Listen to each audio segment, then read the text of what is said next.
I'm gonna play a song, Take Me to Church.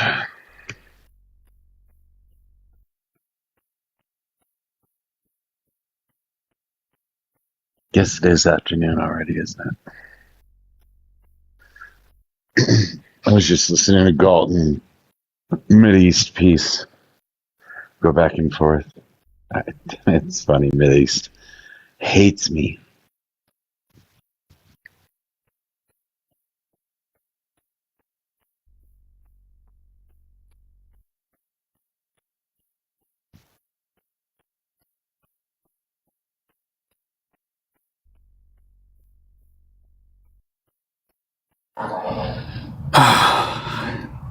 What's up, Brad?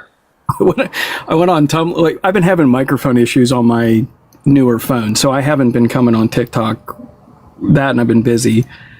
Apparently, I've changed my settings and figured it out. But I was just up on Tumblr's panel for about 20 seconds.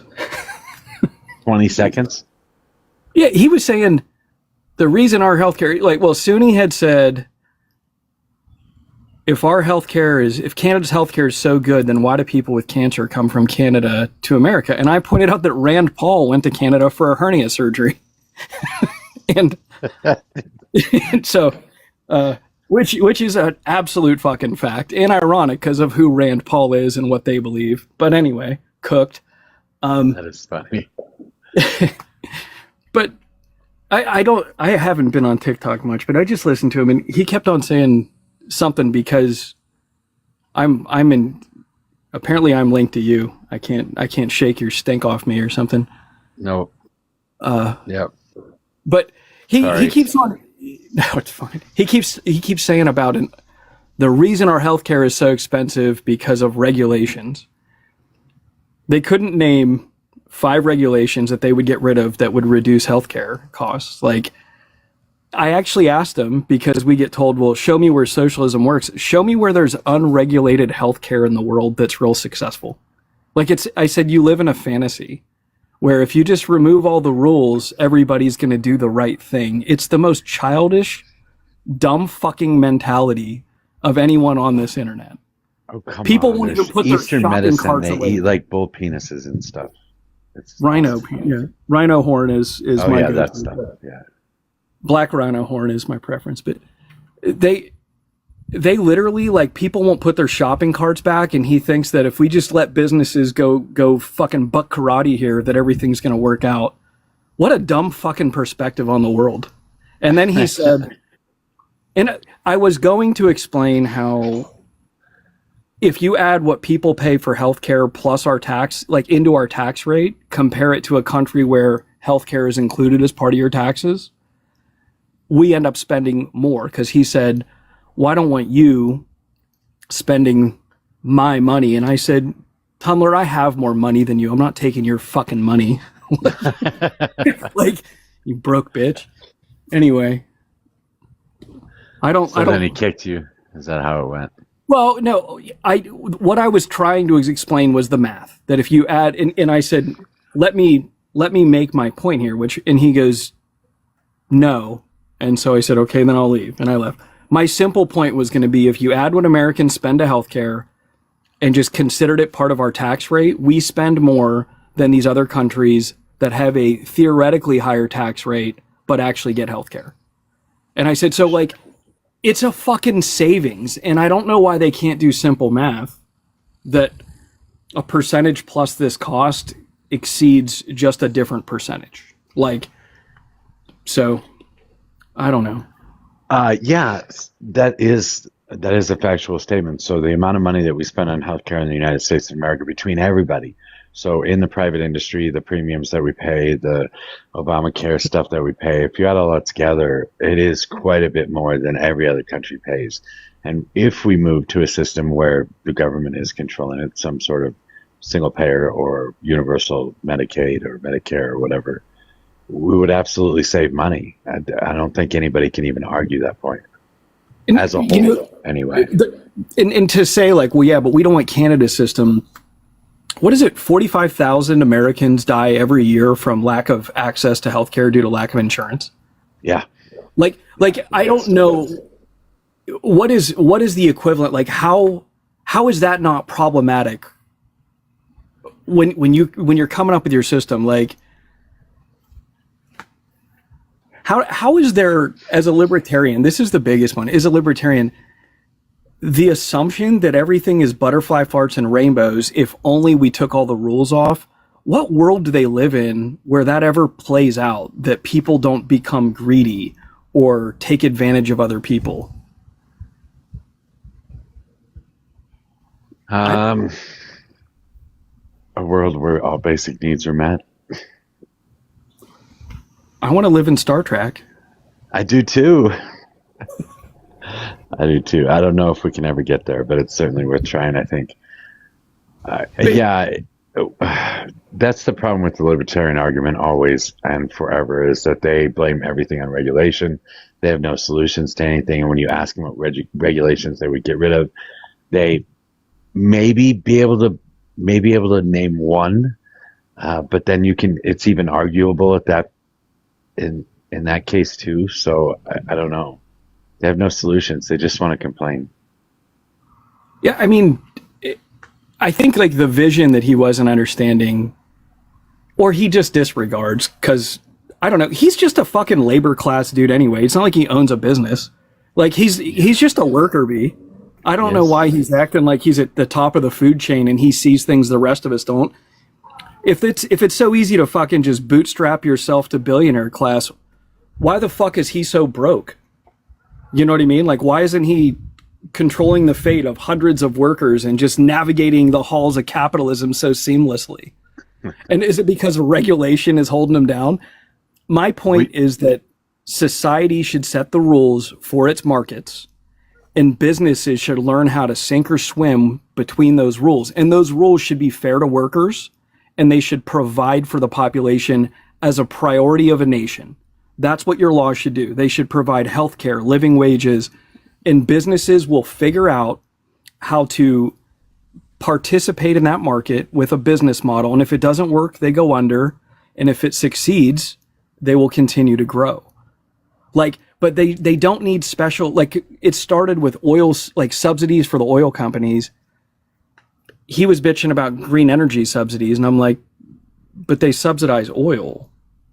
Like, and you're okay with it. And he said, no, when they give them tax breaks, you call that subsidies. We call that them giving their money back to them. And it's such a stupid argument specifically with fossil fuels, because a lot of the tax breaks and the things that they're getting are companies that are drilling on like federal land that's owned by the collective taxpayer. And they're like, you don't have to pay us to pull that oil out of the ground and sell it. Like, you don't have to pay the taxpayers, right? Like, fuck it.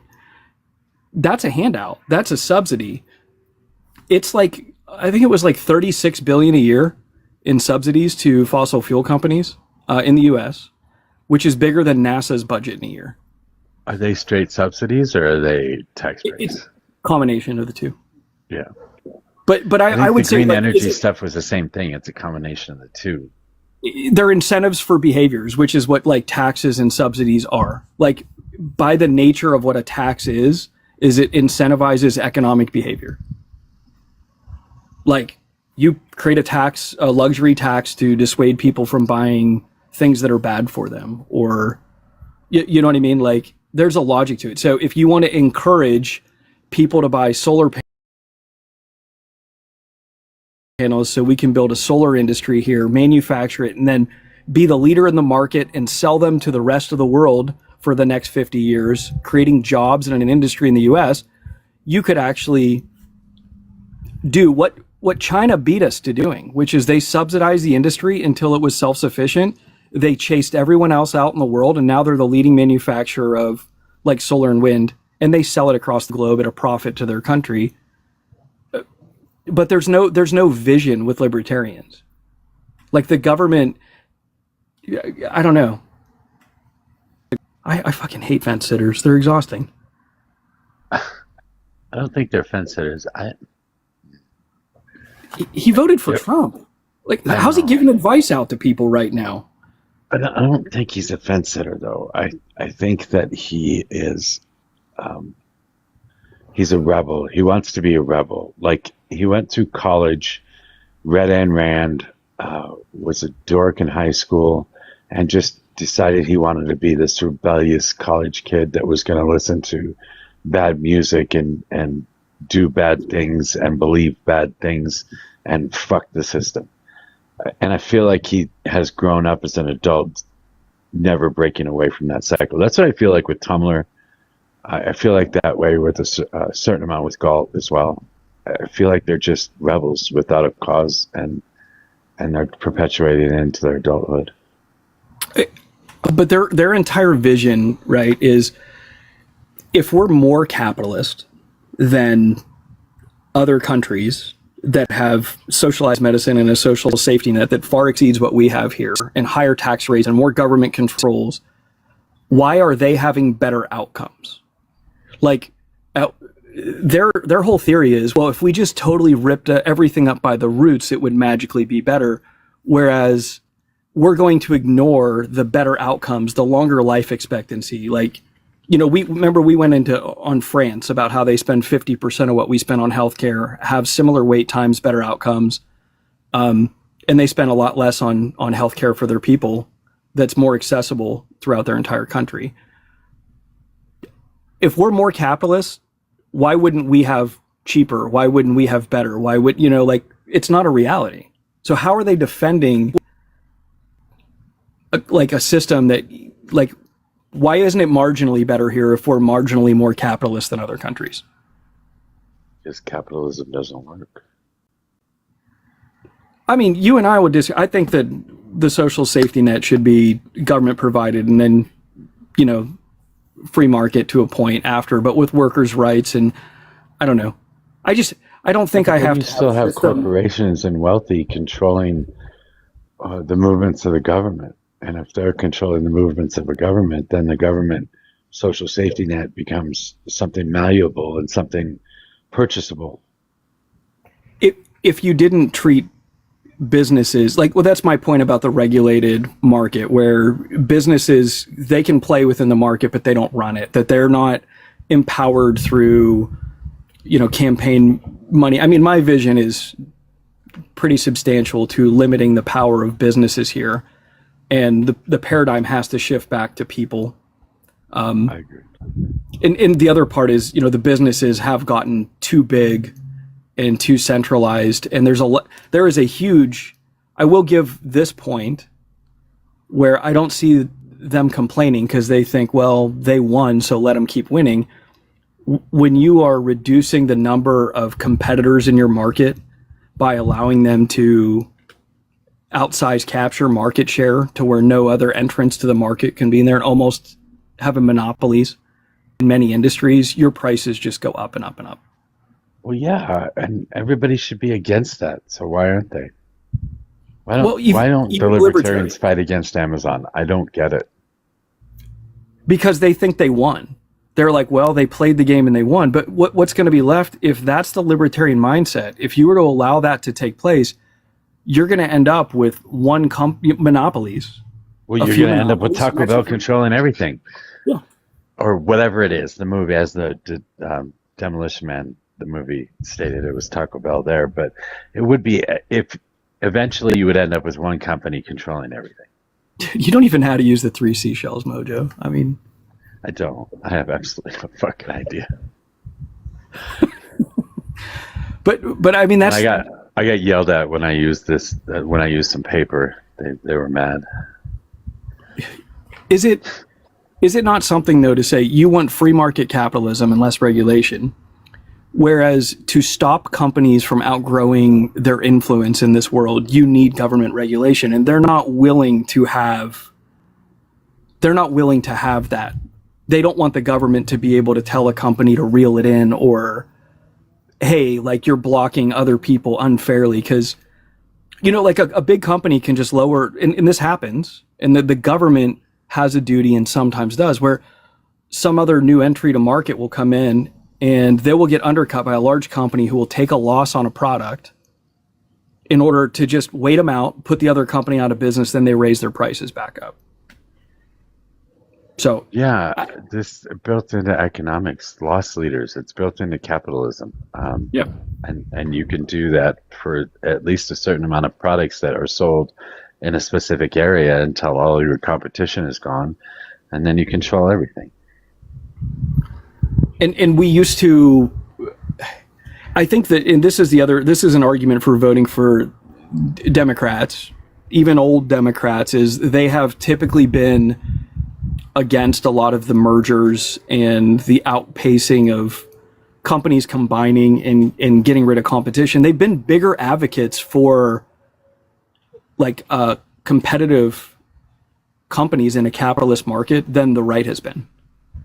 The right's playing favorites and favors for certain businesses and industries. I mean, Trump isn't like not meddling with green energy. Like he's actively trying to shut down projects because he's like he doesn't understand wind turbines. Like he's He afraid did of shut them. down that project off the East Coast, Northeast Coast. A lot of them have sued, and he gets the headline, and a lot of them get overturned and turned back on. But he says things that are like he said that China doesn't even use wind turbines; they just export them to a bunch of suckers in the world. You can like Google that in 2 seconds and see how stupidly wrong he is. Like, but he believes it, and nobody corrects him, and so that's the problem with like having a moron as your president. Just so you know, you guys can come up if you want. Anybody else in the room, if you want to come up and yell at Brad for saying stupid shit Come at me, bro. or agree with him, either way. Um, I think it's left us in the past, though. So the economics of Ronald Reagan has left us falling behind on innovation and invention. Um, the thorium reactor specifically is something that HR brought up sometime in the past. That's something we designed in the 50s or 60s or something like that, and we just shelved it. Didn't really do anything with it, and somehow China figured out how to utilize it better, and now they've got a running thorium reactor, and we don't, because it's just not as profitable, I guess. I don't know. I've said for years that green energy as a national security thing is that if you look at like OPEC, they're all authoritarian countries. They have their own interest in mind. We don't have nationalized state-run oil here, right? So green energy is the only thing where you insulate yourself from the influence of a bunch of countries who we do not ethically, morally, economically even agree with. Like Saudi Arabia is going to Saudi Arabia. You can see what's going on right now with the alliances that are being formed, and we're being shut out in the Middle East by a lot of those countries. They don't care about our oil, like about making sure our oil prices stay low. But if you have a bunch of solar and wind and geothermal and nuclear, and you're doing everything, the amount of fucks you have to give about these countries that, you know, unalive reporters and do fuck shit throughout the world that we don't agree with. We don't have to be friends with people that we wouldn't otherwise be friends with. That is the best way to sell green energy. I don't know why Democrats haven't picked up on that. I don't know why they're not out there every day saying that it's a national security issue. We have to have green energy. We need to diversify our electric grid. We need to be able to do things better and not rely on other countries for oil. We have to do that. Instead of drill, baby, drill, we should be saying, I don't know, spin, baby, spin. It's the easiest thing in the world to sell. Like you can walk into like a red state, like Arizona's pretty red, right? It's Yeah, it's struggling. All a right, swing state. fuck it, or do Florida. Why aren't we doing covered parking lots with solar panels on top of them like a lot of the agree Middle Eastern 100%. countries to keep your Oh, car shit. from frying? Right? Like, it's just not a hard sell. You And can do it everywhere. Small towns, large towns. It's like the way to go. I agree. yeah, I give like if people, even if the solar's not on their house, realize that they can park their car in the shade, they're going to be like, I don't even really care if there's solar up there or not, right? But like, Yeah. I mean, I don't know what it would take to get the energy into the electrical lines. You know what I mean? How do they collect it and disperse it? It might be harder to do in a small town than a large town, but I'm sure they could figure it out. Yeah, and I think when you have the country, like we've proven under like FDR and many other people, when we have a vision to do something big, it is possible. But you can economy of scale. If the government decided to really stand behind something and the people stood behind it, we could set up a viable system to implement large changes. I mean, basically, when we abolished slavery, that was equivalent today of $1 trillion industry. Like, to change the country and removing $1 trillion industry from its manufacturing and like all the changes that came along with it, we did it. We didn't complain it would be too hard.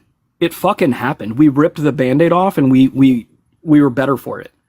So the country is capable of large scale changes, but there's so many naysayers that just go, no, that's impossible. We can't do this. We put people on the moon because we agreed we were going to do it. Like, Right. And I think if the farther left we go with the some whoever going to pick to run for president, we need to do all this stuff along with him. It's got to be part of his plan. or her. Or her. Sexist. Yes, thank you, or her. I don't tolerate you sexist women from Ohio. You know. Funny. I don't want to change the topic, but I did have one little bit of news. Go for it. Todd Blanche is trying to get the Kilmer Abrego, however you say his name, vacated and bring it back up. Do you know what I'm talking about? I do. Yeah. How? What the fuck? I know. It's ridiculous. See, where there's a will, there's a way. For sure. They'll find a fucking loophole anywhere. They'll make up a loophole. It's stupid. And wages. What kind of Kool-Aid did they drink? Can I sit there and say that? Right. And wages are down 43%, the lowest since the Depression. I read that too. Down 43% from what? Lowest, okay, U.S. wages plummet to 43% of national income, lowest since the Depression. I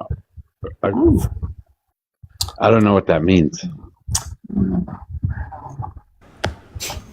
It means that Because wages first of all, wages are they're like slowly been trending down.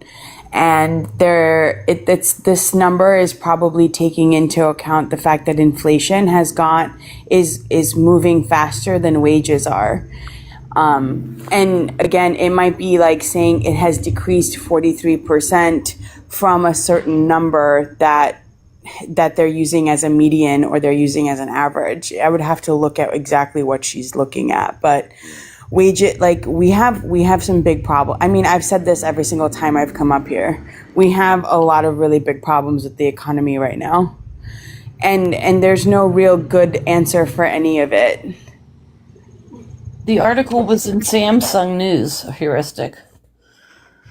Is that Samsung News. I get Samsung. I have my own news page. Yes, on my phone. Oh, it's like Apple okay. News. It's Okay, I get it. it's an was like, aggregator what of is- news that your phone comes with. Yeah. I see. Yeah. I typically won't, like, when I look at Econ Info, honestly, Stargazer, I just look at like I look at the data that I get either through my company or like from Fred, and then I just make my assumptions from there. It's a lot easier for me to look at primary resources than to try to figure We out don't like know what how to other do people that. are Us thinking. plebs, we don't know how to do that. Yeah, I know that. I'm not saying she should do that. I'm saying that I don't need articles about it. You know what I mean? Right. And I can tell things are getting worse because my food budget is not getting me to the end of the month where it has for like 2 or 3 years. Yeah, I'm a creature of habit. Like I buy a lot of the same kinds of stuff, even if I might cook it differently every time. But like I like the same kinds of ingredients typically. And it's just like what I know will keep me like feeling good. And it's getting more expensive. Like it's like getting more expensive. I can't be the only one too, where there's an amount of, even if you can afford it, like I don't buy steak, right? That's $20 for a steak at the grocery store. I can afford it. It just feels like I'm getting fucked, and I'm just not interested in that. And so I'll go and buy tuna or buy, you know what I mean? Like people are making buying decisions based on this, but also like, why is it okay that Trump comes into office and now everyone's acting like we need to eat like it's the fucking Great Depression, and they're like talking about how to stretch meals at dollar stores, and I was like, dude, like you are blaming the victims. It's so crazy to me. Right? Oh No, my gosh. You're so right. I agree. I agree. Like I don't have like a strict food budget, but like I genuinely just feel like I'm getting jerked around. Yeah. And I don't like that. I just don't like that feeling. I mean, I don't eat beef, but like even fish, even like the places I go to buy fresh food or everywhere is getting more expensive. And these are the smaller places that I shop, they have no choice but to raise their prices because they're not buying as much as big grocery stores. And I'm pretty like hardcore about the BDS stuff. So like I'm seeing my weekly grocery budget has ballooned because I still shop at small places because I try to support, but it's like I haven't bought a tuna steak in like 2 weeks, and that's usually like a pretty big part of my diet, but it's like ridiculous now. It's so expensive. My coffee is my benchmark. 2 years ago, I was paying $6.99 for a thing at Maxwell House. Now it is $19.99. That's pretty ridiculous. What are Yep. are you eating? Ahi? Is that what you're eating? Yeah. HR? Is that so you're saying that's gone up too much? It's gone up like probably like $6 over the course of the last year and a half. Wow. Like it's gone up a little bit at a time, like not one big jump for $6, but it's probably gone up about $6 since. 1 pound of ground beef, 80/20, used to be like $2.99, $3.99. It is $6.99, close to $7 sometimes. I mean $7.50. Yeah. But But it's also even affecting basic everything. staples, like tofu's gone up. Yeah, vegetable. That's what I was about to say. Is it like even the feed for all animals is going up? The Right. fertilizer to grow crops is going up. Like, Oh, and then the answer is literally on the internet is not, hey, this is bad and should change. It's literally turning into, well, we should learn how to stretch our dollar. And we got RFK trying to make like budget meals, and I was like, when did we? Yeah. Is this a Make America Great Again? Is it we all have to live like we're on fucking rations because we're fighting a world war? right. Like, Did you see though that he like did a meal, like a salmon and vegetable meal, and he said that you could feed your family of 4 this meal for like $20, and a news web like the local news station did a report on this, and they went to all the different grocery stores in their area and bought those exact ingredients, and the lowest number that they got was $70, not 20. Right. It's crazy. Yeah, they're pretty used to lying, I guess, nowadays. I don't know. It was easily disproven, but like, I mean, my bigger concern is like, I can't even buy lettuce anymore. We still don't know where all the cyclospora is coming from. Now we can't buy frozen blueberries at Publix are now apparently like a level 4 danger for salmonella and E. coli. Sprouts for salmonella, eggs for salmonella. I mean, the amount of things that are now, we have no idea where they're coming from, how infected they are. We stopped funding the people who track those things. Like it's a nightmare. If I had children, like if I had small children, I don't know what the fuck I would do, because I would be terrified of them getting sick. And people still don't know where all of this stuff is coming from, because the people who tracked it no longer have jobs. Right. I've been getting all my fruits and vegetables at farmers market, buying locally grown stuff.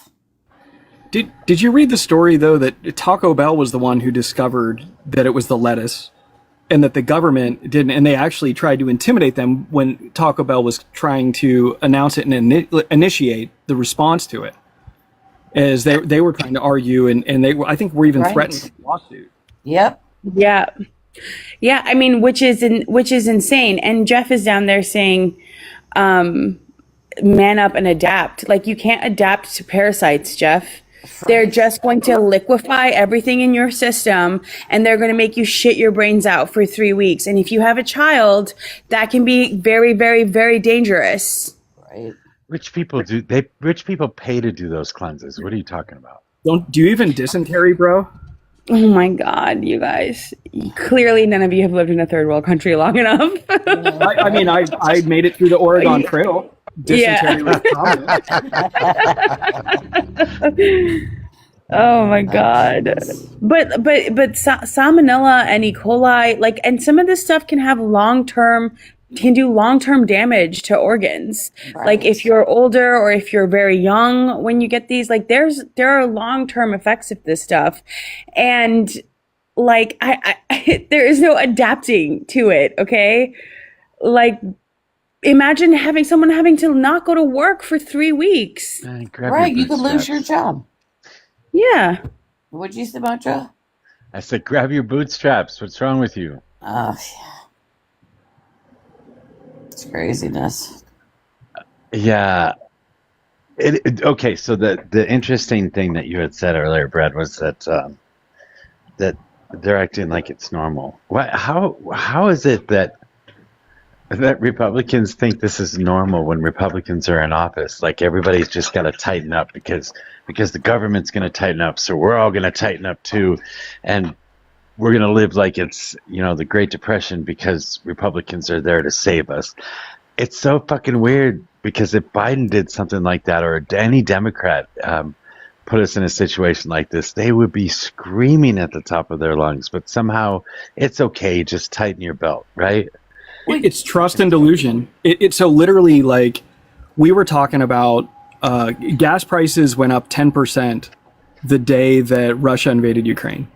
The economy was just busted from C-19 and shortages, right? And that, so people tried to logically say, hey, look, this is why you're paying more. Here's what we're doing to try to fix it, right? And they were like, no, Democrats bad. But then Trump comes in office and he's like, nope, everyone needs to just suck it up. We're going to pay more gas prices, and we're going to close the Strait of Hormuz so that we can open the Strait of Hormuz. And they're like, fuck yeah. It's a trust thing. Tariffs is a choice. Tariffs were a choice. Like, prices are going up because of tariffs, and that was a fiscal decision. Not a war by another country, not our choice, but a literal just fiscal choice by the president in this administration. And he is railroaded.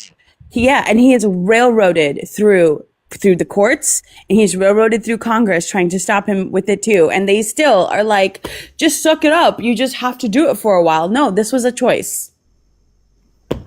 Somebody yesterday said, why are you complaining? So gas is up a little bit and it costs a little more to buy some fresh produce. Get used to it, man. This is the United States of America. Get used to it. We got other shit to worry about. Like, what the fuck is wrong with you? I had to listen to this shit for 4 fucking years. You guys screaming about this shit. Now just suck it up. It's okay. Just get used to it. We always deal with this.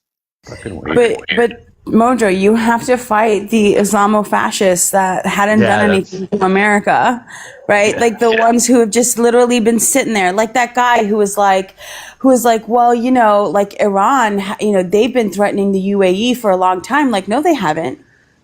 No, they haven't. Nothing happened to the UAE or Bahrain or Qatar or any of those places until we attacked them first. Yep. Wait, your argument, by the way, HR, is driving people crazy when I say that white Christians are more dangerous to women in the United States than any Muslim could hope to be right now. And they are going nuts every time I say that.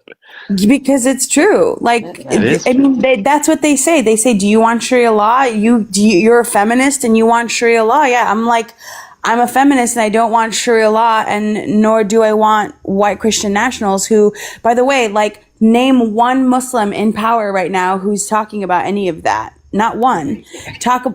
I can point you to several Christians in power currently in Congress or in positions of power in the United States government that are actively talking about things like repealing the 19th, reducing bodily autonomy for women, and trying to get women to not be educated and be in the home. Yeah, so it was Red. It was on my panel. There were 4 conservatives. Brendan was one of them. Red, I don't know if you remember Red, but she used to come around. She was there, and she said, Republicans aren't trying to repeal the 19th. And then Brendan shows up, jumps on the panel, and says, hey, I was just listening to a debate between Andrew Wilson and this guy on YouTube. I guess a lot of people are talking about repealing the 19th. Holy shit. It's like perfect timing. It was fucking perfect timing.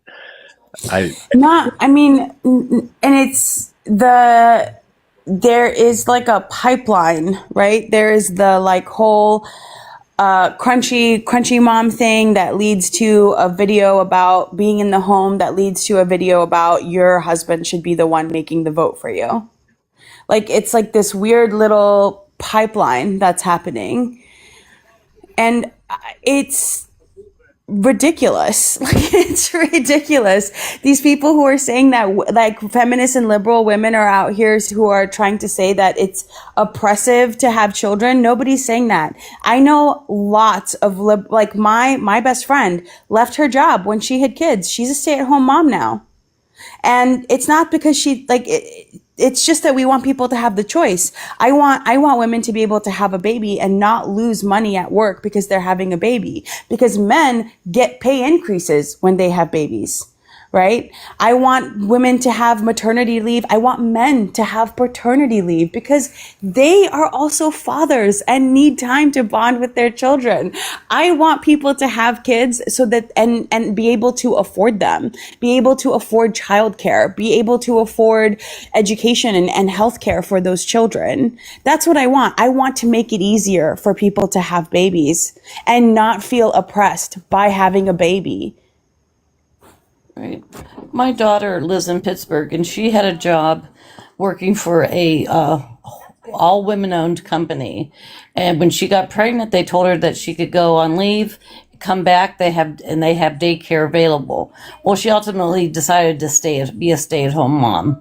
But now she's working at the preschool. Her daughter gets free tuition. So, I mean, she's really fortunate to have, those opportunities are out there. But not for everybody.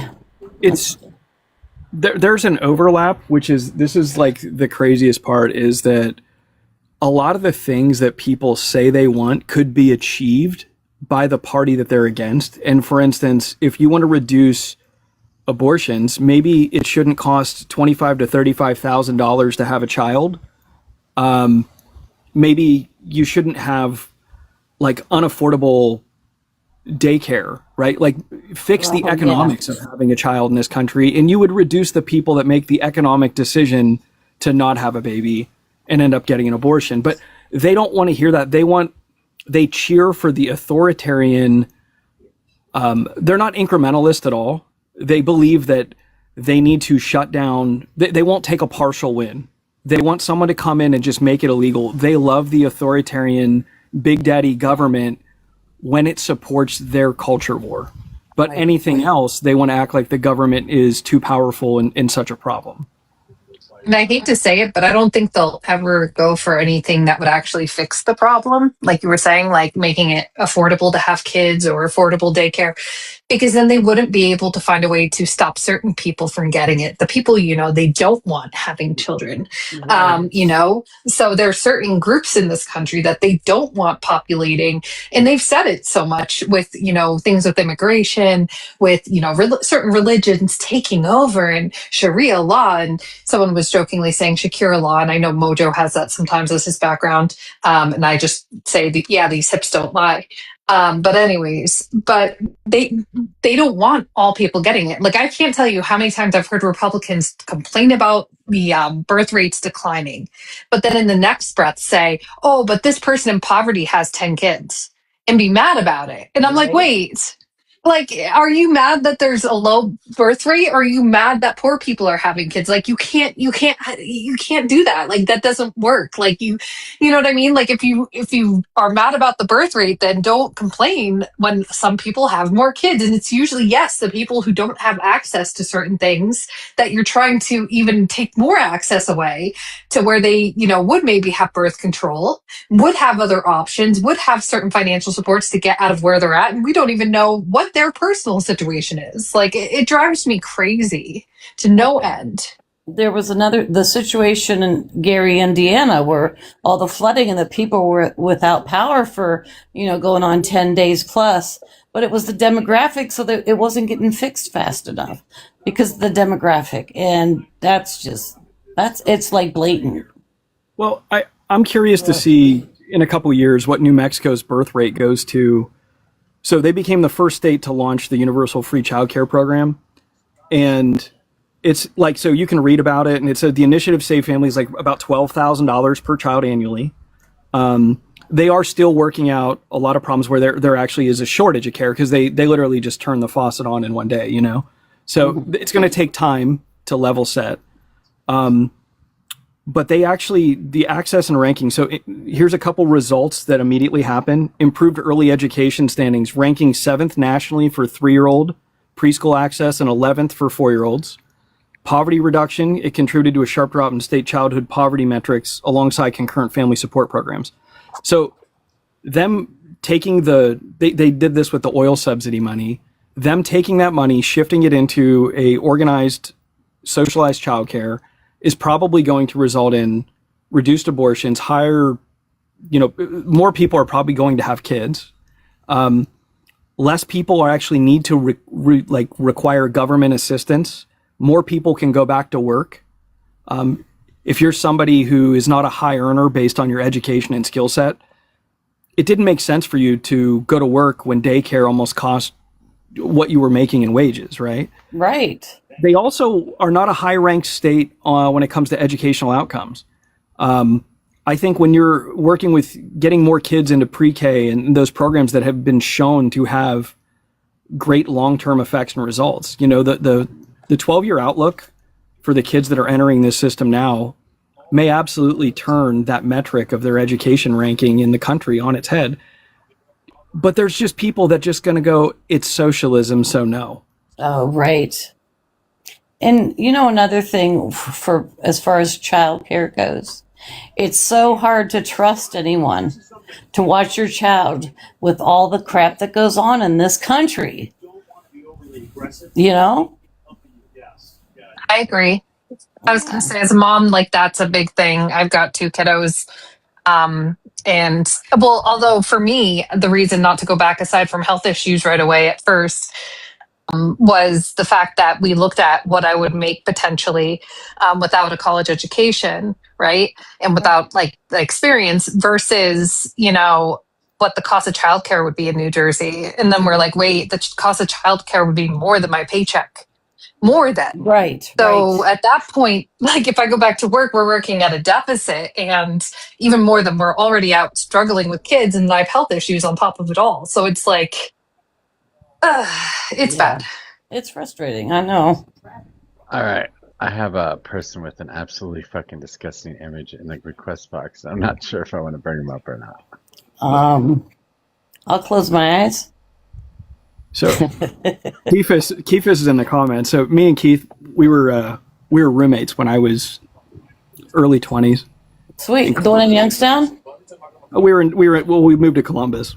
Oh, okay. And everything went belly up, 9/11, everything else, right? So we were like poor, just take any job you can get. We were waiting tables, and he was cooking at O'Charlie's, and I was waiting tables. Cool. And we were so fucking broke that we were like basically just waiting for one of us to get home from work with like a bunch of fucking soup and stolen food from the kitchen. So Right. I believe it. But that's kind of the vibe I'm getting now. Is I guarantee there's people that are doing the same thing right now because food is kind of unaffordable for them. And if we want to keep saying things are getting better, they need to actually get better on real metrics. We shouldn't be told that we're eating Dijon mustard and that's a bridge too far.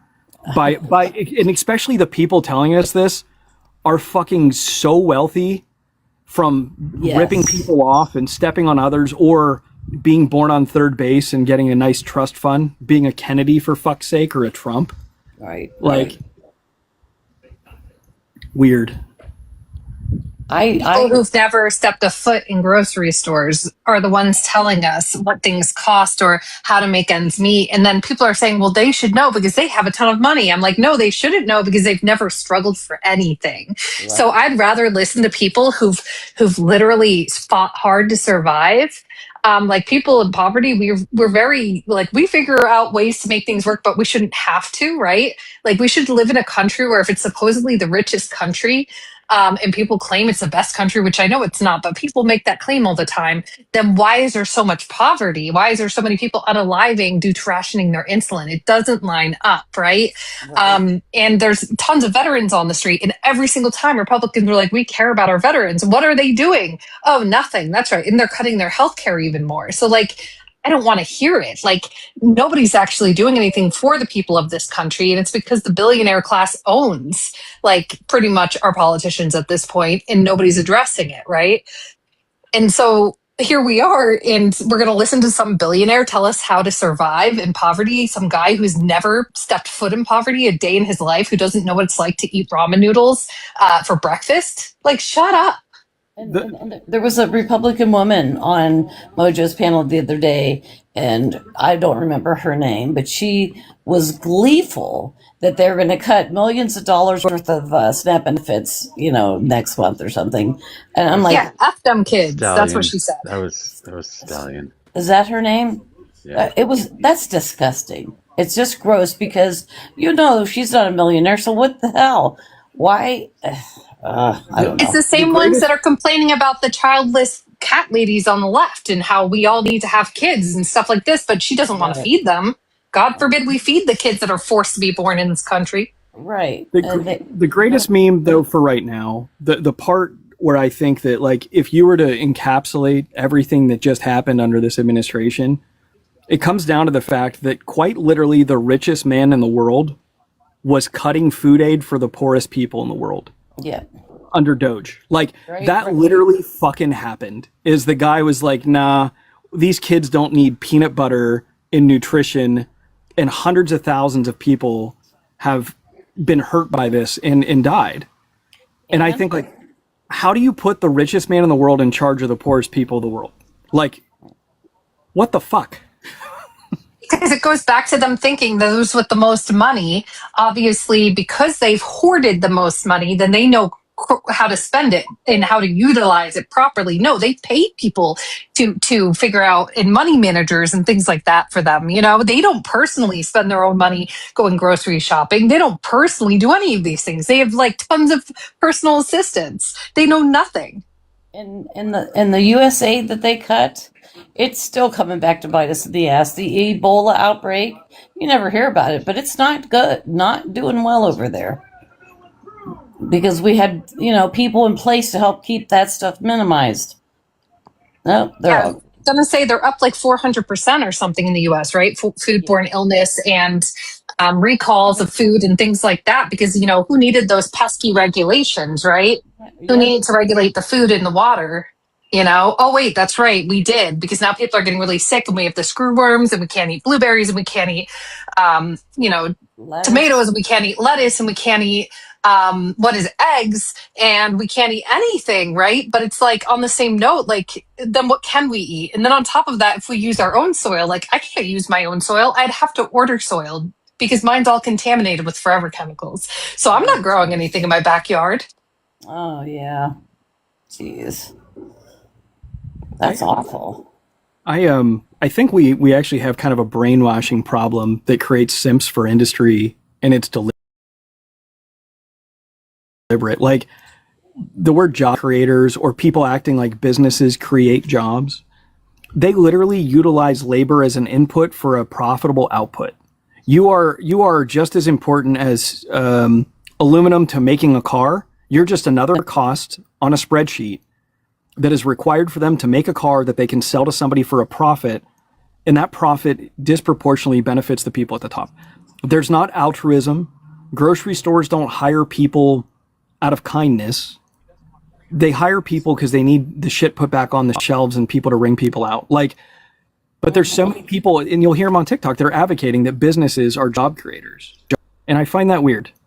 Well, it's because they've been sold a bill of rights and a dream. Like, there's so many people I know that go, if we support this, maybe one day I'll be able to become the wealthy, because we have this American exceptionalism propaganda that's like shoved down our throat.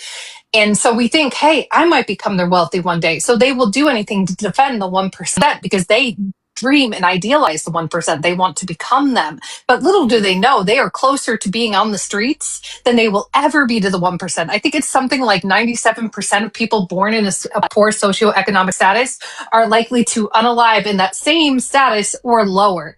So, like, most of us are never going to be rich. Like, I'm sorry, that's harsh, that's difficult, that might break people's hearts to hear, but it's reality. So, even if you do everything right and you work your butt off, I know plenty of hardworking people that are stuck in poverty. I know plenty of maids and, things like that work their butt off for hours, and, they're not millionaires. So it's not hard work. It's who you know.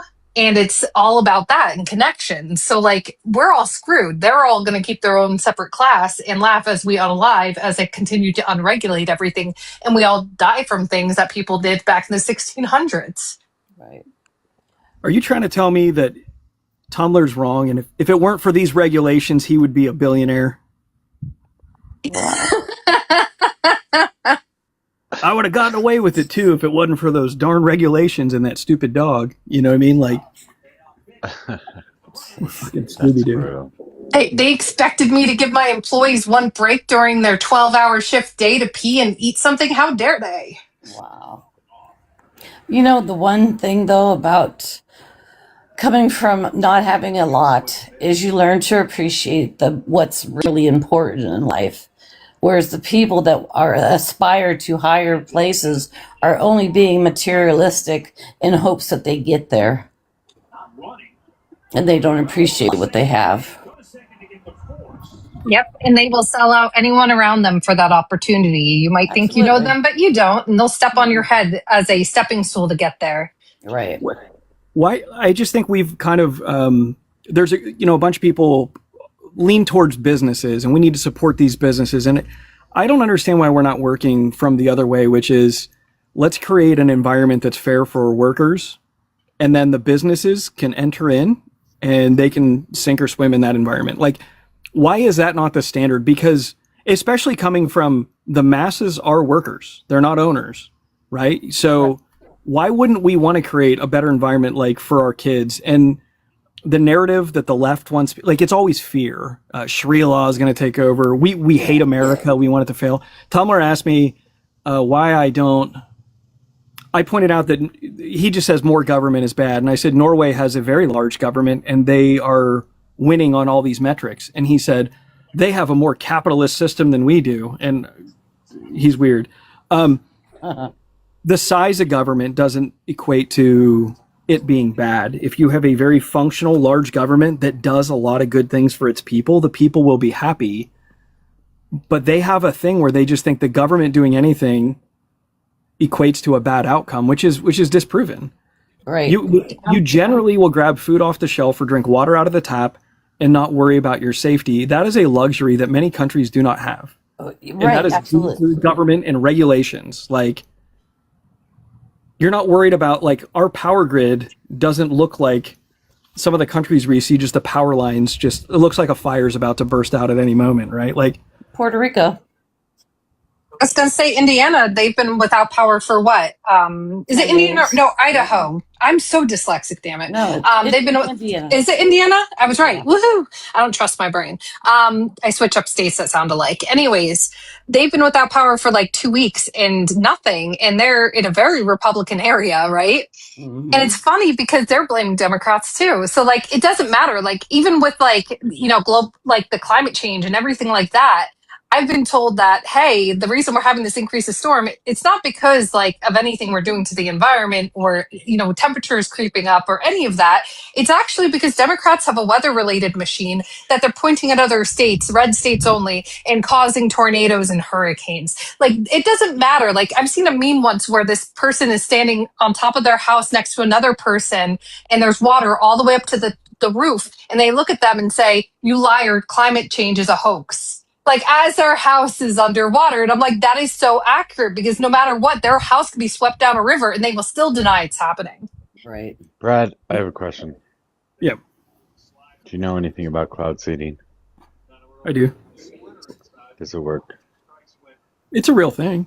They use it in AU over in Europe. UAE. Used Thank it. you. They caused the flood. They caused a flood? It can't Do absorb you the know how water. it works? Do you know what they do? Something with a aluminum something or another that they put into the clouds, and it basically just I don't know if it just gathers I don't know like the science behind it, but I know it's a viable real thing that does occur. But why do you ask? Somebody what's for dinner was talking about cloud seeding and how the government is utilizing controlling the weather patterns to make sure that poor people are basically just killed in the United States or aren't allowed to live here. It says that, so just a quick Google is like from a research thing, is that 9 U.S. states operate active programs, mostly in the West, to boost mountain snowpack and supplement municipal water supplies with minimal federal regulation. States involved: California, Nevada, Idaho, Utah, Wyoming, Colorado, New Mexico, Texas, and North Dakota utilize ground generators, aircraft, or drones. It's not something you can aim, right? I mean, it's like you seed a cloud or you seed something in the sky, and the cloud goes where it's going to go. You don't get to direct it in a particular direction to hit a specific neighborhood or a specific city. Okay, it's silver iodide acts as ice nucleus, helping super cold water droplets freeze and grow heavy enough to fall. I think you can math it sort of, where you could say, if I seed it at this point, this process should take this long, and it will probably fall in this region. I mean, it's far from... Kephis is in the Gulag, but the aim is the wind current. You don't control the wind, but you can use the wind as your guideline, I guess, is what he means.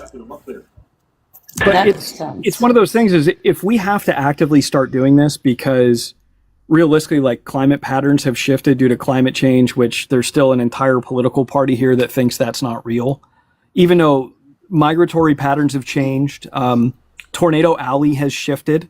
It is now like the people that have all the shelters are not getting the tornadoes. It moved east, I believe. And so now, like, there's a lot of homes that are actually not suitable and they don't have the shelters. Like, the impacts of ignoring this is just wild. Well, look at the hurricane. So my question is, what makes you think they're Carolina. not doing it already? What makes you think that they're not aiming these weather patterns at specific places?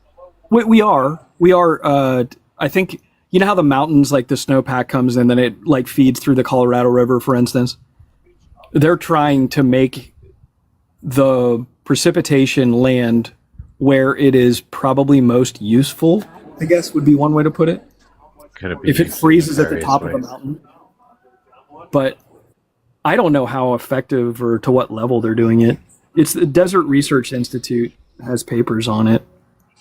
But It could be used in the nefarious ways, though. effectiveness Right. the effectiveness of it is like over exaggerated a lot though. Like a lot of people think that you can all of a sudden like create a hurricane out of thin air. You just nuke the tornadoes, though, right? Or nuke the hurricanes. It literally just provides the nucleation point for the water to condense around so you can operate. Yeah, so the way cloud seeding works now is somebody pulls up like a poster board and they show where the water's going to land, and then Trump takes a Sharpie and he moves it.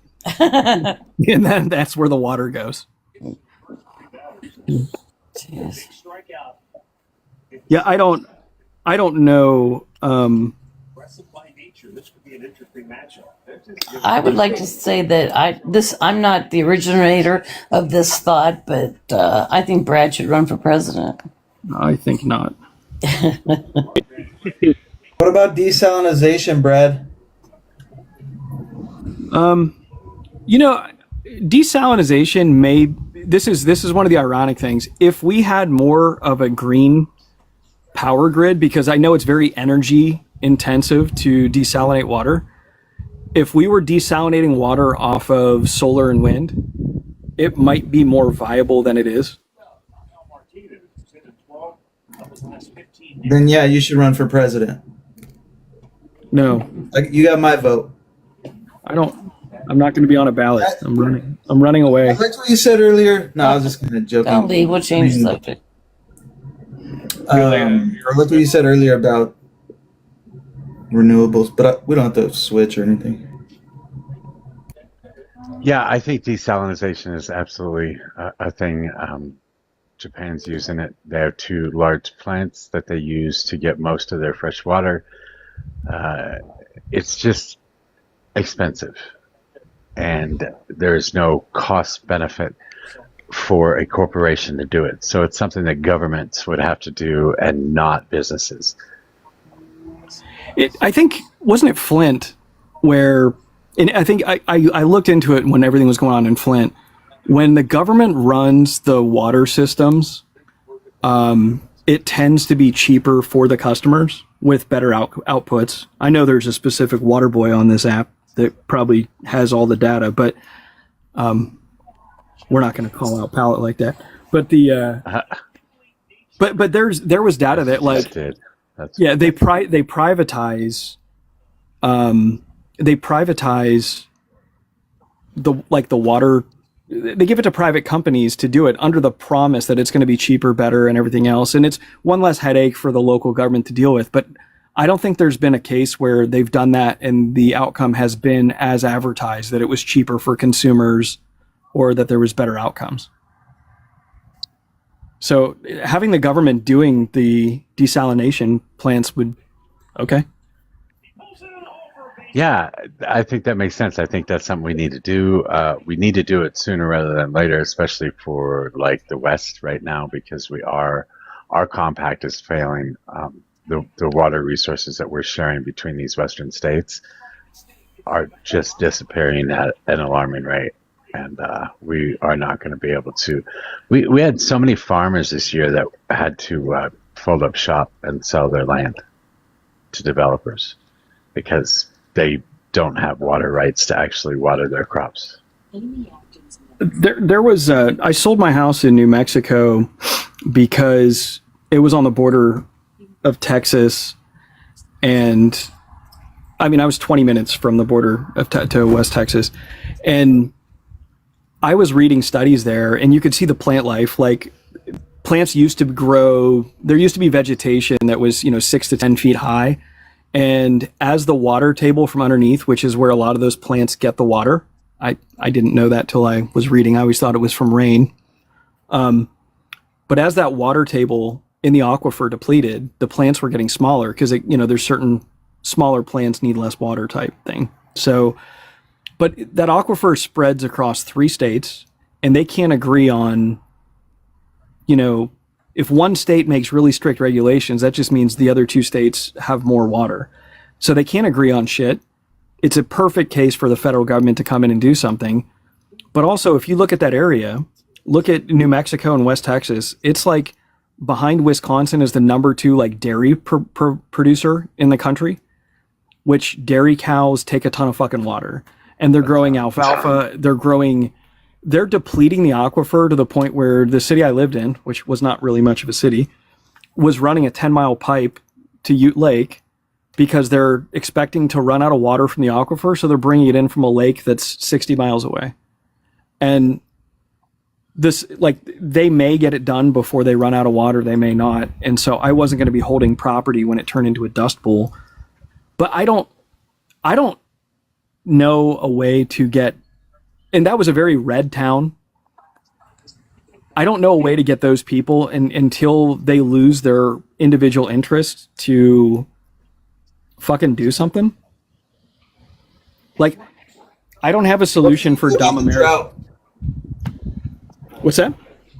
What can you do about the drought? Is renewable energy, is it really is it worth the investment? I mean, I guess that's what we're really talking about, right? Because the drought is the biggest problem. It's not so much the government there. It's not so much the this or that as it is the drought, right? I'm that's thinking, what's causing us to not have enough water for sure. We are in drought. Is El Nino part of it? Probably.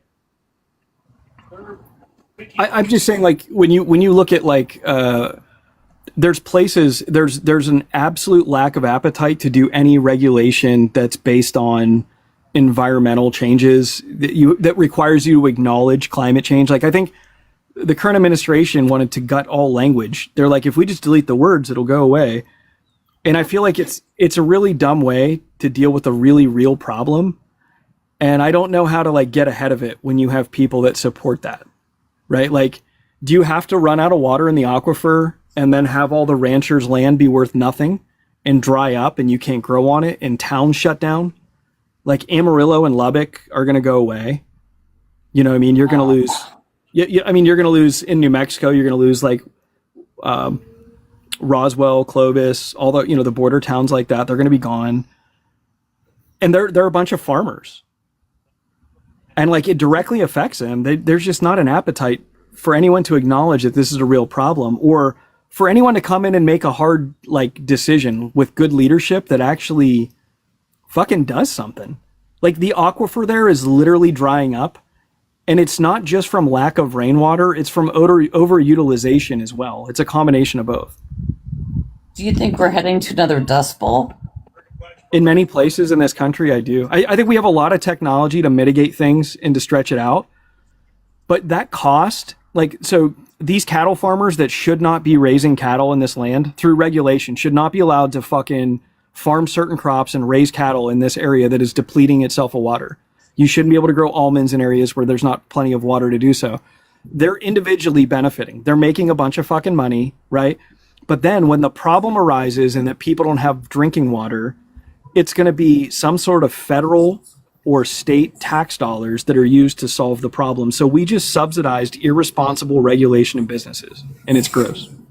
Yeah. Wow. Yeah, my governor is cracking down on misuse of water and demand, and she doesn't have a choice. Where So you at? I'm voting for that. Arizona. Yeah, you're And part of here's the a town in compact. Colorado. Oh, sorry, go ahead. You're Oh, part that's of the pretty much done, I compact guess. too, right? Jeff, Arizona's. Yeah, I'm pretty sure Yeah. Arizona is part of the same compact. Yeah. Go ahead. Sorry, Nero. But, I mean, Go ahead, Nero. drought. The drought's inevitable, right? Like, or hopefully, I don't know. We fucking cloud seed. We fucking build giant air filters. I don't know. We definitely need the renewable energy for our consumer reasons and our America First reasons. But how much damage have we? What's your opinion on how much damage we've done to ourselves and how much we've brought this drought on ourselves, Brad? Before you answer that, can I just say real quick, there's already been a town in Colorado that has closed up pretty much because it's considered abandoned because they have no water. So this is already happening in the US. People just don't really care. I think this is why there is such an attack on a lot of these things that they're calling leftist ideals, including climate change, is because they know it costs money to fix these problems, right? And so they are going to continue to deny any kind of funding, any kind of thing, and claim that it's fake, right? That way they have no responsibility to actually do anything about it, and they are just going to continue to build their bunkers and what they're building under the ballroom. That is their solution, is that they're going to go underground and we're going to face the consequences. They're going to be safe, the most wealthy, for as long as they can be, theoretically, because eventually they'll be impacted. But what town closed up? Hold on. What town closed up? let me go open the article a little better, because on top of that you can't even see that image that well, so hold on.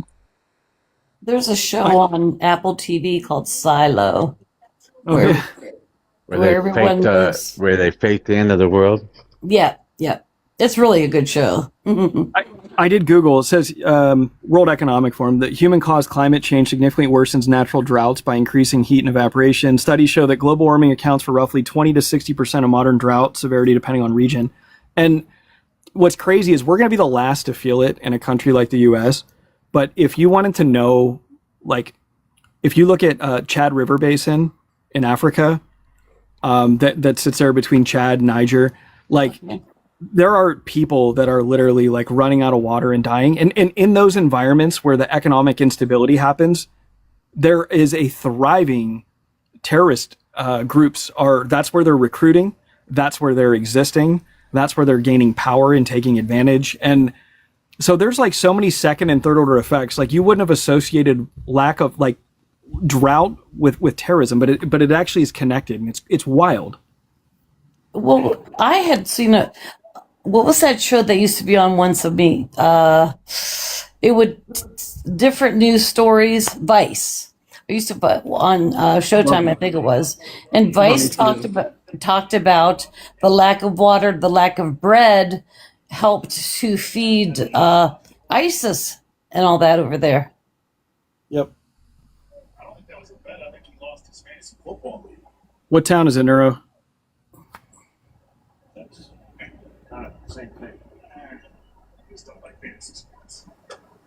We're never going to know, Mojo. She'll be back. I was just thinking, should name the town I live in. Oh, no. You're the last to know. Hartman was officially declared abandoned by the state in July 2026. Wow. Yes, that's the one. I apologize. I was handing something to my other half and running back. Hartman, Colorado. Oh, I've never heard of it. I'm sure it's a bustling metropolis. It's a very small town. I will agree. It was very small to start with. But the point is that we are going to continue to see this, right? And I think that's why they're, claiming it's not real, right? And that way they can distance themselves from it. Like we're seeing with like the FEMA money and things like that. Like Trump is deciding, picking and choosing who's getting the FEMA money and who actually had an emergency or some type of natural disaster and who didn't. And weirdly enough, it seems to be blue states that just don't seem to have them ever, according to this administration, but the red states do. Oh, fuck it. They voted 72% red. Fuck them. Yeah.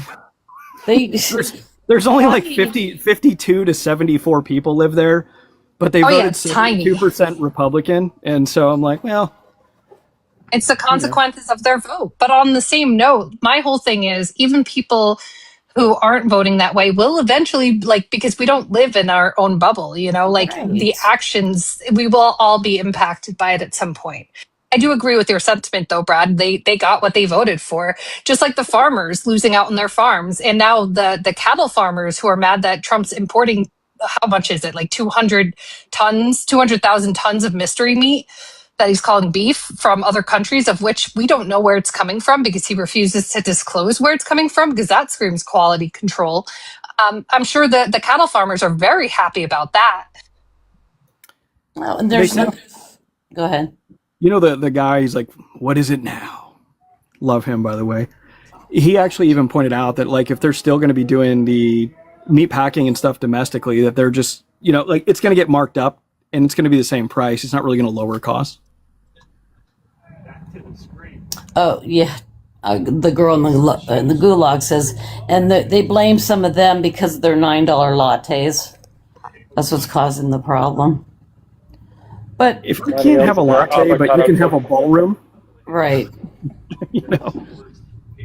And then they want to put all those stupid data centers that use up more water, the water that we're not going to have in a couple years, and it's like, what the hell? But then all the haves can control the water. They could control the people.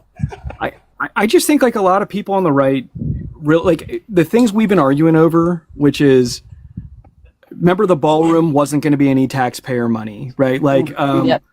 you know, he was going to end the war in Ukraine, Iran, like the world was going to respect us. And, Russia wouldn't have done this if Trump was president. Well, he's president now and they don't give a fuck. And North Korea has been doing weapons testing, but Trump was right to meet up with Kim Jong because that was, it's better to be friends with these people because then they'll do what they want. Like, and then he left and the next day they were launching ballistics.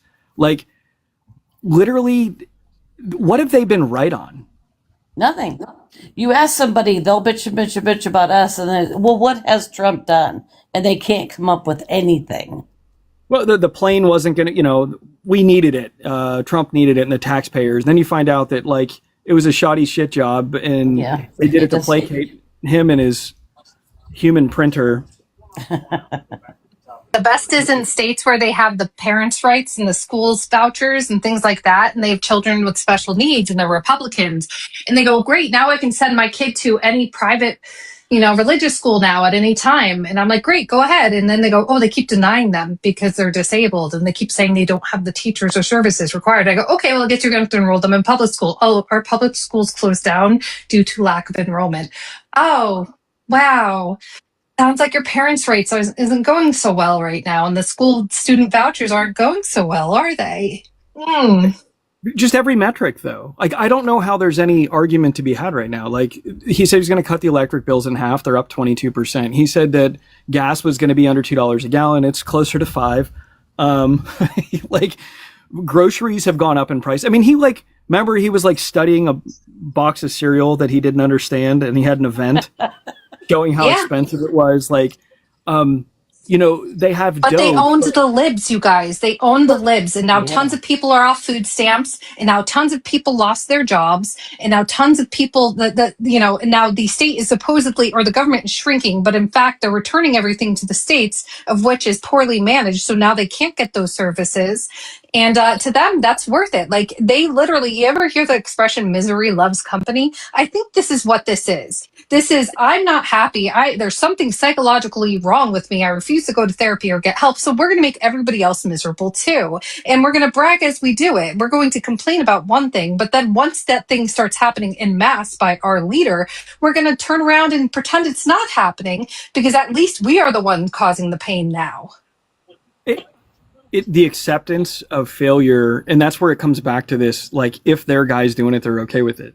Like, but yeah, I mean, we've been waiting for the Trump healthcare plan that SCC pointed out. Remember, it was going to be in 2 weeks. That was in his first administration.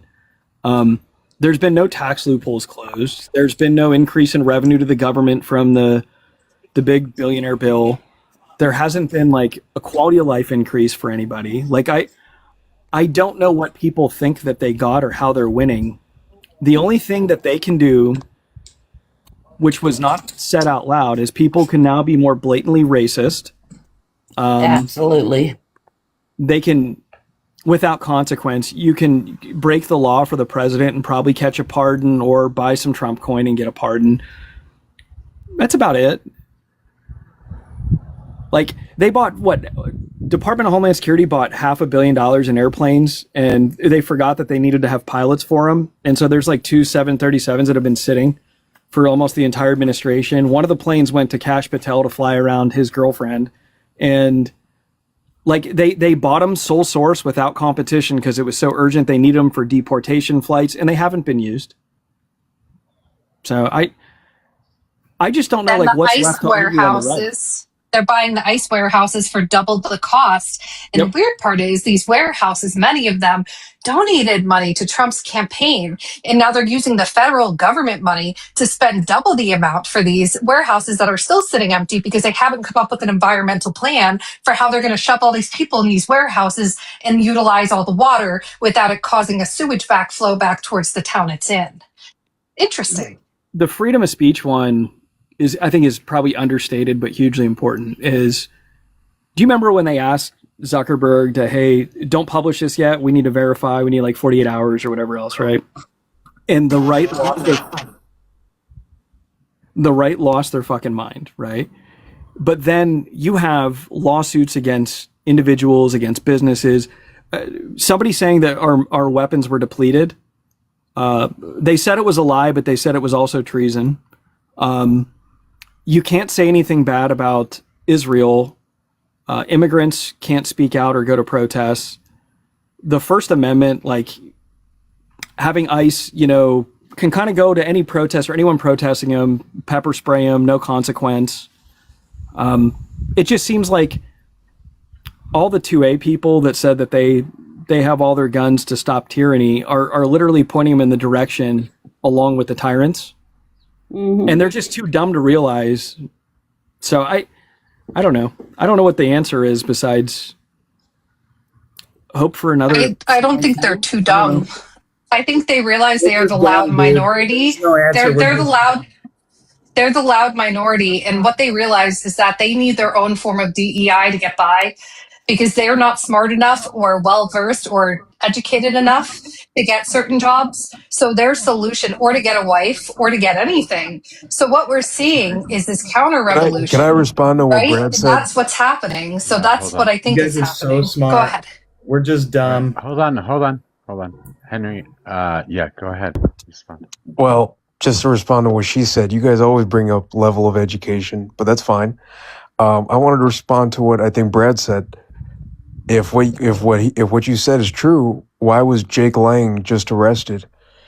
And if it was all so one-sided, if it was all one-sided against liberals, Jake Lang would be protesting again today. Instead, he's behind bars. Was he arrested by a local police department? Henry, I got an echo, man. Yeah, can you turn your volume down or mute up while you're not talking, please? Or maybe I'm talking loud, I don't know. But No, he was arrested. It's Henry. Okay. He was arrested by the Bloomington Police Department and the Minneapolis Police Department, which are like local, right? Yeah, that doesn't sound federal.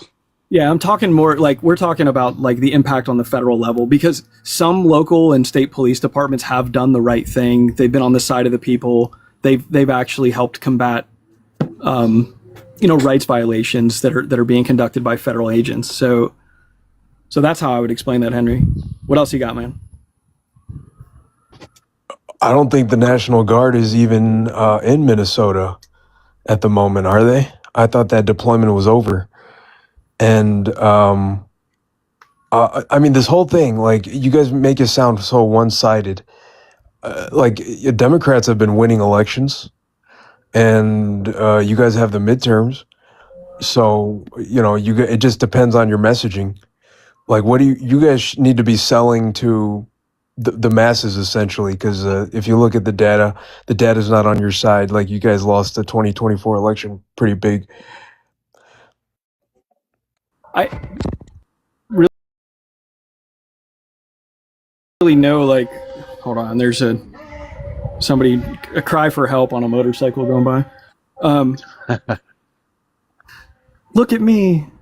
No, what do you mean? Like the support for the administration, like forget voting, right? Like your groceries are more expensive, your electric's more expensive. We're in a war with Iran, which they said if you elected Kamala, she would get us into a war with Iran. Like, there's not an exit strategy for the war in Iran. We've gained nothing. We've spent billions and billions of dollars. We're wasting money on stupid government expenditures, which is something that they ran on stopping, and they were going to have Doge fix it. And now you're finding out about dumb airplanes they bought and buildings they paid too much for. And, I mean, look, part of the events are because the country's going through the 250 years. So that was going to happen regardless, right? Regardless of if it was a Democratic president or not, they were going to have all of these events pretty much throughout the whole country, but in Washington, D.C. So, I mean, none of that is extra. And Republicans are still going to say, just because of what he did with immigration policy, it was worth voting for Trump, just for that one reason.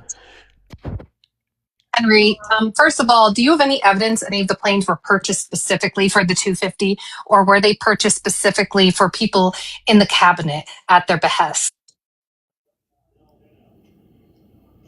I mean, I think what you guys are talking about is like flights for the administration. I think that was just part of the fleet. They already We're had it in talking the about a fleet. plane specifically purchased for personnel of the Trump administration, of the cabinet itself. That would not have happened. There's no reason to believe that would have happened under another administration. There's also no evidence that this is linked to the celebration, which also could have been run differently, because as we know, fiscal spending under each administration is different, but we know that fiscal spending historically looks very different under Democrats than Republicans. I was pointing to, there was a $464 million purchase of airplanes. It was a no bid contract, bought 10 used jets. And the reason that they didn't compete it for a lower price, right, which capitalism, competition, right, is they were saying they urgently needed for deportation flights. But most of the planes have sat idle for months. There's a New York Times article on it. It goes through how crazy expensive the planes were compared to what they got. They were older, like Boeing 737s, some smaller aircraft, and they don't have the staff to maintain them. But you realize that other countries might have already upgraded their equipment, and when their diplomats come to the United States and they look at our our facilities or whatever, they don't go. That's a sign of like soft power, right? You guys are familiar with soft power in politics. So when we entertain or host diplomats from other countries, our equipment needs to be as good or better than theirs, right? That's part of politics. What? Right? Did that go over your head? I don't guess- understand. Are you suggesting that if we have somebody to the United States of America, we have to, I don't know, flex our muscles in order to impress them? Is that not soft power? No, that's not soft That's power. part of diplomacy and all that. Yeah, No, it is. it's not. That's like an intimidation thing, and it's fucking ridiculous. They're not That's like- rappers. that's dude. like They don't dick have to measuring get iced contest. out. Wait, the U.S. like, you ever hear? I think Obama has a quote. It's like when you're like in charge, you don't have to tell people you're in charge. Like, if you have to say, hey, I'm in charge, you're not actually in charge. You know what I mean? Like, and so, do you think the United States needs to be iced out when we show up to deal with the ambassador of Liechtenstein? Like, we're the United States of America. Everyone knows that we're at the top of the food chain. Like, that's not, we don't need airplanes. Like, I don't know, but I can tell you that in 2024, DHS had a budget of about $21 billion, and less than $1 billion was no bid contracts under urgent. In 2026, so far, they've spent about $35 billion, of which $21 billion has been no bid contracts, urgent contracts. They are pissing away not small amounts of money. They've spent. So when they say it's urgent, they don't even compete it. They just get it from the fastest guy who can deliver it. They spent all this money. They literally spent over $20 billion urgently, which is 20x or larger than the entire budget of 2024 for DHS. On Like, top of that, you're being inefficient with your tax Wait, hold dollars, on. is my point. Let him respond. I mean, so get rid of patronage. But that's legislation, right? That would need to be a different way of Congress and the executive branch doing things. But you're talking about patronage. You're talking about the party that wins the election is going to also decide to a certain extent how money is being used and moved around, right? And resources. So that's like a brand new piece of legislation that you're proposing if you don't want that to happen. No. It's already in the federal acquisition regulation. Hold on, I gotta mute you. Yeah, your echo is bad. In the federal acquisition regulation, there's only certain circumstances when you should skip competition, national defense, emergency, stuff like that, right? Like life or death, that type of thing. my point is, they don't like the rules that are out there. They're not operating as efficiently, effectively, or operating as normal as we have in the past, and they're wasting so much money. And they literally got elected saying that they were going to be good stewards of the taxpayer dollars. And Congress, unfortunately, is not holding them accountable. But to have $20 billion in no bid contracts out of a $30 billion budget is insane, when under the previous administration, they had a $20 billion budget and $1 billion of no bid contracts. So, Because there's only how much of that is the border wall? Because it sounds like a lot of that is the border wall, which is being constructed right now. Only some companies have the ability to build that wall. We've got So like it would 80 be a no bid miles. contract. We've got like 80 miles of new wall. I don't know what you're talking about. But if you're That talking leaves about out 80, all the ICE facilities and things like that, all the warehouses they're purchasing at double the cost. Talk about wasting money. And a lot of these companies, again, are people who funded Trump, that helped send tons of money to his election. And it sounds like it's a little bit of a quid pro quo kind of situation. And I can't see how it's not. the answer is, in 2026, there's been roughly 59 new miles of primary wall and 42 miles of secondary wall built. But I guess you're saying, Henry, that you're happy with all the other things because the thing that impacted your life and was the most important thing, was deportations.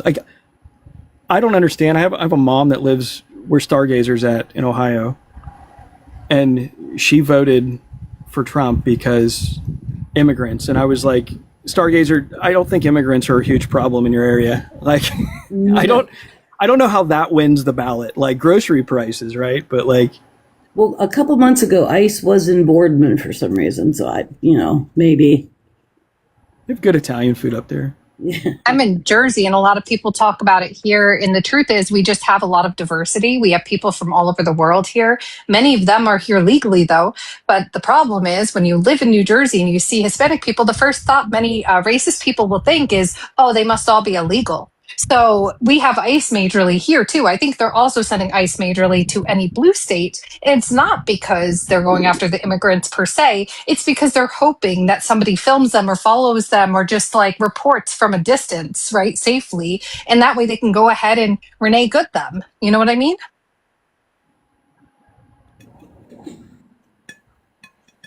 But I just don't understand how, of everything that you vote for, the biggest thing that's impacting your life is not like your kid's ability to go to college or get a good job. You're more worried about if they can play soccer at college against, you're afraid that a guy might, somebody who's transitioning might show up. Like, fuck if they can feed themselves or find work. The priorities Meanwhile, sorry. That was it. I was just saying the priorities are fucking weird, that people who don't even deal with immigrants are so worried about immigrants. They literally just go in the direction that they're steered. People are afraid of whatever the right is peddling on Fox News. And that's the whole problem. They tell their constituents it's the Democrats, it's the immigrants, it's this and that. And then why they're looking that way, they're getting their pockets picked. And they just don't even realize it. Yep. The culture are being utilized and weaponized, and they have so much fear of things that are never going to impact them that they're willing to like pew themselves in the foot. Like Ohio, if I remember, please correct me if I'm wrong, I read that there was a bill, luckily I don't think it went through, but it was suggested to play sports in school only for the girls, not the boys, that they would, if there was any question drawn in and they didn't believe the birth certificate the parent gave them, that they would do a pelvic exam on elementary school girls to have them play sports. And to me as a mother, somebody asked me, oh, what do you think about the sports situation? I said, if anyone tries to do a pelvic exam on my daughter, they're not, like, I'm going to go to jail. Like, I'm just saying, like, that is harassment. That is SA of a child. You're not going to do an internal pelvic exam on my daughter for her to play sports. That is not happening. It was brought up, but it didn't pass. Luckily, but like that shows you where that goes. So like my whole thing is transphobia hurts cis girls as much as it hurts trans children. And people Right. don't realize that. And if you care about children at all, including the non-trans children, if you want to protect your kids from those type of adults, you will realize what the end result will be. It will be men going into women's bathrooms and ripping out girls who they suspect are really boys because maybe they are tomboys and they wear baggy clothing, right?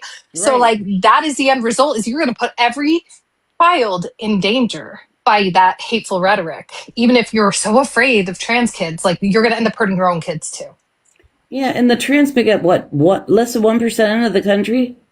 Oh yeah, and they're obsessed with that 1%. But then like they'll tell you, well, then they don't deserve rights because they're such a small percent. I'm like, then why are you obsessed with them? Right. If they're such a small part, then why are you obsessed?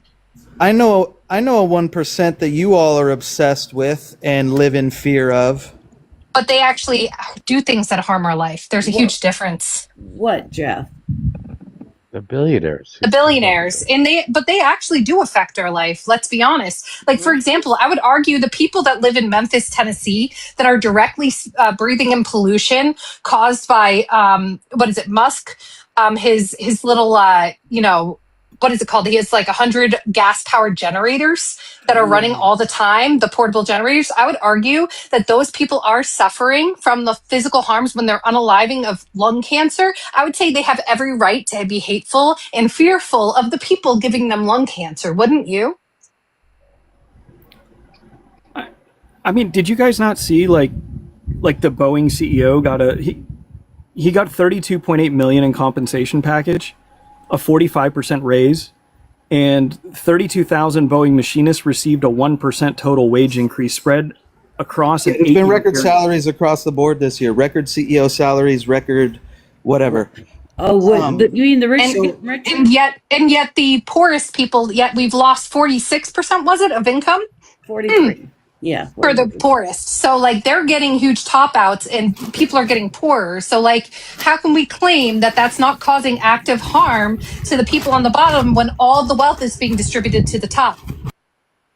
But you just know with inflation, right? If you give somebody a 1% wage increase over an 8-year period, that you are paying them less. And this is at a time when businesses are taxed the least that they've ever been in history, and they're making the most profit that they ever have in history. And they're not like out of the kindness of their heart providing a viable wage increases. Workers are making less. You know how much they donate, right? You know how many charities are alive because of them? Pretty much all of them. They do that for tax Charities write-off. shouldn't exist. Charities shouldn't have to exist because That's we the should use our tax. craziest thing. No, That's Jeff, the craziest hear me thing I've out. heard today, and I've I heard a didn't lot. finish. You don't even want to ask me about any of them. You just want to go on and on and on and on. I didn't and on finish and my on. sentence, Jeff. Whatever. Charities shouldn't exist, and we shouldn't have to count on the philanthropy of billionaires to provide the basic needs being met of American citizens. Like, our tax dollars should create a suitable enough safety net that you don't require charities to supplement what the government failures are. Right. And you shouldn't have to count on like somebody being nice. Charities do great work. The charities are run by very caring people. A lot of the Yeah, but wealthy. nobody's saying they're not. Wait, Jeff. A lot of the wealthy. Yes, you are. You guys villainize. That's what we're talking about. You complained that Republicans villainize You are a LGBTQ, freak. and I countered that. Well, you guys villainize the rich when you have no idea how most of them are very great people, high achieving people, very valuable. Once again, people to our nobody's country, complaining on and on. about charities, whether they exist or not. We're saying that they shouldn't have to exist. There's no reason that we should. That is the have to have craziest thing charities. you've said all day. We should not have to have charities because all of the things that charities do should be done by the state. Because we as a society should be providing those things, so we don't expect on the kindness of these fucking bastard ass fucking billionaires You have and way hope that too they much do the faith right thing. in the resources and abilities of the government. You have way Once too again, much faith. hope that we shouldn't have to charities are hope they doing do a the way right better thing. job than the government can do. No, it's proven that they're less efficient, and I don't know why you're simping for the rich man. What is your deal? Also, on top of that, like for me, my whole thing is this: isn't simping Elon for Musk the charities richest? right now? Isn't I'm isn't simping Elon for Musk? charities. Is Elon Musk You one are of the richest crash men out. in the world? And if so, how many hospitals has he built? And when did he find the solution for world hunger to end? Tell me all about it, Jeff, because he has endless amounts of money. So obviously he has money, he has wealth, he has power, he has knowledge, right? And they're so charitable. Tell me how he solved world hunger himself. Tell me about what he's done. I understand that in your lens of the world, a billionaire represents something bad, and all So of you don't have an billionaires answer. So must he be has all that punished, power and has done and nothing. all the Thank you. billionaires should pay for everything you guys complained Dude, about you and No, just- fix the you said that they would environment. solve everything and and- they don't. Jeff, you gotta stop. You're just arguing against The straw fuck, man dude! I've right been now. waiting like You have to an hour, stop. and you guys. You have to stop. You are arguing against a straw man. Either talk to the people that are sitting on the panel talking to you, or don't be here. I'm addressing that, but just because I'm. No, you're not. They went through 100 things, Mojo. I'm just able to address one of the 100 things they went to, so it might sound like I'm shadowboxing, but I'm just getting in where I can because I've been sitting here for fucking 30 minutes, getting just brutalized and not being asked of my opinion because I have a completely different life situation than all of you, and I just don't see. I mean, like, the one example was Jeff Bezos' wife, Mackenzie Scott, right? She got about 35 to 38 billion was the estimates in her divorce settlement with Jeff Bezos. She gave away 26 billion between 2020 and 2026. And her portfolio, even after giving away 26 billion, is $60 billion. At the same time, from 2020 to 2026, people are getting told they spend too much on lattes. She's an amazing person who did an amazing thing by giving away all that money, and she still, because she's asset class, exceeded 60 billion. Her money still doubled. Even after giving away most of her money, she doubled from her original from 2019 to 2026. That's what asset class does. But counting on philanthropy of rich people is like literally counting on nice people to do things that interest them. The Koch brothers gave to the arts. They supported the arts, right? But like, why do we have food banks? Why aren't people just on a government assistance program that doesn't require somebody with a good attitude who also has a bunch of access to money?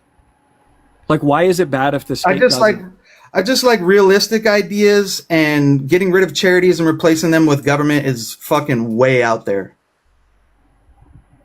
USAID was literally a charity. Like, it did fantastic things efficiently.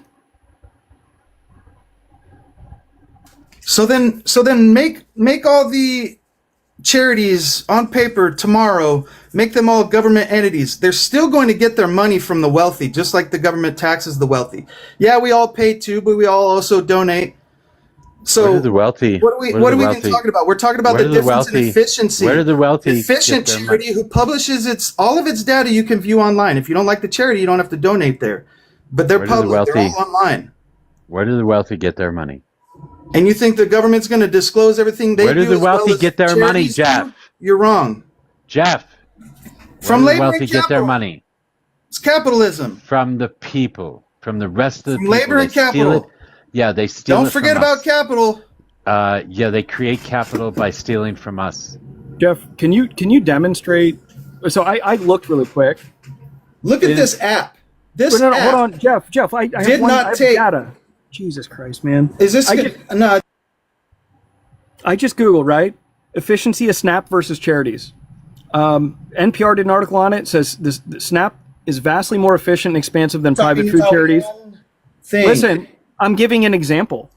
For And every it's- single meal provided by Feeding America Yeah, whatever. Charitable Network. Whatever. Y'all don't want to Jeff, talk to me. It's clear. I Yeah, don't. go away. I want to finish Go. the sentence. Just go away. For every single meal provided by Feeding America Charitable Network, SNAP provides roughly 9 to 10 meals. So for somebody to come up here and make a point that somehow charities are more efficient than the government doing it, they need to provide data, which I couldn't find any. Also, my whole thing is this. I think they should remove any kind of tax rebate or tax loop or tax benefit that rich people get for donating to charity. And then we'll see how many rich people, and don't get me wrong, I'm sure there are still some, right? There are some people with big hearts who like to help with causes. But I think if you close that little taxable deductible that they get for donating to charity, I think you're going to see a big fall off of people actually being so sweet and so good. And, because they like the write off they get. That's why a lot of times when you go into stores and they ask you at the register, do you want to donate $2 to feeding kids across America? I always say no. And people give me a dirty look. Because those CEOs of those companies, they use that as a tax write-off. You do know that, right? Like they use like Walmart and Walgreens. They have enough money to send themselves. Why are they asking us, the working poor, to fund these programs? It's because they get a write-off. So they should get rid of those write-offs and then see who donates.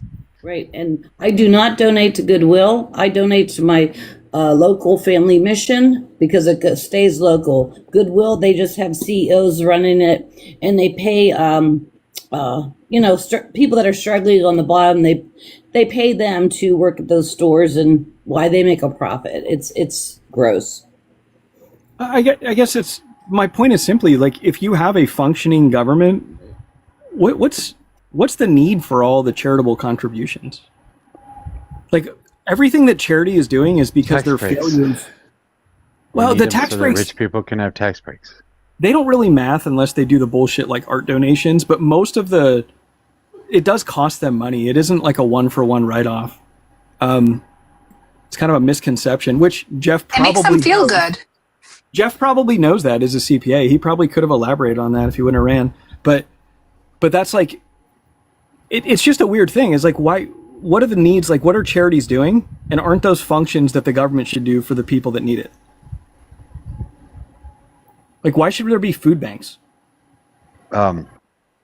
So a lot of this stuff is interesting. We were talking to Zach last night, and he was talking about private companies doing things better than the federal government, suggesting that like even parks. And then he started talking about New York City and about a specific park that was built in New York City and how much better it was than the park that was built by the city itself, and how much less expensive it was. And I took a wild guess and said, well, that was built into the contract. They had to get zoning and they had to get approved to build their skyscrapers that they were building. That's what it was. He said something about skyscrapers. I said, okay, so then they had to build that into the contract, and they had to build that park in order to get the skyscrapers put up where they were going to be put up. And then he starts defending it. I hadn't even looked it up. I just took a wild guess as to whether that was true or not. And that's exactly what it was. But he was trying to call it charity. This great company just decided to build a park for free in New York City. But it was tied to the building of 2 skyscrapers. What is it called when these areas are actually getting the taxpayers to foot the bill for like new stadiums that are owned by billionaire owners of professional sports teams? Like, for every dollar they give, I guess that's probably where you're at too, Mojo. Is for every dollar they give, they've taken 20. Right. So, the Browns new stadium. Yep. Well, and they get goodwill from people like Jeff who say that billionaires are great because they're given to charity. We got to defend the billionaires because they're given to charity. So they get that goodwill, and that's worth paying for as well. I was going to say, I was hoping. Oh, sorry, go ahead. No, you're good. You're good. I'm sorry, Mojo. I think my internet's laggy. I'm not trying to. No, you're good. Promise. It's okay. Don't worry about it. No, I feel bad now. Finish. I was done. That's what she Are you said. sure? Yeah. No, I feel bad because I'm not trying to. I think my internet's lagging or something's happening where I think people are done, and then I jump in and then I feel terrible. I'm sorry if I made you feel that way. I really am. No, you didn't. It's not your fault. No. Don't you apologize. I'm the one trying to apologize for being rude. No, I was just going to say that I'm really hoping whoever brought that situation up to you about New York, I hope they weren't talking about what is it, Central Park, because that has some history as to why they built it, and it's not good. And what they did to the people living there, it's disgusting. If you don't know, look up what's buried underneath it, and you will understand. And if you have any empathy, you'll probably want to vomit afterwards. Is this where they buried the bodies? They did. They took out an entire town, and there's bodies there too. So And then even Wall Street, there's lots of it's been proven there's bodies of slaves underneath. It's disgusting and disturbing, but true. I think we've seen, though, when you let the ultra wealthy have influence into charitable donations and things like that, if you, by me, it's 30A, and there's these state parks that are there. And so rich people with their undue influence, because it's not just government ran, they have to count on the benevolence of these people. They do what they're told when it comes to wealthy people, to include like your zoning commissions, your local governments are just as corrupt with it too. So they have these beautiful like state parks, and these rich people have built entryways that go through like a gated community that get to the park, and then they make like really limited access with limited parking for the general public, so that they almost have the park all to themselves, or they make it harder for your everyday person. They block beach access. They like all those types of things are what happens when wealthy people are pulling the strings with undue influence in government.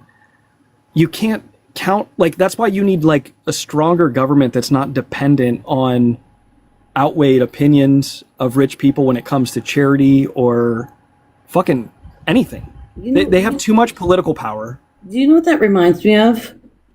What they're doing in Palestine, how they have no access to water, to the lake or whatever is there, the sea. They cut their access to the sea to virtually nothing. This is a weird capitalism thing that people don't realize quite often, is that like wherever the tide goes along the ocean during high tide, that's like your public land, and you can't own the beaches.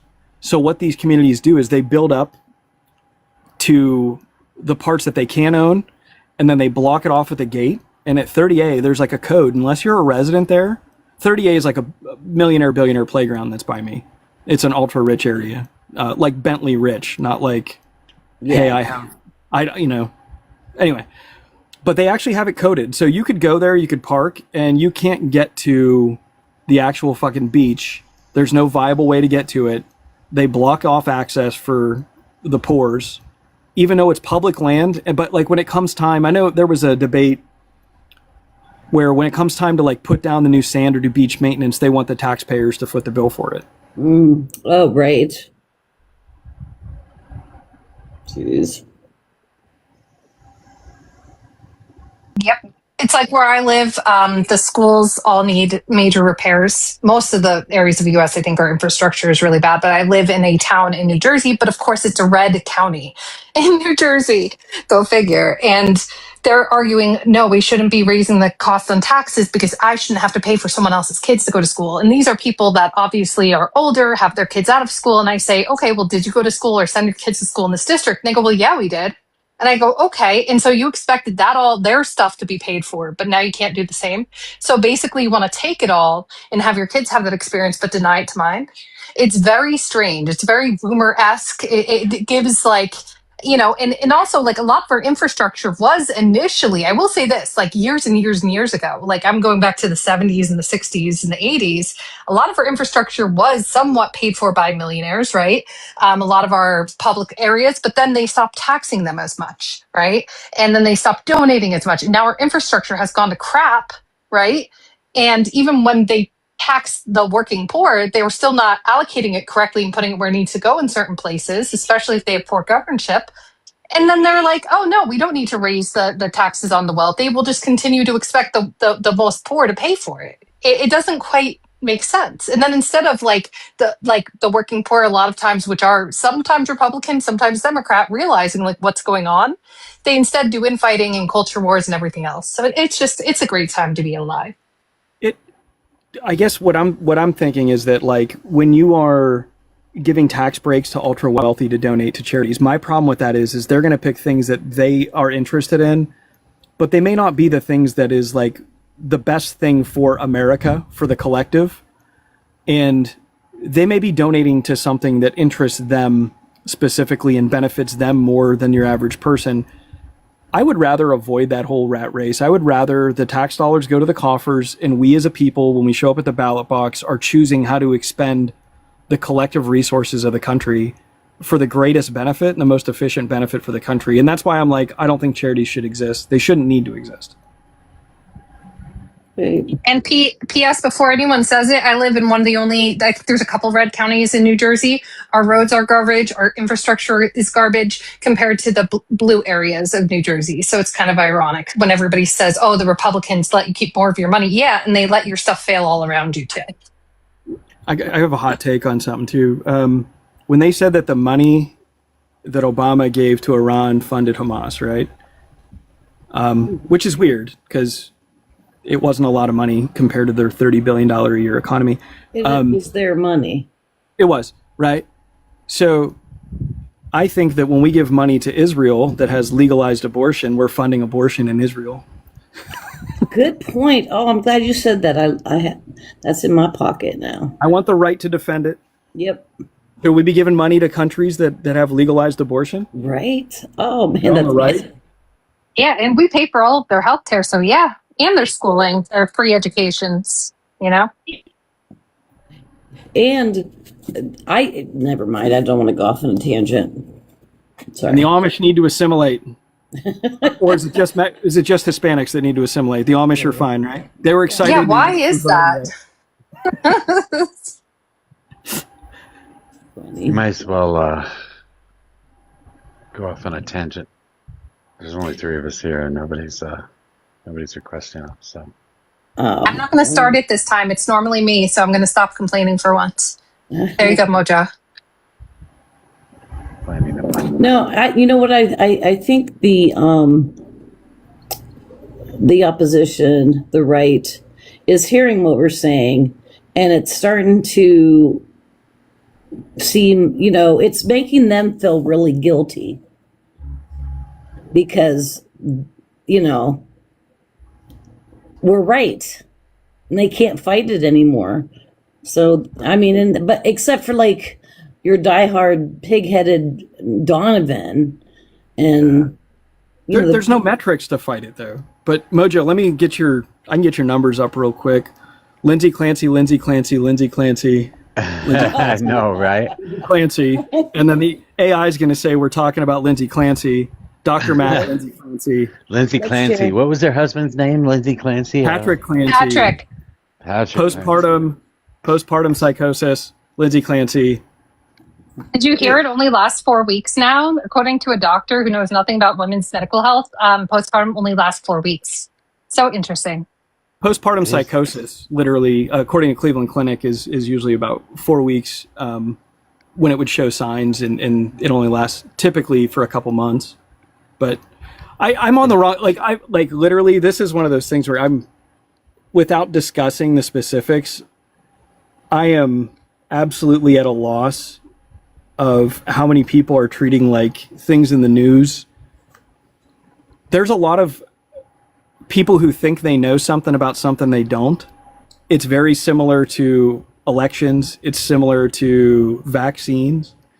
It's the same energy, and it's coming from people that all of a sudden are fucking detectives and trial attorneys and experts on mental health illnesses. And oh yeah. No, we see that with everything, but I think it's also because there is an emotional attachment to this. A lot of people do see themselves relating to either side in this scenario. I'll say for me as a mother, like certain facts of this case don't really add up, but I'm not there to hear all the evidence. So I'll at least say like, hey, this sounds really bad. It sounds like it's possible that something else happened here. Her heart rate was at 54 beats per minute when she was supposedly running up and down stairs. As someone who has a dysfunctional nervous system, that happens sometimes to me, but to somebody healthy, like physically healthy, that generally does not happen. Usually your heart rate goes up when you're standing and running up and down stairs. So like there's certain things that make me go, right? But also I'm not there to hear all the evidence. So I can't sit there and say Patrick did it or she did it or, and I know people can be manipulated when they're in psychosis, but I also know they can do crazy-ish when they're in psychosis, right? So like, I honestly can't say one way or another. All I can say is this whole thing looks not so great, and hopefully justice is found out, and whatever happens to be, and the justice system does what it needs to do.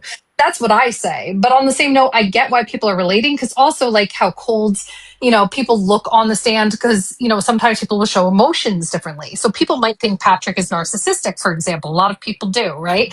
Or he could be neurodivergent and misunderstood, right? So we really don't know. But yes, I can understand why some people are feeling emotionally attached to this, especially because like the way it's portrayed, like he went out skiing when he dropped her off at the hospital, or he went on a 2-day business trip after supposedly she said she was afraid she'd harm the kids. So Mira, I I think understand the you're missing- emotional intention. I think you're missing my assertion is basically a bunch of people who are unqualified with opinions are like calling somebody a narcissist, right? And like all this stuff.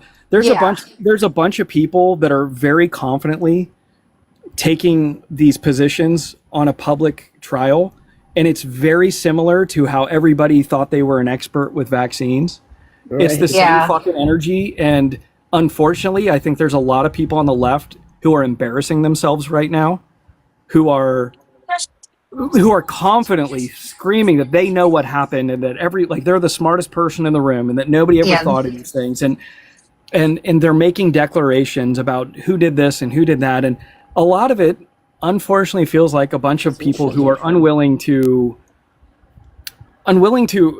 basically accept accountability or reality for things that happen in the world.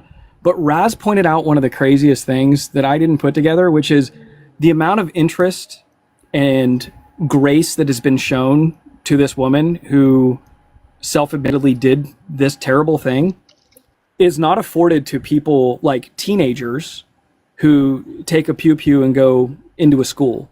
Nobody's analyzing them and saying, well, they're innocent and that their parents failed them and that they're like, throw the book at them. I'm glad they're gone, right? And so it's like a weird dichotomy of what's going on, is that this amount of grace isn't normally shown to anyone else in society, but there's like women wearing shirts and they raised over $1 million for a woman who snuffed out 3 of her kids. Yeah, no, I understand. But also I would argue this is unique because when we saw, what was her name? Casey Anthony. None of us were like, oh, she's innocent, right? So many women still to this day who condemn what she did are now flipping sides on the other. I think, again, it depends on their emotional attachment, but nobody really knows what happened except for Lindsay, Patrick, the kids, right? And we don't know all the evidence. Oh, yeah, the energy is weird. It's not the evidence. No, it is weird. My problem is right now, TikTok is full of conspiracy theories that a lot of people on the left, a lot of women are grabbing onto, and they're it has to be the man's fault, and there's people that would never have made the cut for a jury because they have such a bias. And I think it's a weird time right now. No, it makes sense though, because we also acknowledge there is such a there is such a disproportionate gender-based thing in the US, right? I think that's where this is naturally coming from. I think this is where, not saying it's good. I'm not saying people should be acting this way, just to make that clear. But I'm saying people are projecting their realities and how the actual patriarchy affects women, right? And they're putting it on this case instead of looking at individually, right? That's what I'm saying is probably happening. But yes, they don't know because they're not there. They're not on the jury. They have no idea. They're making up things that are running around as facts about a person that they don't know. They're diagnosing people with, and they have no mental health expertise. That's the equivalent of the anti-vax people saying that the vaccine does A, B, and C. And I don't think the left, I think a lot of people, like you said, are emotionally involved. I think it's kind of fucking gross. Yeah, it is. But it now makes me see what the right was going through. I think it's a lot of cognitive dissonance and misplaced. They think that they're smart enough to understand. What is that called? There's a term for that. Where people think that. Thank you. It's a lot of Dunning-Kruger plus cognitive dissonance. Plus, yes, there is some realities that we live in a system of a patriarchy. So I understand the emotional investment, right? But I even if they happen to be wrong, I understand where it's coming from for a lot of people. I don't think they're malicious on purpose. I think they're emotionally charged. And I think that they're responding in a way that's inappropriate, but they don't see it. You know what I mean? Whereas you and I can see it. Like, I will acknowledge, I understand why people might feel that way to rush to defend her, but I also acknowledge, hey, I'm not on the jury. I don't know shit, about what's happening in this case. And I'm not an expert. Exactly. I know nothing because I'm an average person. But they're literally, this is a big, giant, real-time happening conspiracy theory by a bunch of people on the left. And there's these people that are passing things that are not true as fact. They're making analysis. And I'm fucking embarrassed by it. Understandable. It's so weird that literally, I wondered how the right could do it with elections, and I wondered how the right could do it with COVID. And then I'm watching this happen, and I'm like, fucking hell, man. The left is literally doing it right now. to the point where they're Yeah. supporting somebody who snuffed out her 3 children. Most people on here won't even admit that she admitted and conceded that point, that her lawyer conceded that Oh, yeah. point. Like, they can't get past step 1, and they say, well, no, she was brainwashed. How would some TikTok personality know that a woman was brainwashed in a trial that they're not part of? Like, it's fucking weird to me. And there's, at the same time, there's real shit going on in the world. Right. And I think the entire platform has been 50% hijacked about a case like, and it's so strange. I agree. Like, this I will shit not happens. listen to it. If I scan past, I leave. I don't even want to fucking hear about it.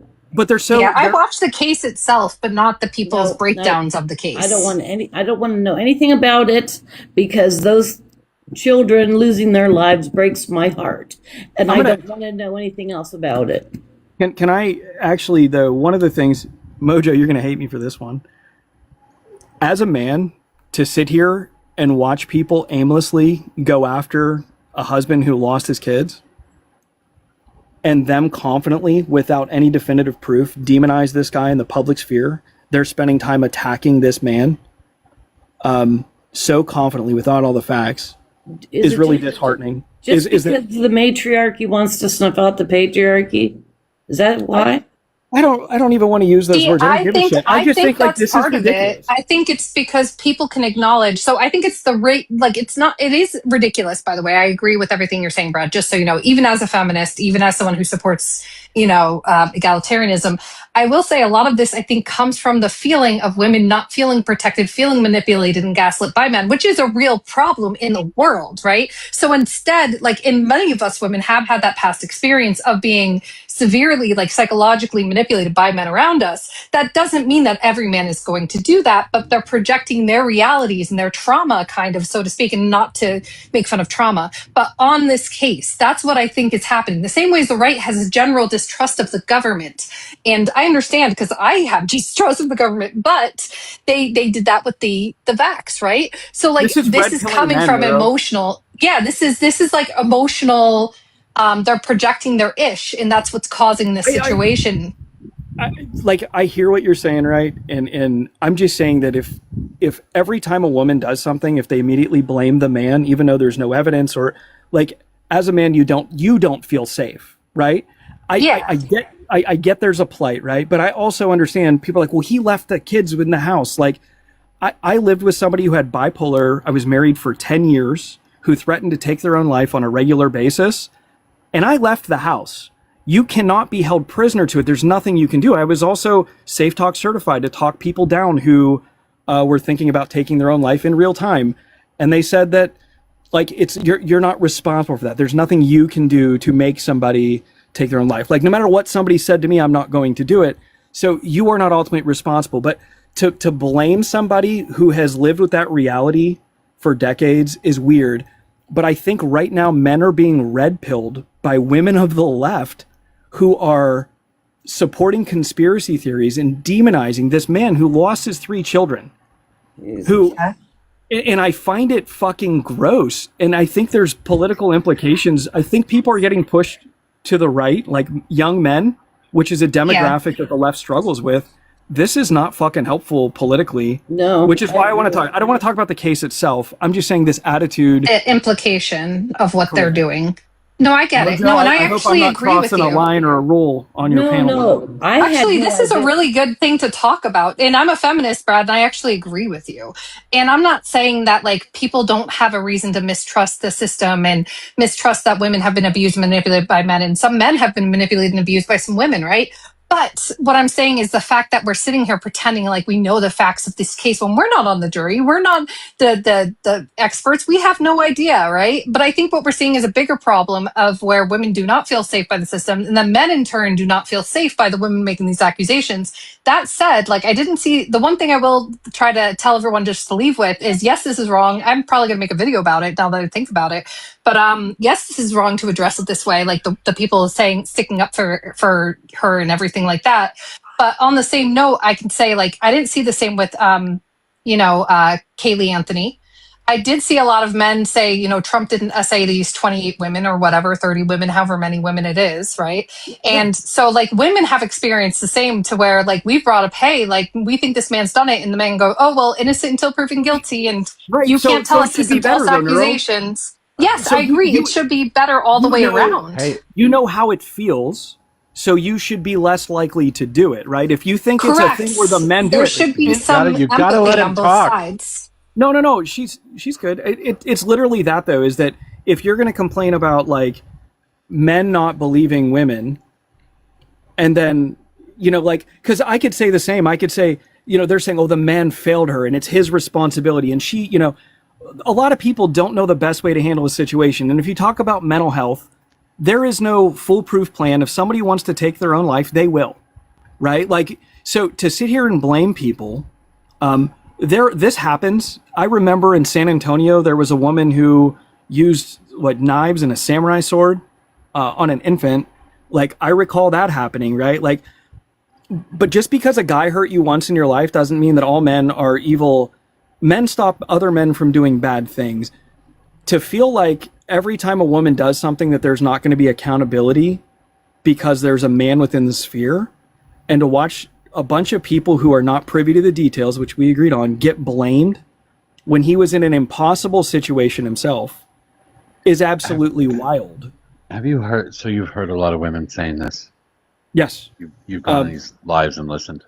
Yep. And I type in little caps letters that, well, you cracked the fucking case, because they're always like, what about the vase or the end table? And I'm like, yes, you guys are fucking Sherlocking the shit out of this. Like, I think it's ridiculous. I mean, I will agree. I've seen a lot of that on TikTok. I will agree. I don't know if it's the majority of women overall in the world, but I would say there's a loud minority that is speaking out and making these TikToks and saying, oh, this is what really happened. And, but we also saw the same even before social media with, for example, what's his face?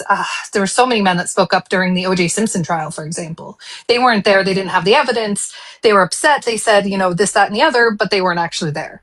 You know what I mean? And there's a lot of controversy to this day about that trial, right? And about that, crime. But, there are people that will take emotional positions about crimes, right? Depending on who it is, where it is, right? And who's on trial. And they will kind of manipulate it or feel like they know better. And that's what has to stop in this country, because it is not helpful. They can talk about their own personal opinions, but they can't claim to be an expert. That's ridiculous. I would say that Nicole clearly let OJ down. And it's her fault, right? Like, that's the same energy that I'm giving here. I'm saying that Patrick must have let her down because she did something wrong. So why is the inverse of that? Why is it? No, Nicole I think a lot of people are feeling frustrated, for OJ's actions, right? Too, because, like, for example, did you know, like, for example, I don't know if you know this statistic, but a lot of women will bring up the fact that if you're in an abusive relationship, you're more than likely, even if you leave, right, your abuser, you're more likely to lose custody of that child for being abused and failing to provide safety for that child, right? That's the thing, the failure to provide safety, right? There's child neglect, child endangerment, right? Charges that mothers get brought up on all the time because their husband's an abusive alcoholic, instead of the man being held accountable for what he did to the woman and the child, right? So a lot of times people will lose custody of their kids for that if it's the woman, which you can statistically, please everyone look into. But on the same note, they're like, well, how come it doesn't go the other way? Because I wouldn't leave, because they're thinking from their own experience. They're saying, I wouldn't leave my kids, Let me pick etc. something apart, though. Let me pick something apart you just said.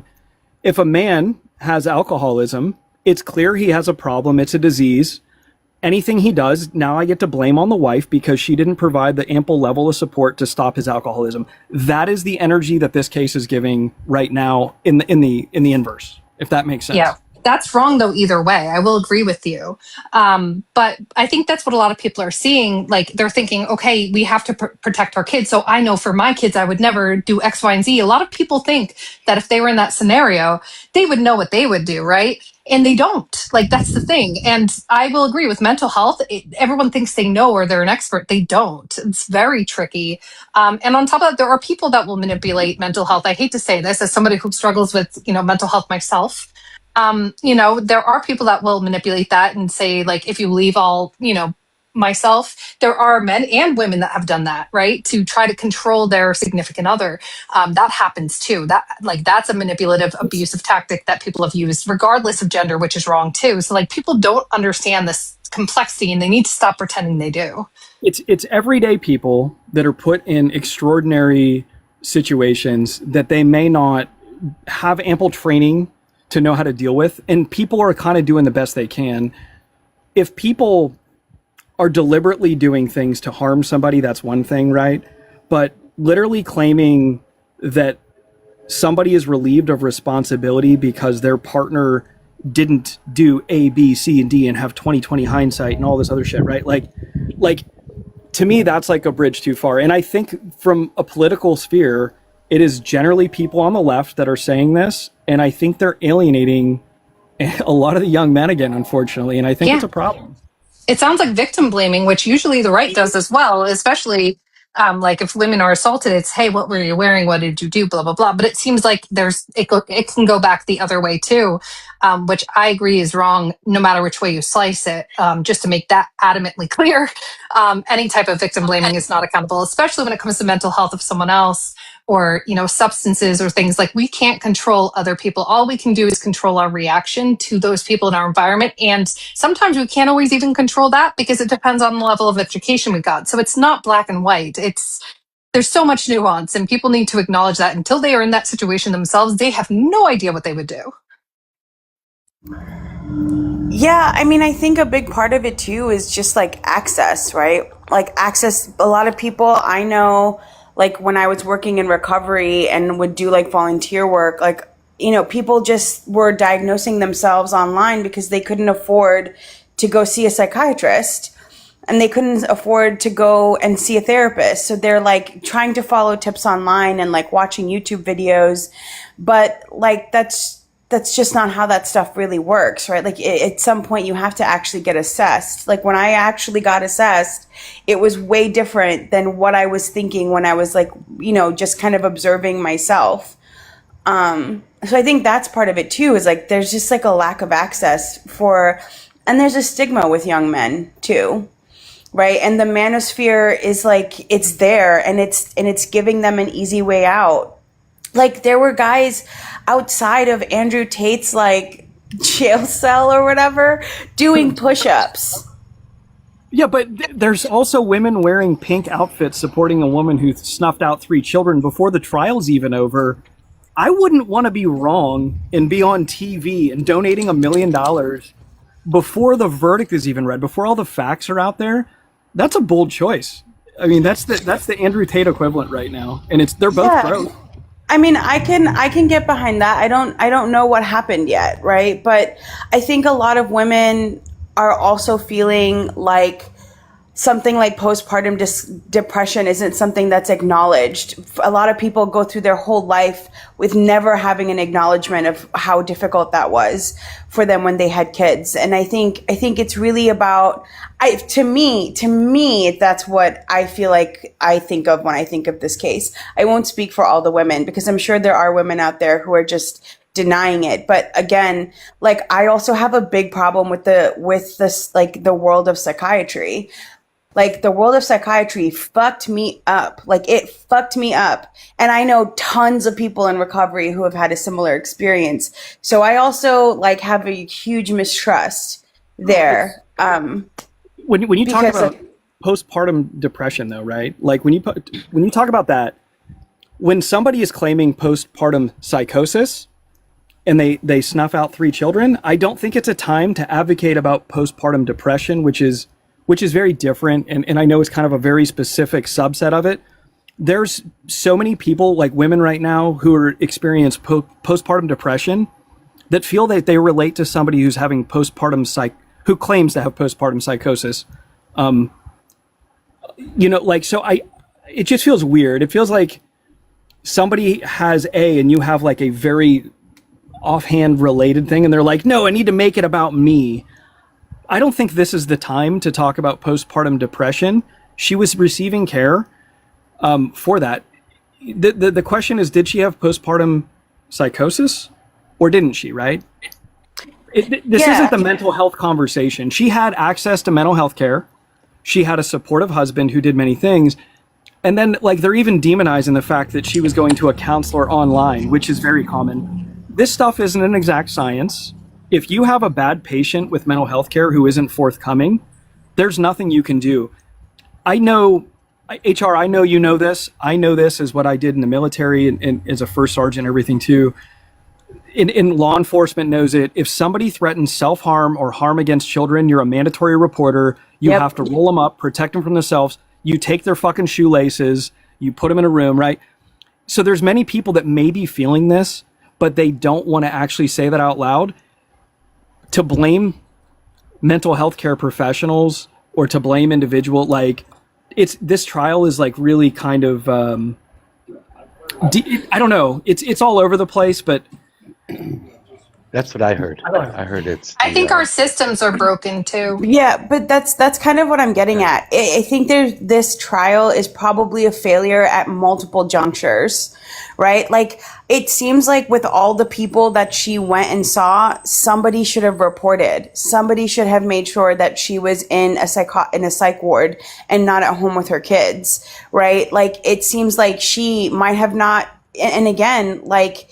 But she didn't cross that line, HR. That's the thing, is that from my understanding, our current system, if she doesn't say that she's going to, like, because she was specifically asked, are you going to harm the kids? No. Are you going to harm yourself? No.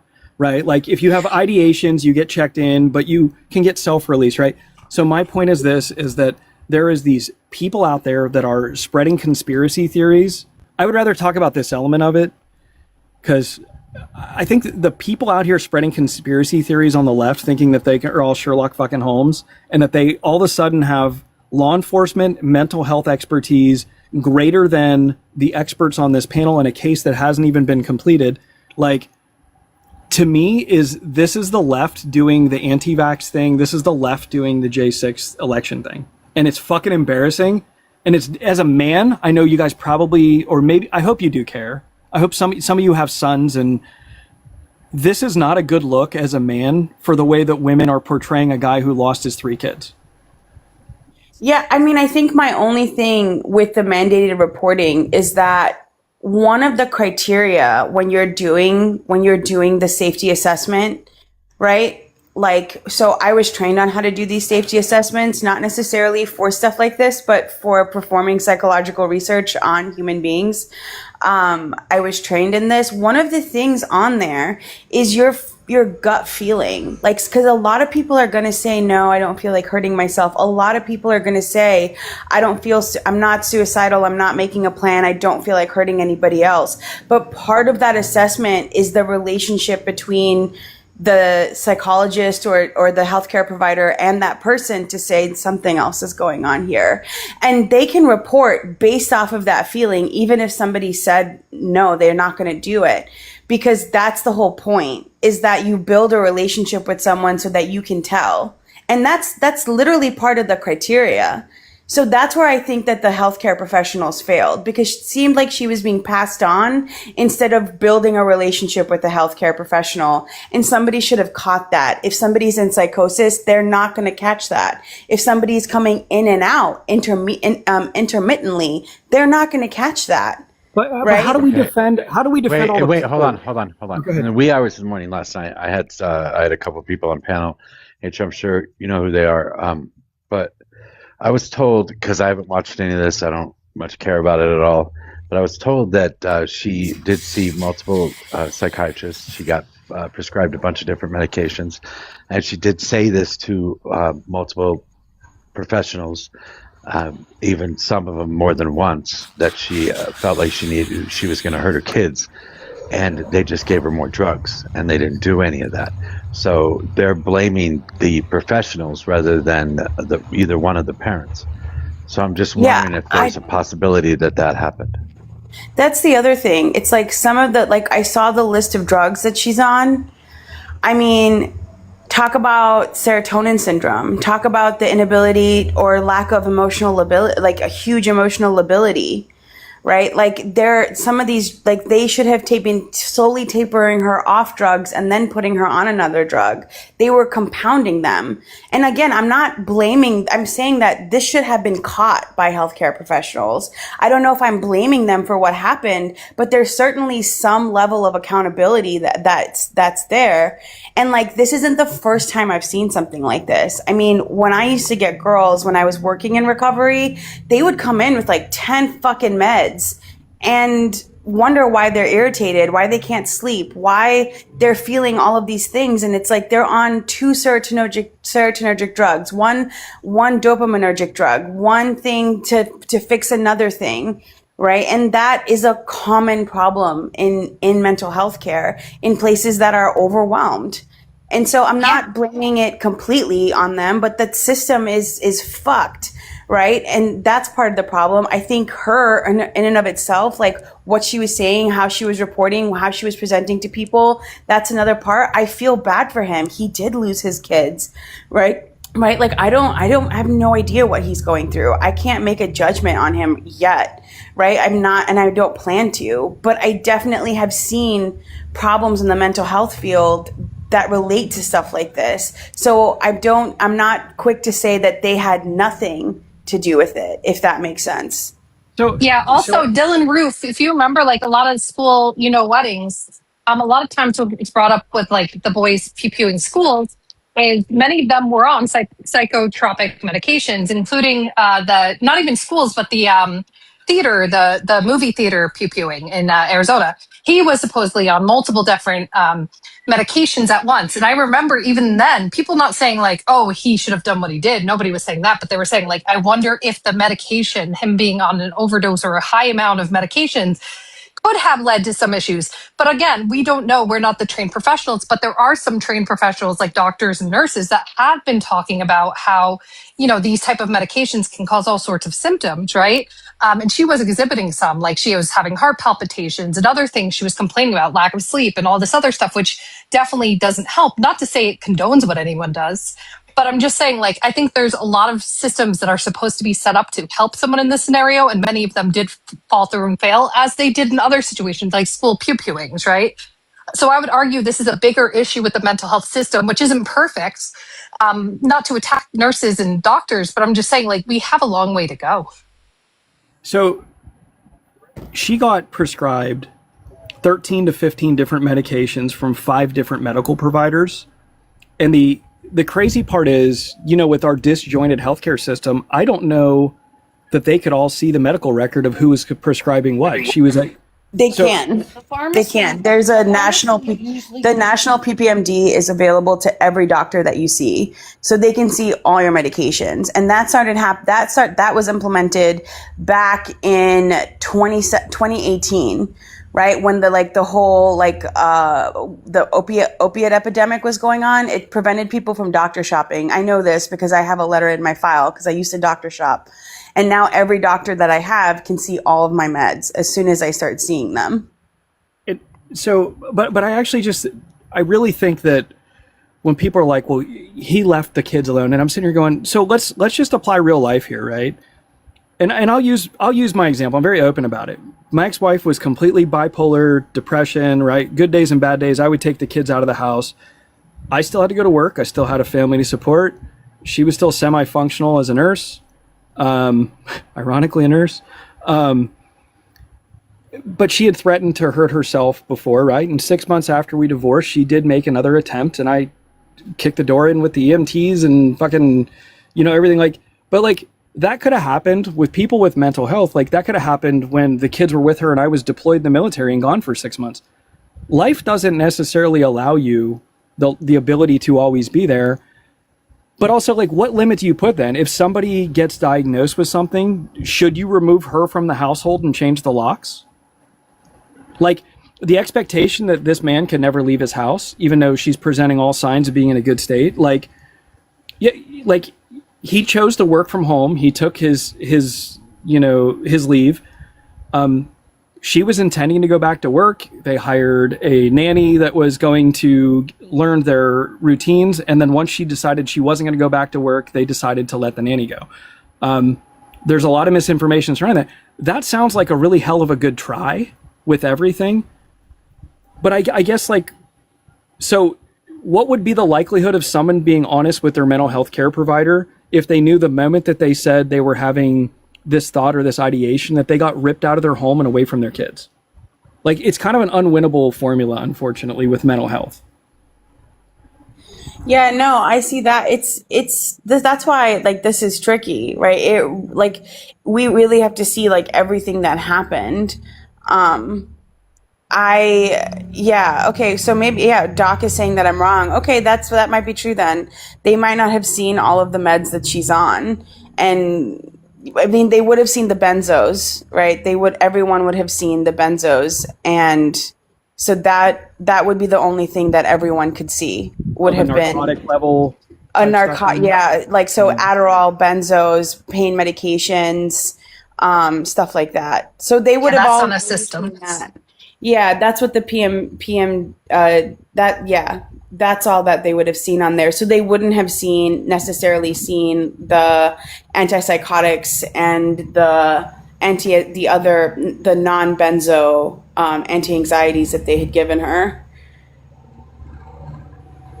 Yeah, So, I don't know. It just feels unwinnable. But I guess for me, I just think it's really strange to watch a bunch of people that I know on here and have agreed with many things on, are literally drawing conclusions, being very loud, very confident, and claiming expertise in things they don't know anything about, and assigning blame to a man who lost 3 kids is, to me, that's a risky fucking move, and it feels weird. Like, I think you described it before, though. I think I know why that is. Not that they should be ever claiming expertise, because that's wrong. But you said so before. You have a personal experience. And by the way, I'm not picking on you, Brad. I'm saying sadly, and it sounds like yours was very traumatic. No, I'm not that way. I'm saying, like, I feel terrible for what you experienced. But because you have that unique perspective, you're able to see that, yes, sometimes mental illness with women can cause, like, this irrational, erratic behavior because you were personally involved, right? So because you can see that, you have that perspective, but because there's also on equal parts many women who've experienced gaslighting and things on the other side, they see it from that light. And so what you're seeing is the 2 different perspectives based on our personal experiences, which none of which are illegitimate, right? Because people experience trauma that was legitimate in their lives, like you did, they did, whoever. Not your spouse. I'm talking the women. No, they shouldn't be, but that's the thing with emotions and trauma. No, they shouldn't be, but that's the thing with emotions and trauma, right? Like, a lot of times our unhealed trauma can manifest in this way. I'm not saying it condones it, but I'm saying that's usually what happens with unhealed trauma. And I'm not trying to make fun of anyone, just to make this totally clear, because it's not their fault they even have the trauma to start with, right? But this is how it happens. So, like, because you have that unique perspective, you have that look, or that view, right? And because they have their unique perspective, they have a different view than you. But nobody should be playing expert, though. Nobody should be claiming to have this expertise or knowledge or, superiority to understand the facts of this case. That's insane. yeah, I guess where I'm at with it is it just feels like a bunch of people are wrapped up in this with their own emotions, but in an embarrassing way that's actually harmful to people. But I think it's actually harmful to, and I know nobody seems to really want to hear this part out loud, and Mojo, I'm the one who say it, but, like, I think this is actually kind of harmful to men, the way that women are instantly blaming the husband for not doing enough or not doing this or not doing that.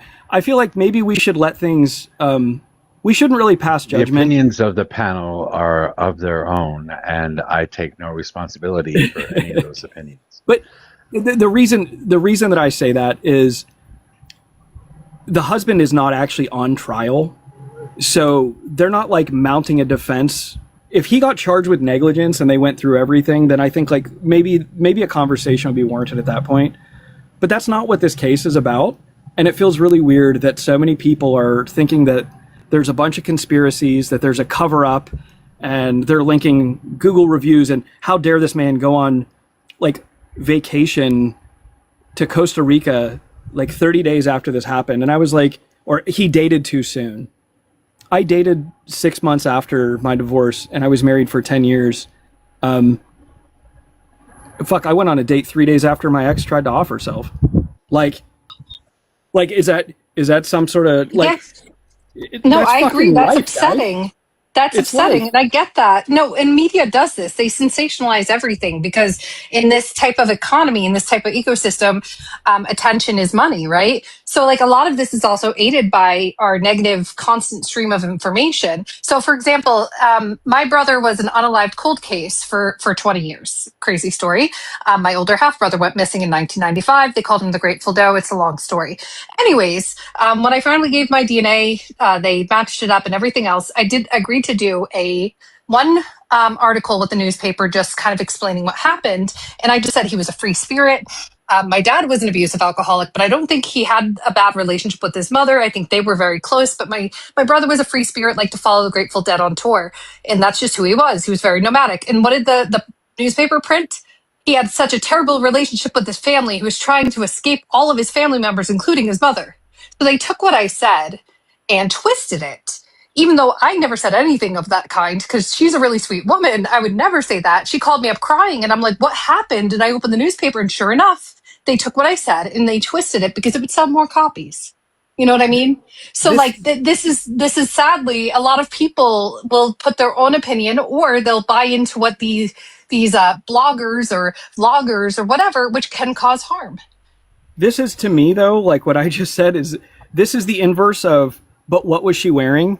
This is like, this woman did this terrible thing. The woman does this terrible thing, and they're like, but what did the husband do? It's the same. It's like literally that energy is what, I guess that's the best way to summarize. And some might feel like it's earned because some might be like, well, this happens to women, so it's only fair, which is bad in my opinion. But like, I get where they're going with it, but like, it's not good. But like, I think a lot of people were saying, yeah, that's the worst thing you could ever do. I'm sure, like, I just like to judge like how fast he's dating after all this. Like, who the fuck are all these people? Like, and so to me as a man, like, it's just kind of terrifying that a woman literally can unalive 3 kids and somehow a man is like, and maybe it's just TikTok, but there is just 50% of this app is literally following it, and a large portion of them are definitely pointing the finger at the guy. And I just think it's wild. Yeah, and it's surrounded by conspiracies and misinformation too. And yeah, it feels gross. The whole thing feels gross.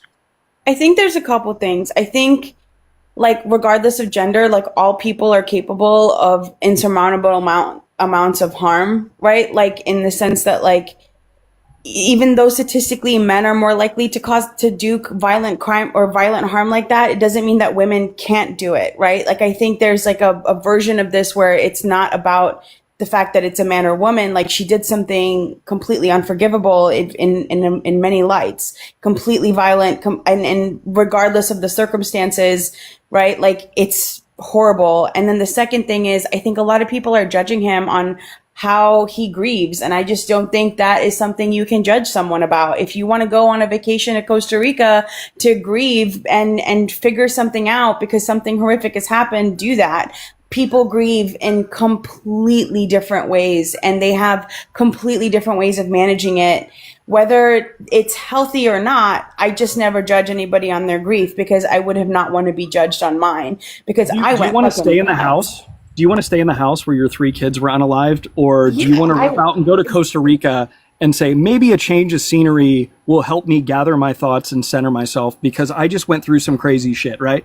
Like, and someone's like, oh, they left a review. I'm like, I would be doing everything to keep myself busy, to not focus on the fact, or I don't even know, I can't relate to the process of losing a child, let alone 3 at once, let alone from my partner that I chose and raised a family with. Like, it just feels absolutely invasive and fucking gross for people to be out here judging those behaviors. If you can prove there was some criminal shit, if there's a trial and some things are found, but man, the amount of people that are jumping on this and just glossing over the actions of a human and blaming the other one.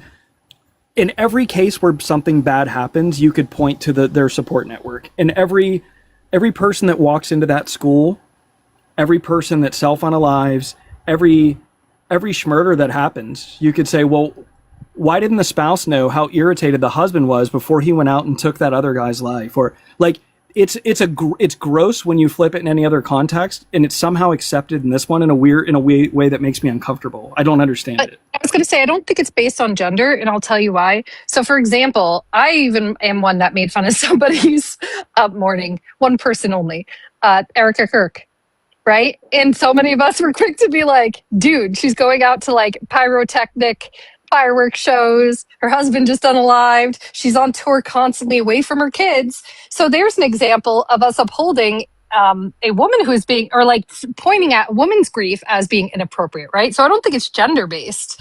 I think it's honestly, it depends on people's personal, like I said, history. So like, because you had that one example with your ex, and I'm not, Brad, again, I'm not like mocking you. I'm saying like, I'm sorry you experienced that. That has forever changed your view, right? On mental health. And of course it has, like for anybody it would, right? And for women who've had a negative experience with the man's mental health, it forever changed their view. That's what I'm saying. I'm saying that we look through a world through a lens of our own suffering and pain. We don't mean to, but sometimes we get biased, but we shouldn't be out there speaking, saying, I know what's right. I know what really happened. That's where like, yeah, that's wrong. Nobody should be doing that regardless of what side on the issue they're on or how they feel about it.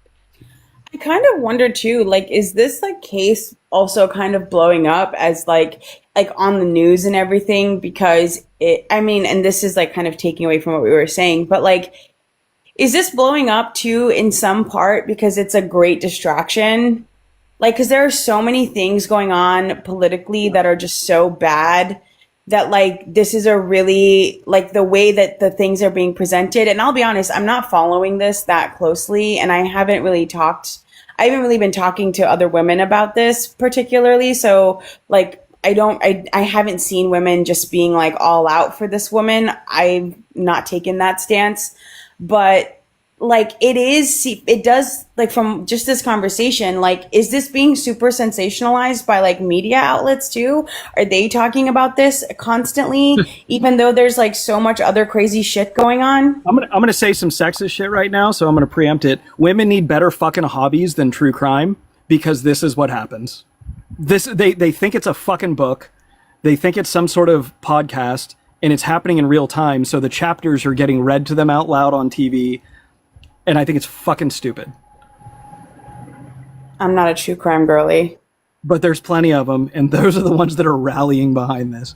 And there was a theory about why women like true crime so much, and that was actually not a bad one, which is that it's kind of empowering when the woman, like, my ex-wife, many people, probably many guys, like their spouse, like is sitting there watching, like, I don't know, about the Black Widow who, like, the woman who, like, poisoned 3 husbands, right? Like, and and as a husband, you're kind of like, so you find this entertaining, huh? Like, but some women have said it's empowering. I don't know. I watch it. I was going to say, I'm one of those people. You can ask me. For me, it's, even though I feel like if something were to ever happen to me, not that I expect it will, but if it were to, I feel like the more I watch and educate myself, the better chance I have for survival. So I watch shows like I Escaped and things like that, where like people tell their stories, both male and female, of a situation where they were kidnapped or attacked or whatever, where they escaped. Because I feel like the more knowledge I have, the more power I have in that scenario if anything ever happens to me. Does that make sense? I also watch, like, my dad used to be obsessed with reading books on serial unalivers. Yes, my dad was a weirdo,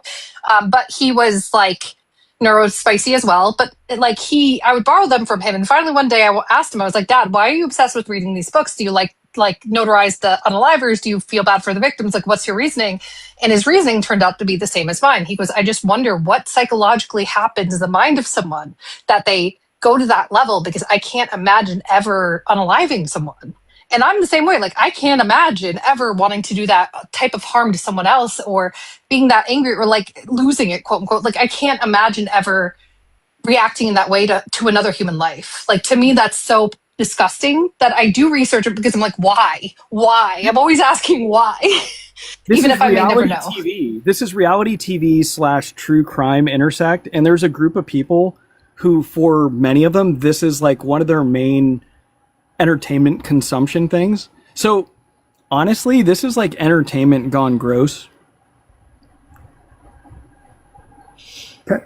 Yeah, I mean, I don't know. It's, to me, have your hobbies. Like, that's not, I don't like true crime because it just does nothing for me. Like, I'm not entertained by it. I'm not, that curious about it. Like if there's something really interesting and there's like a study or something done, but like otherwise, like my favorite, like quote unquote true crime was actually Shit Town, which turned out to be like very way more interesting, like kind of study on people living in rural areas, which I thought was quite interesting. But I don't know. It's, to me, I don't know why women are super into it. Never been my thing. I prefer sci-fi and fantasy. I'm way more into that. But I feel like this case is probably more complicated than people want it to be. They want there to be an answer here that like absolves somebody and blames somebody, and that's probably not the case.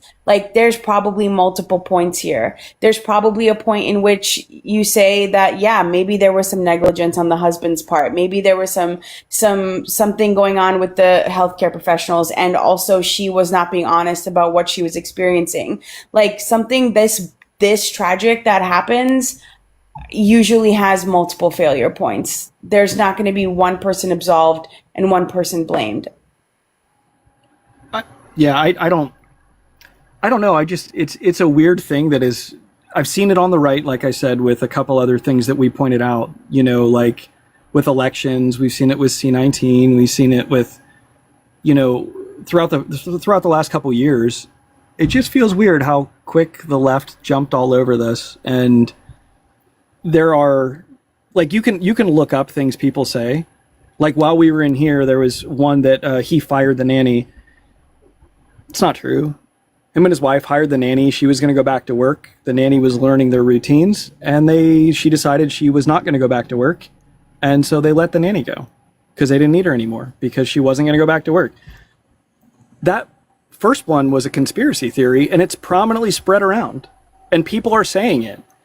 And you can like Google things, and they're saying, well, she never admitted she did it, or his lawyers, like, we have like so much information at our fingertips, and the left, I used to believe we were better at like sorting out fact from fiction, but this is kind of fucking embarrassing, to be honest. And it's so invasive. This is, Well, on TikTok, it makes sense. People are drawing in big numbers because of this case. A lot of people are paying attention and watching.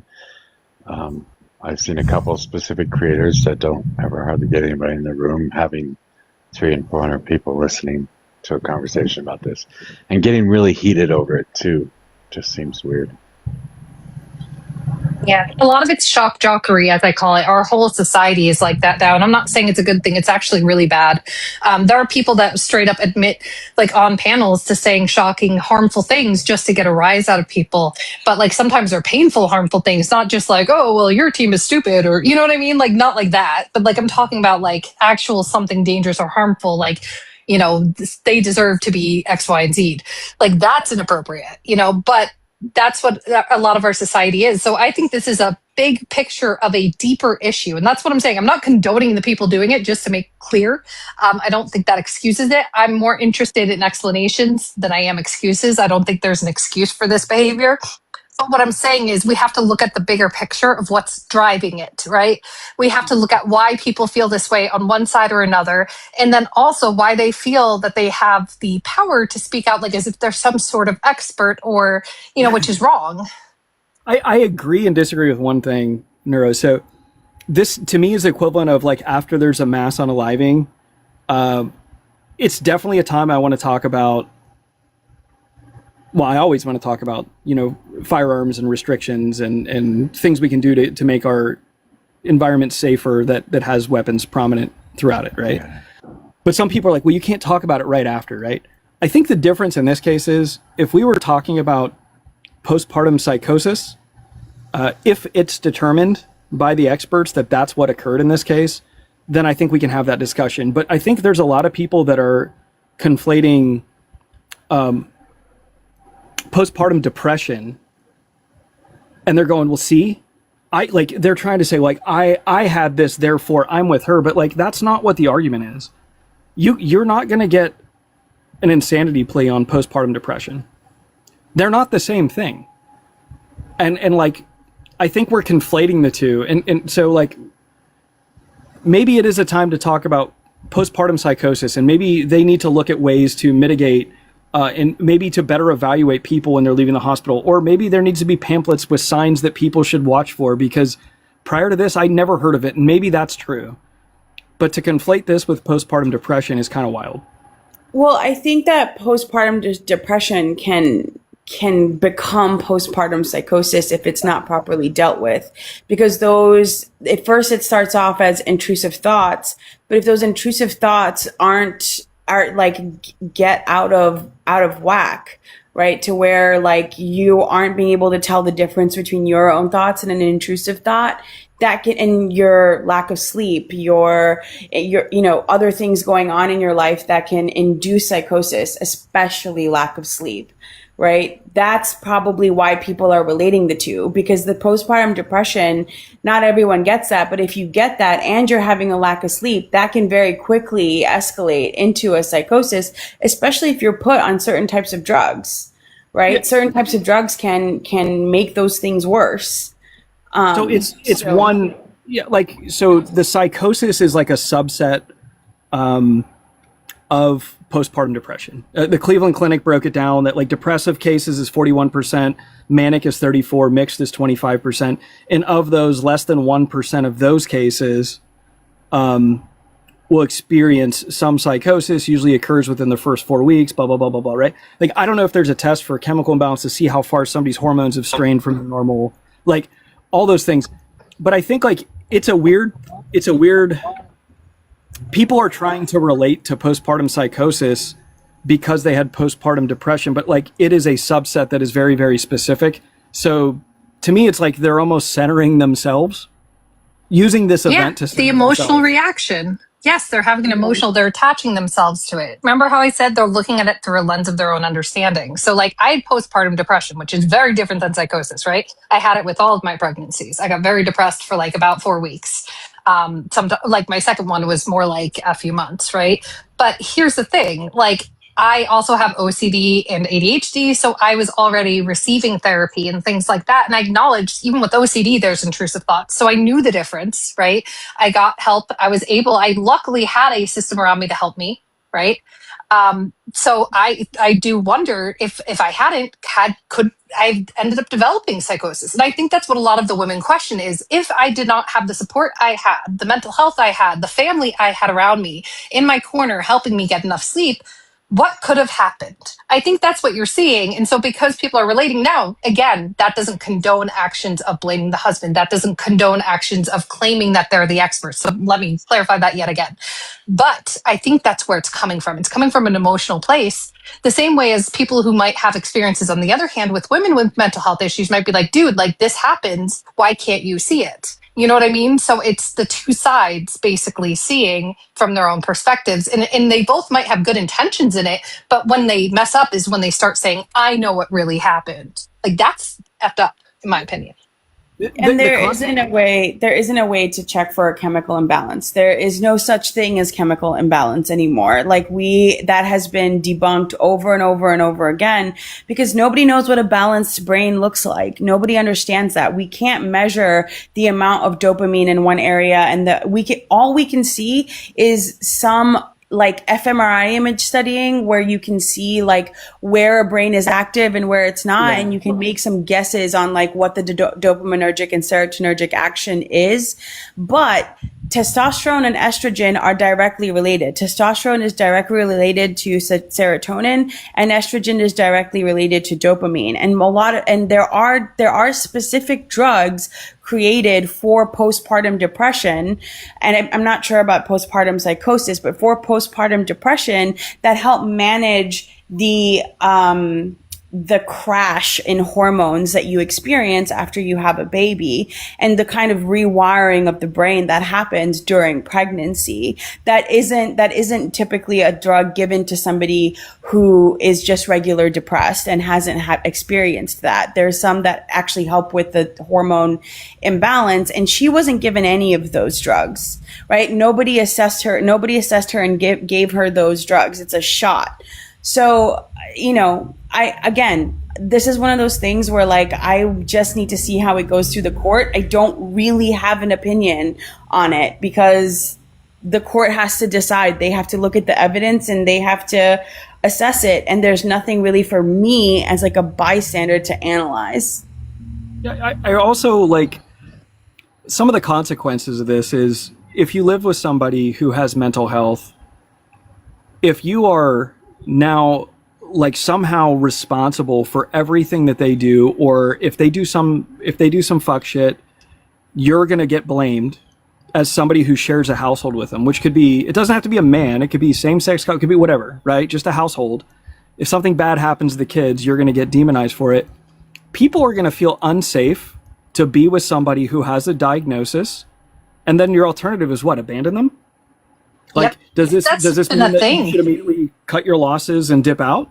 Like, Yeah, but Brad, I would argue that's been a thing for a long time. In fact, I mean, many times, like in fact, like in DV situations, a lot of DVers, not to say all, because most of the time, if you have a mental health diagnosis, let me make this clear for everyone in the panel and listening, you're actually more likely to be a victim of a violent crime than an offender. So I don't want to demonize anybody with a mental health issue. I have mental health issues myself. Studies again show that you're more likely to be a victim than the perpetrator, but I will say this, if you are assaulted by somebody who has mental illness, right, in a DV situation, they often will blame the person who stayed. They'll blame the woman or the man. They'll say, you should have left. You should have known better. Why didn't you vet them better? Why didn't you know? Why did you leave your kids around them? And in the court of law, you can actually have your kids removed for child neglect and failure to protect your child, right? After you're assaulted, you could be in the hospital room recovering from an assault, and CPS will come in and say, we're removing your kids because you failed to keep them safe, right? So like, I feel like we're already at that point, right? And that's regardless of gender, to where we do victim blame people who are stuck in these situations. And that's what we need to address. We also need to address the mental health system as a whole to hopefully make it better so it's not so stigmatized, but we've already super stigmatized it. Like, and I'm not condoning or excusing, it's terrible. We have a lot of work to do. yeah, I mean, like, if you read about like SSRIs when you are prescribed them, so say that you're diagnosed with postpartum depression, it still takes 2 to 4 weeks for the antidepressants to kick in and work. So what's the guidance for that 2 to 4 weeks? Do you separate a mother from her child? Because I feel like that doesn't help the situation. Or do you risk having the mother around the child? Or what if, like, so it's an impossible situation is my point. And you have to count on the medical professionals and the focus. But I feel like this discussion happening right now during a trial where a woman who had an 8-month-old, which is extremely atypical for those symptoms of psychosis to occur that late after, and you know, there's been doctors that weigh in on it. This is their opinion, not mine, because I don't know fuck all about this. But I think like it feels like this entire conversation happening now is excusing this person before the verdict occurs. And at the same time, they're currently blaming the doctors, the husband, everybody around. And so it's just a weird discussion.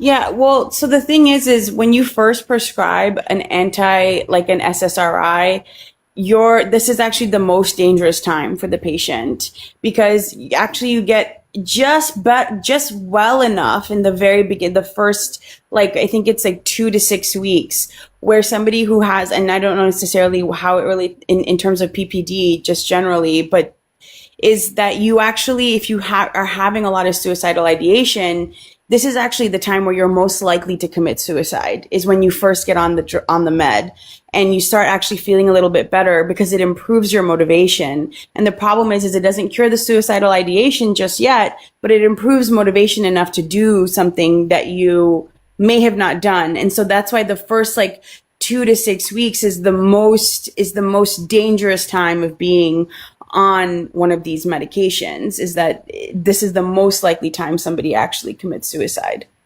Yeah, and you have limiting factors though too. Is that like sure, just somebody general. somebody has to self-identify that they are having issues and be forthcoming with professionals. The medications may or may not work. People are single parents; they may not have a support network. All these other things, right? I guess at the end of the day, this extremely rare case, it just feels like people are excusing this woman on TikTok, and there's a bunch of people on the left who are, their justification for excusing it are unfortunately things that are clearly not true. Conspiracy theories are flying around, and they're blaming people and all this, and I'm just kind of like, the whole thing just feels fucking gross. And I just think we should probably be more careful before passing judgment on a man who's not on trial, who lost his 3 kids. That's a high risk scenario to start passing blame. It just feels like maybe we should be a little more deliberate, because the harm that could be being done to this man who lost 3 kids in the public sphere, like, now you can't unring this bell. There are people who will forever until their dying day believe that this man did it based on whatever shit they have. Yeah, like I said, I can't really control what other people are doing. I don't think it's a good idea, generally speaking, when something hasn't gone through trial yet, to have enormous opinions on stuff like this, because it's just too complicated. Like, you don't have access to all discovery. You don't know what was said between doctors and between spouses and all that. It's all going to come out in the court. And I think, again, the only things that I ever make judgments about are things that are bigger, like policy and things like that. I don't think it's fair. Like I said, I don't think it's fair to judge anybody on how they grieve. I don't think that he's not the one who's on trial. And all people, regardless of sex, gender, race, whatever, are capable of doing enormous amounts of harm. And the who's watched the trial comments, watching the trial doesn't make you an expert. You didn't go through all the evidence that was released that was available to you. You're not necessarily qualified to analyze that. You may have a bias based on your own life experiences. You may not be able to ask your series of 500 questions to an expert, to which you only present 10 to in court, right? I don't know if OJ did it. I don't know if Michael Jackson did it. I don't claim to know these things. They were very public trials. It just feels gross. And the case now, I don't know. I feel like it's doing harm, but it feels like the conspiracy theories flying around is just fucking gross to me. I don't know. That's all I'm saying about that, I guess. Mojo, what are your thoughts? You really want to ask me, huh? I don't fucking know. I haven't watched the trial. I don't know anything about the case. I just have other people's opinions on it, so whatever. I don't much care about it. These are people that I don't know. I will never know. I was going to say, I do think the one thing that is weird is that there is a weird phenomenon going on here. And I did notice it too. And this is not to personally attack you, Brad. This is in general. So during the Brad Pitt case, right? The trial. Was it Brad Pitt? I think it was Brad Pitt with what's her face? Amber Heard, right? Or not Brad Pitt. Dude, what's the other actor? Johnny Damn Depp. it, I see his face. Thank you. Johnny Depp. I'm like, they're both A-list actors. I got him off them. Pirate of the Caribbean. Yeah. Yes. So I noticed a lot. Yes, but I noticed a lot of people talking like they knew what happened, right? And a lot of people were Team Johnny. And these are men that, by the way, when women would come forward and tell their stories to DV, would tell them they were liars and talk about false accusations. But during that case, the men were like, oh, men can be victims too, blah, blah, blah. And I'm like, wait a minute. You guys said you didn't believe victims, but now you do. And it's interesting only because when you look at family annihilations, I think it's something like every 10 days or something, a man wipes out his whole family in the US. So it happens often, right? On both sides, but it happens more so on the man's side. But I'm only seeing men talk about this one case. And that to me rubs me the wrong way, because I get that they might be getting hurt feelings from what women are saying. But on the same note, I'm like, where was your interest in all the cases of when men did it? Why weren't you speaking out? Filicide is mostly women. So, filicide of infants is mostly women. Wait, it is? Because I was going to say, unless you're counting abortions, which is crazy because you're not even born yet. NIH has an article on it. Really?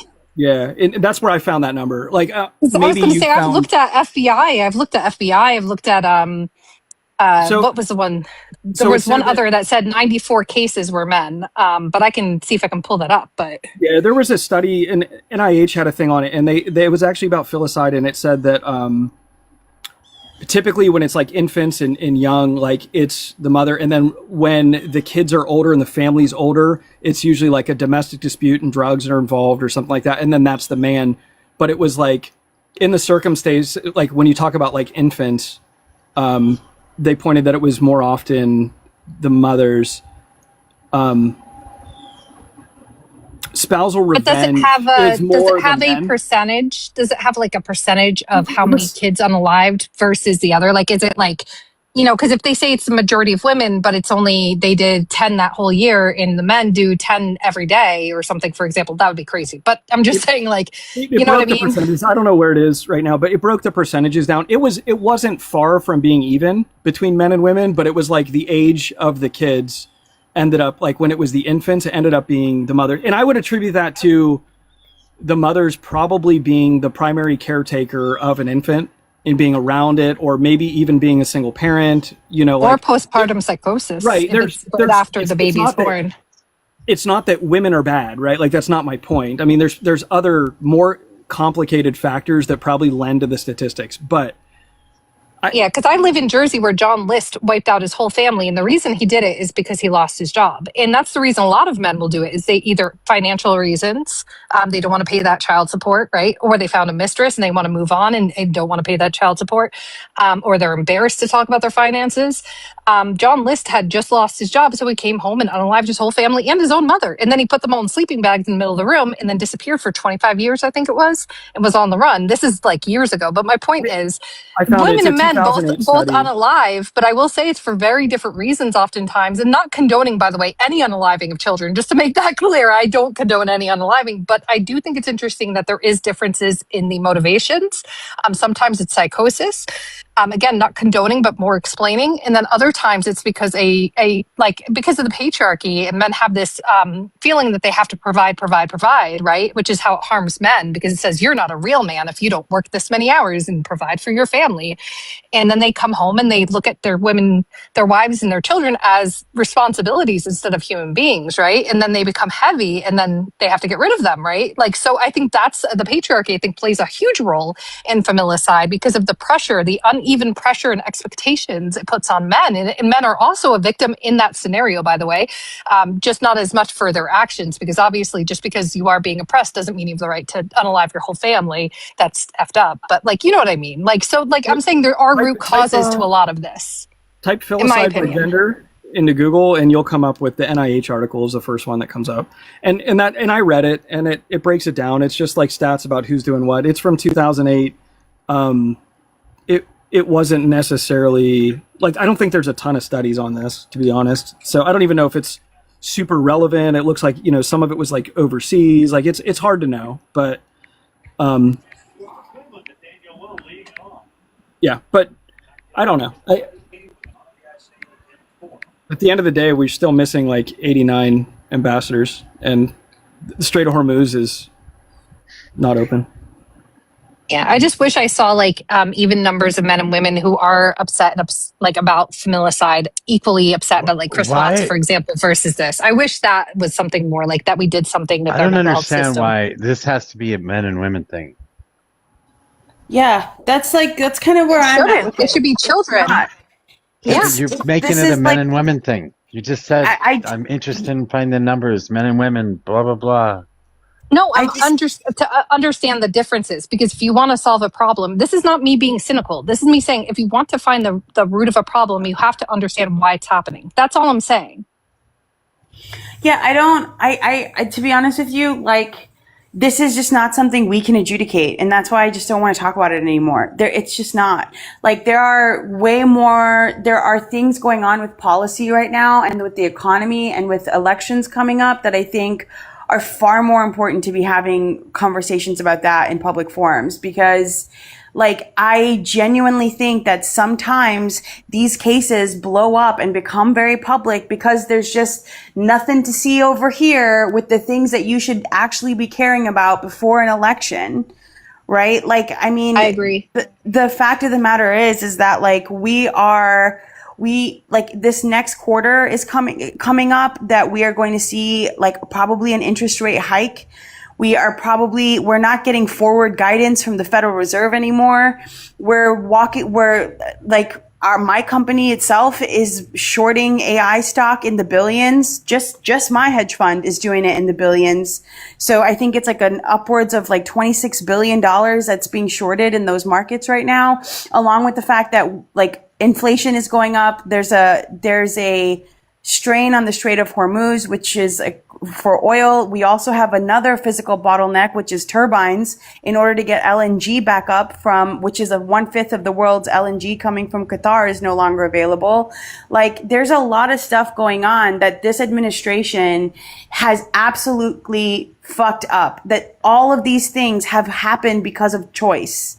And not because of a global pandemic, and not because of a war that Russia started in Ukraine, but like our own fiscal decisions. And Republicans seem to be completely unaware of that. And they're like telling us that it's like, why can't we just, not complain about these kinds of things? When I think it's so important to point this out, because we're literally building our own coffin right now. The problem is that we're all more interested in the train wreck. This is a train wreck. Did it not just describe a train wreck? Did I not just describe a train wreck? Off the rails. We're about to hit an iceberg. Yeah, we but that's are like in a a train train wreck. wreck going half a mile an hour. You know it's going to happen sometime, but you just don't know when. And fuck it, I can come back and watch it later. Somebody just needs to put some glittery, sparkly things in front of us again. That's definitely true, though. I definitely was somewhat distracted, and I easily get distracted, so I'm not going to deny that for a second. But you're definitely right. We need to focus on what's really in front of us instead of the glittery lights over there. And we have an election coming up in November. And we have a president that's been trying to sue states for voter rolls. He's 0 for 26, but he's doing it. He is trying to he's literally trying to sow the seeds of making it seem like this election is going to be fraudulent, no matter what happens, or unless he comes out the victor. Right? He's sowing these seeds of distrust in our very, very prominent institutions of voting. And he's desperately trying to do that. And I don't like cruel men in desperate situations, cruel people in desperate situations in general, right? They tend to make really fucked up decisions. And that's where we're headed with him. He is completely off the rails. What do you think the September, October surprise is going to be? I mean, I don't know. I'm really worried that it's going to be I'm really afraid that Kevin Warsh is going to find some weird way to give a rate cut. And that really worries me. Wait. Because we're not getting forward guidance.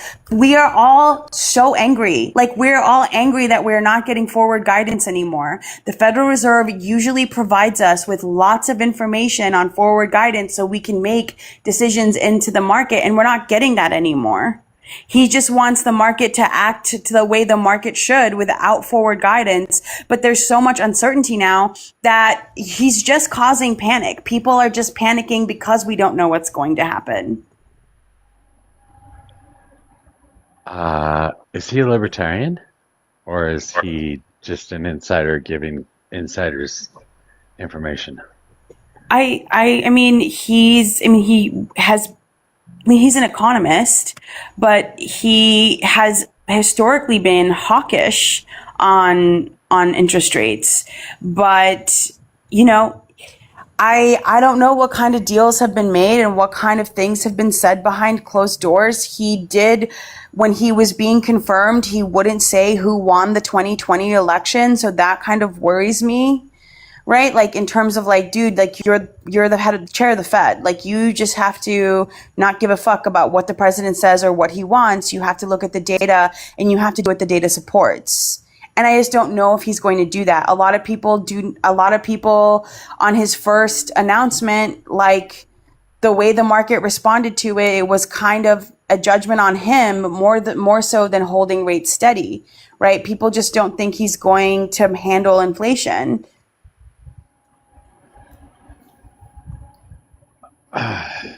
Well, I asked about the libertarian thing because if he doesn't want to give guidance, then he just wants to let the market do what it's going to do. I think there's a I think there's a place for, I think there could be a place in the future for reducing forward guidance. Like, I actually do. I don't completely hate that idea, but this was poor timing for that because things are already very uncertain and the markets are in a very precarious place considering that we are looking at an over-leveraged, over-leveraged debt and overvalued market alongside like a massive energy constraint. So like, I just don't think this was the right time to introduce no forward guidance. I think he should be kind of easing the market into that, just looking at the context, right? I don't completely hate the idea of not having forward guidance. I hate it right now. Can we all agree that libertarians want to destroy all government and get rid of all government? Right. And then they somehow also want that government to still be able to maintain their contracts. Right. Galt's in the comments. That's why I said it, because he's an idiot. Damn. So, yeah, he's socialism. They want to destroy the government. I'm like, you literally want to dismantle the whole thing. Like, the irony of that fucking comment, you simp. They want to privatize it all so we all pay for everything even more and corporations win. Yeah. Silly libertarians. And it's like, we already live in a mixed market, dude. We don't live in a purely capitalist society. Everybody knows that. There is no pure anything society. Like Vietnam has capitalism in it, and it's a communist country. Like it varies. Like there's no pure anything.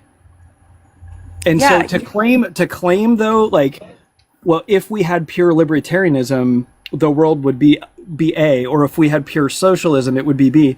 Those things just don't exist in reality. What's up, Mojo? Not a whole lot. How you doing, kid?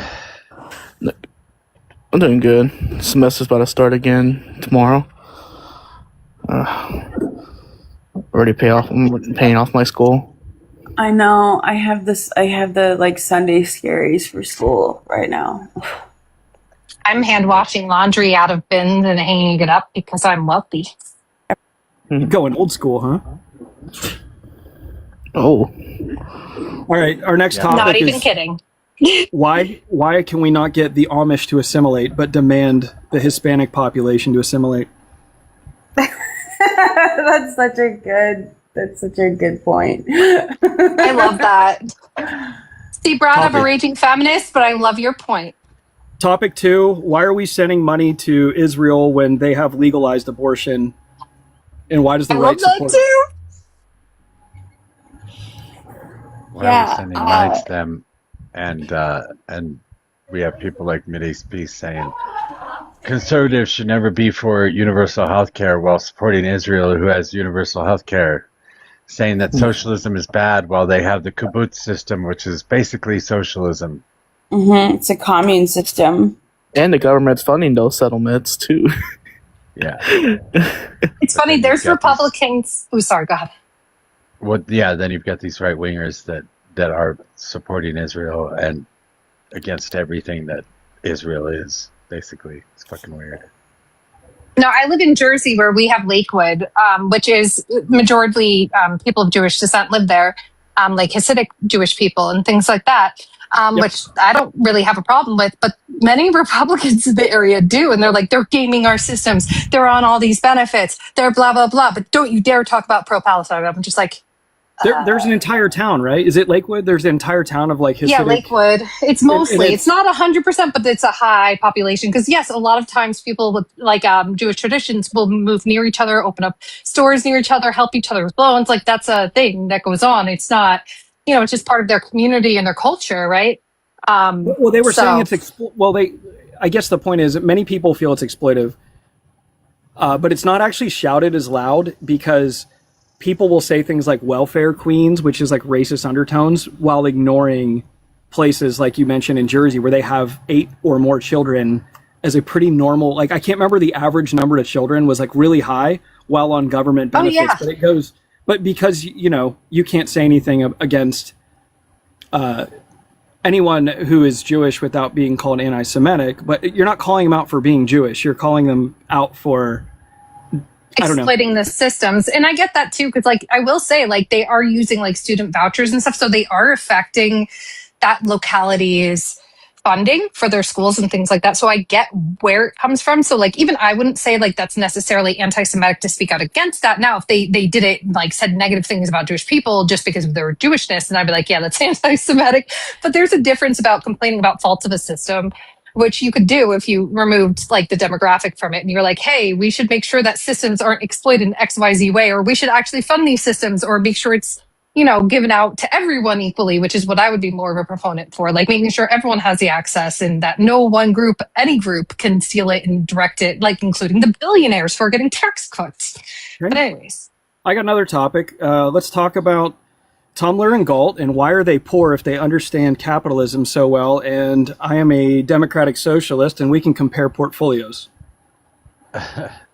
This is funny. He's trying to get under my skin, and he's getting under your skin. No, he's not getting under my skin. Okay. Galt's a poor. He still has to go to work. But he claims to understand economics so well that he has to go up as a non-business owner every day and work for the man. It's beautiful. There's irony. Such an economic understanding that you have not managed to self-enrich. Got it. Well, let's be clear. They understand that they don't understand. They do, because they have no solutions. They have no solutions to anything. They've got one regulation that they all stick to, and they can't even defend that fucking regulation that they want to get rid of. They just hate everything that's going on. They're like a teenage girl at this point, right? Just complaining about the world. Hey, teenage girls are pretty chill. Let's just throw that out there. My daughter's chill. Wait, my son's the emotional one. That? A little bit, but I love you. But I know you mean it in a good way, so I'm not coming down on you. Well, one of the Do you guys like my wealthy line of laundry? Isn't it beautiful? Although my backyard is. Look at you going Amish. HR just like pops up and disappears and pops up and disappears.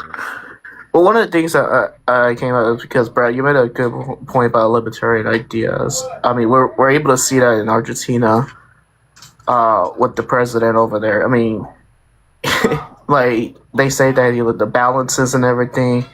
But if you look into his approval rating, he's not doing good at all. And he's selling land to foreign countries, and a lot of people are upset about that over there. I wish we didn't do that here. Oh, yeah. Sell land to foreign countries. Has anybody seen one of those contracts? I mean, we have to have written in the contract that they can't actually like turn it into a real like little China, right? With the land here? Yeah. Like I want like there's some limitations sometimes. Like Smithfield was bought by a Chinese company, like, you know, the bacon people. Smithfield, Virginia is. Why would I know the bacon people? Because you wrote a paper on how evil they are, and so you know where they're at. You know they exist, you know? I have never heard of that company before, actually. But Smithfield makes bacon. They're a huge company. They do a lot of pork products. And kill a lot of pigs. They do. And China had like an increased taste for pork, and so they bought Smithfield. And so there's like limits where I think there's like clawback provisions where you could at some point in like a national emergency, we might be able to assert some sort of sovereignty. But when it comes to like private home ownership, like I don't like, you know, in China, like there's Chinese companies that own skyscrapers and buildings. They own commercial real estate. There's companies from all over the world that own things here. And this is where I would almost agree with, if we can't own things in their country, they shouldn't be able to own things in ours. Like at a basic level. But there's also security risks because you have adversarial companies. Like there's Chinese individuals who are buying, Chinese nationals are buying like a house next to a military base. Like they could be doing signal intelligence. They could be doing whatever they're doing there. I don't think I can go to China and buy a house next to a military base. I don't think that would fly. But it also feels stupid to allow it here too. I was going to say also the thing that cracks me up is what Trump used to say about like a lot of our pharmaceuticals being made overseas, how that could be a direct threat to Americans' lives and how they could make bioweapons and et cetera, right? But then what does he do? he says on national TV he's going to import 200,000 tons of beef from some mystery, country. He won't specify who it is. I don't trust that he's going to have it tested, especially with the Cytosporidia outbreak and everything else. So, let me get this straight. So, Americans can't get medications because of what they could do to them from other countries, but yet we can get our quote unquote beef, which might just be horse, because he's also selling a ton of horses, wild horses, capturing them and selling them for 25 a pop to other countries too. So, it could just be that they're cutting up those horses. Like, obviously, that's a conspiracy. But at this point, my whole thing is he literally projects everything he says. They eat all the dogs, they eat all the cats, right? So it makes me a little nervous. I will say that, but yeah, he literally just said on the news that we were going to import 200,000 pounds of beef from a country and he refused to tell the reporter who from. And to me, that's amazing. But here's the thing that I feel that we already know though, and it's most likely it's coming from Argentina or Uruguay. Yeah, that too, because they remember Trump made a deal with the Argentina president about buying meat from Argentina farmers, and there was a big deal about that with the American farmers. The cattle farmers were upset by it, but correct. Yep. I don't know. We have like a really low supply of cattle here historically, and there, what's interesting is it ties back. A lot of it is due to the drought. They're not going to grow their herd if like alfalfa crops and stuff like that are more expensive. Like there's a sweet spot. So a lot of it comes back to climate change. And that's a hoax. You can't say that. Well, in a deregulated society such as a libertarian Shangri-La, how do you deal with macro level problems like climate change that require government intervention and regulation? How do you contract your way out of that one? Thank you, Bob.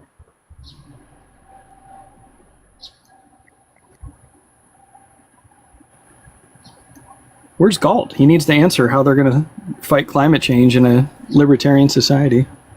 They're just going to say it doesn't exist, obviously. They're just, they get to decide. They're my trees. I can cut them all down. That water runs through my property. I can just dam it and take all of it. So... That's the one thing I don't understand, how people who are like pro personal property and ownership and like owning what you have and owning your own body can be pro abortion bans. Like I can't understand it. Like how they're like, oh, the government owns you, the state owns your body, but like not, but like, like I can't understand. And they're like, oh yeah, well, I have the right to self-defense if someone breaks in my house, but you don't have the right to self-defense if somebody's using your body against your will. Like, I'm like, come on. It's weird. They can't see the parallels. Well, then again, it's probably because to them, I'm property and they're people. That, you know what? I'm probably thinking way too far into this. It doesn't. You don't matter much. Exactly. I'm an incubator for men's property, future property. I know that. I'm a wife appliance, quote unquote. For a lot of those right wingers, that's what they want for their wives. They want somebody to pack lunch, not have a personality, do dishes. I'm talking about the extreme misogynists, not your everyday man, but the ones who legit listen to Red Pill and hate women. I think that's most of social media nowadays. Anybody on the right seems like I'll buy into that crap. It's so weird hearing Donovan say that shit. Well, Steve Bannon and Epstein did a great job. If you look at the files, I'm not even kidding. I'm not making this up. I'm not being hyperbolic. Steve Bannon was behind the Reddit and the 4chan type red pill spaces that first started cropping up to deal with men's discontentment with, how society is running now. Of course, it's always blame women, but, so he's the one who started that and funded that big time. And I think a lot of that was set up for the Republican Party. It's the red pill pipeline to the right wing, right? They needed more support. So for the younger generations, and they were noticing the younger generations going towards, equality. And they're like, we have to do something.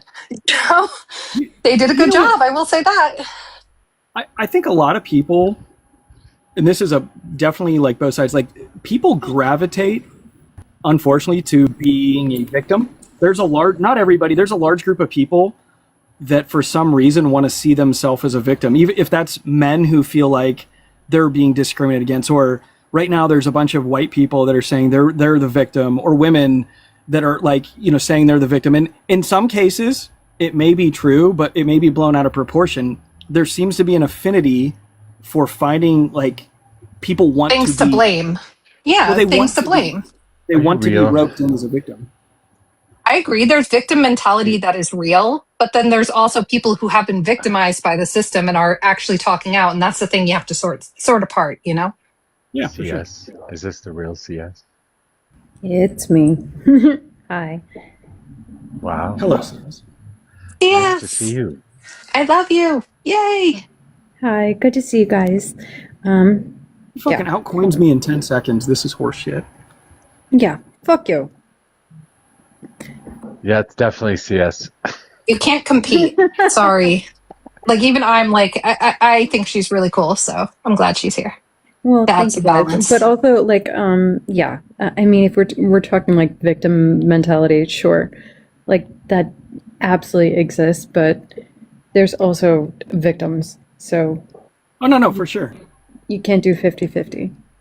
No, I'm just saying, like, there seems to be groups of people who want, like, there's literally people that are like, the white men are victims in this world right now. And so they're running around and they put themselves in a box. And then there's people that are saying that this group is a victim or this group is a victim. And there seems to be like everybody wants, they're drawn into it. And then that is where they land on their political leanings. Yeah. That's been like kind of the spectrum that we've been on. The issue is, I think, Brad, is mostly like we've been going through like this shit with Trump, and it is so numbing. And so we're all numb to it now. So everyone's attacking everyone. Yeah, but he doesn't wear tan suits, yes. So I don't know what you're complaining about. Well, I mean, that's a whole other story because I wear tan suits. So, Well, I was staring in the staring in the reflective pool, thinking about my wardrobe the other day. And How dare you wear pantsuits? oh, listen, no, mostly, sorry. I think pants are uncomfortable for women. So if there's a woman on the panel that will back me out that, no, I wear dresses most of the time. Unless they don't have pockets. If they don't have pockets, then I might pick a don't dress. But start I love this. shorts. Don't start I this. need pockets everywhere. I need pockets on Yes, pockets on pockets. I know, but here's the thing. When Bon was here, he was like, every girl should like never talk about pockets. Because if they buy dresses that don't have pockets, that's on you. And we're Does he supporting not a realize the non-pocket. history of pockets? Does he not realize, like, at one point it was illegal for women to have pockets because that's how we Yeah, smuggled our 'cause herbs they're and witches. notes of rebellion? Yeah, it was also Yes. illegal, I think, in France for a bit because they were considered part of the rebellion. If you had pockets and you were a woman, can't be trusted. Like, why would you ever? So quite literally, and I know it sounds silly, but pockets have a history of oppression. It sounds ridiculous to say out loud, but it's true. Like, because of how it was utilized. The same way as a bladder leash. And we absolutely put our potions in there. That's was Yes, you guys cannot be trusted. I don't know what's wrong. I don't know what's wrong with you. I'm sorry. The lack of pockets, though, it always falls on the man because then when you go out with a woman, you have to carry all her shit, right? So men are punished for your lack of pockets. But moms have to Carry my carry all the fucking toddler stuff for and their kid stuff for 20 years. So I think the mom part carries even more stuff and gets expected to pack everything when they go away on vacation. So I would say that I would pick being a dad. I want a dad. I'm going to be a dad from now on. I'm no longer a mom. Daniel, if you need a snack, ask dad. Anyways, I'm going to go back on mute. Did you just say ask dad? You just said you were going to be the dad. Why would you? Oh yeah, darn it. Ask the other Mom. Daniel. Okay, Daniel. Ask your new mom, okay? He's just ignoring me playing games anyways. I got one of those too, don't worry. Yep. He's got the tism, and it's funny because people are like, you should not let him play with so much screen time. I'm like, if I don't give him a way to unwind, it will be an explosion of massive proportions. He needs to be able to vent and to relax, and that screen time actually helps him. That's a He doesn't bad have it all thing the to say time. to a young man. No, but for him, because the stimulation of the world around him, he likes to put it on and kind of zone into it and be able to take a minute to calm down. And yes, he's young, so he's still learning how to regulate. About video games? Yes. Yes. Oh Jesus, Mojo. He's literally. Well, to be fair, he's literally 9. So There you go. Oh my God, Bobby B is here. Is it Bobby Boucher? Sorry. May or may not be. He's spinning right now. No, No, I see him here. spinning. Thank you, Bobby. Bobby's spinning. been like, He's spinning. sorry, I don't see him spinning. Yeah, he I seems. do.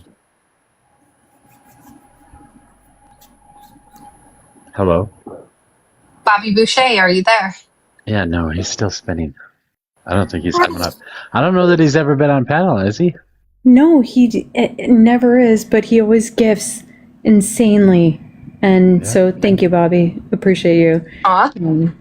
Also, nice. someone needs to give me at least 3 more coins to beat Brad. Oh, look at her begging. That is so sad. I'll give you the coins. No. I'll tell you sad. I'll tell you sad. See? Are we gonna do one of those TikTok battles that don't make any sense? 2 people get in a room and demand coins from followers for no good reason. No. What's the point of that anyway? TikTok battle makes no sense. Yeah, that's crazy to me too. Like the fact that there are TikTok battles, like where you're just like putting your face on and like you're like, is my face better than that face? That makes no sense. Ew. Well, the fucked up thing about it too is if you are trying to follow their rules, they have little guides or whatever on how to increase the size of your live and stuff. And doing battles is one of the check boxes, and every single one of the things that they do, you have to do battles. I don't understand it. I've never done it. I don't know why I would do it, but They would lose me with that. They'd be like, follow these rules. And I'd be like, don't you tell me what to do. so as you see, CS TikTok sucks, and it makes it even worse that this stupid case is going on. And if one panel is getting really impassioned about the case, everybody goes over there to watch. Wait, I'm sorry. What case? Casey Anthony. Who? Lindsay Clancy. Lindsay and one. Patrick, like the Clancy and the kids and the Jesus. toughness. No, just Lindsay. That's Patrick's wild. not on trial. Let's be clear. No, I know, but people are talking about the whole family. I didn't mean it that way. I just meant like they're talking about the whole thing and giving their unprofessional opinion, acting as professionals, which I'm totally with you on, Brad, that's right. And Brad's trying to start a whole new all men until no men thing. I don't care, man. It's the longest Brad. episode. Oh, Brad. I got you. I got your back on that. This is the longest episode of Murder, She Wrote that has ever been on TikTok. It's exhausting. Yeah, but you know, you're friends, right? And yeah, no, like I'm a wicked feminist, but I am also too. that is not like Brad's not the one that's going to be like someone that's going to harm someone. And so it like when he says all mental no men, it's not it. That conversation. So, like, So, Brad, it's I like interesting. you, but you can't tell anybody. It will hurt my street cred. all the kidding. passion, but all No, the no. passion for that argument and all the drama, right? Like, it was just a trend. It fizzled away. Nobody's really doing lives on it anymore. They're not talking about it like they used to. It's just, it shows you just kind of the ebbs and flows, and the trends on TikTok are trendy. It's not that there's not a movement for, women's safety and, SA and victims advocacy and all this stuff. Like, not saying that. I'm just saying, like, as far as that mantra. Can I call one thing out, Brad? Can I call one thing out though? Do it. Look at my coin count. Oh, yeah? Everybody look at mine. I'm winning. Yeah. Yeah. No. No, you're not. I know. I don't want to anyways. It's all good. No, but like when I go on lives, they give me 69 coins. Don't spend it all in one place. And Galt ruined it. Thank you. Thank you. I was going to Galt. say, Thank ooh, you, baby. Galt. Although that is my birthday, so it could just be Jesus good luck because Christ. it's on my birthday, June 9th. No, So. no. Every time I'm on a fucking live, Just spend it all and then flip it over. it's the only reason like any coins come my way is because I will definitely turn them on. Ah, fucking Grumble! Fucking Grumble! Fuck you! Fuck you! Fuck you! I tie my self-worth to my coin Jesus count. fucking And so Christ. I'm feeling pretty low right now. It's fine. It doesn't hurt at all. I'll say it's not even as low as mine, I was Thank gonna you, say. Galt. But I don't even Thank care you, though. Galt. No, me either. Jesus Christ, Grumble. This is my main source of And income. thank you, Galt. I don't know what 35 coins translates to, but I don't think you could buy anything. No, 69. About 12 cents. No. It was 69. Is it really? Yes. Yeah.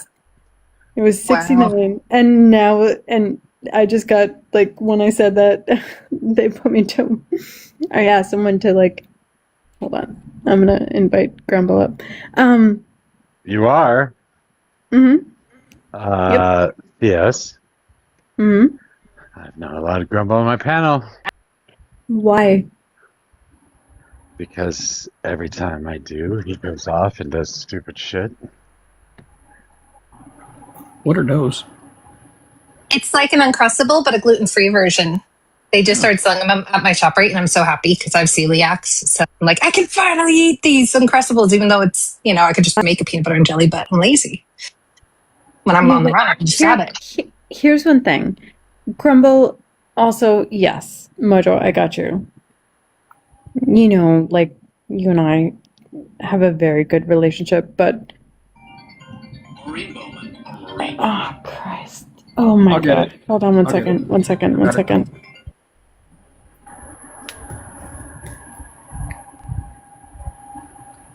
I think we can still talk while she's on the phone. Are you allowed to? No, I'm just kidding. Putting that out there. Yeah, I don't. I'm just getting my son his popcorn chicken. Mojo, what's been your hottest topic as of late on here? Absolutely nothing. Fuck, there's nothing to talk about. There's so much to talk about, but it just seems like really, there's too it's some economic stuff. Sure, the economy's fucked up, but it's been fucked up for 2 years, so it's all the same things all over again and again and again. Foreign policy is wild right now. Really? Yeah. Why? Because With we put a Canada? 50% tariff on fucking Canada on some strange ass products. I don't know. But it's how they responded. They were like, yeah, get fucked. And 36 types of plywood, that could raise home prices. I also didn't know Trump had increased the lumber tariff even higher while he was in office this term. I didn't know there were 36 kinds of plywood. Yeah, that's true too. So that was on there, and then there was also where they had like a disregard, and they were like, "No, it's fine. We've established agreements with China and Europe because you guys are fucking unreliable and keep playing games." Yeah, That's but that's gross. the last year though. Well, no, that happened earlier this year. They established it, but like that's how they are able to push back more confidently than they have been in the past. So it's pretty wild. I think that's hilarious considering how many Republicans talk about how Trump is lowering costs for workers and woodworkers and welders and builders. Who was that guy up yesterday? You guys cooked the shit out of Sticker or something. He was going through the conservatives communist manifesto thing. What's the rat's name? I want to say it's the name of the rat in either Rats and Nim or Teenage Mutant Ninja Turtles. Splinter. Schroeder? Huh? Or Splitter? That's a Schroeder. Splinter. Yeah, that was his name. Splinter. Splinter. His name was Splinter. Yeah. He was right about one thing. Are you ready? Uh-huh. He was right about Clinton using the surplus Social Security to create a surplus budget. Well, I don't know that that's an exact correct statement. Intergovernmental debt still increased, so it was not balanced. But the regular he just budget was he didn't balanced. understand what that meant. Yeah, so that's an off budget account. So when he showed the own budget is operational, right, and it excludes Social Security. Yeah. So it it was just a paper thing. So they balanced the budget by borrowing from Social Security. Like he literally, I think he thought that meant like they took money out of Social Security. Yeah, but we literally can't do that. Yeah. But okay, so he came on the panel and he wanted to talk about how terrible socialism was. And Pallet, of course, took up the challenge. But then Pallet, being Pallet, hates both the Democrats and the Republicans. Splinter was trying to get him to support Democrats, and he wouldn't do it, and it was pissing me off. So I had to keep jumping in. Oh, I heard you. You're like, I'm going to kick anyone off that says it's both sides are demonizing the Democrats. And then you got people like Dunk in the comments.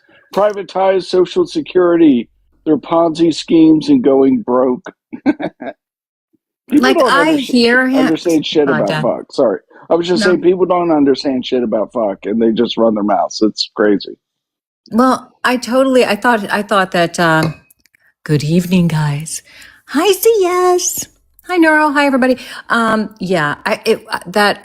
thought he did a very good job countering. I think he's a smart guy, but it drives me nuts, quite frankly, where we get into that both sides thing. And yeah, I get it. We have fucking people like Hakeem Jeffries who, doesn't answer that we should have universal health care and things like that. Yeah, there's all those people, but how is that going to help us, right?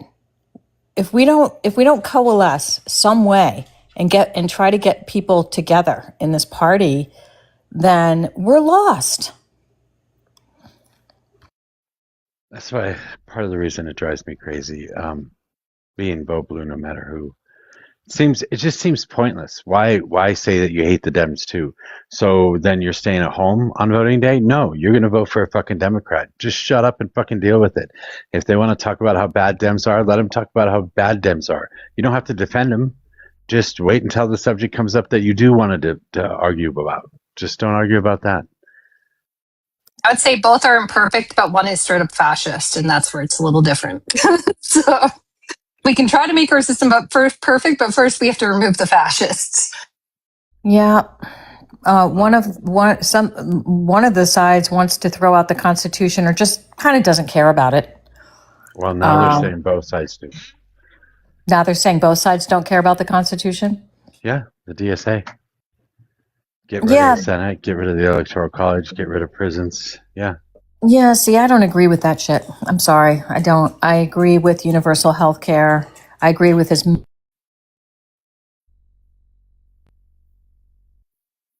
Hello? I got her. Did they get her? I was going to say, did it cut out for anyone else? It did. It did. Okay. I just don't trust my internet half the time, so I just assume it's me.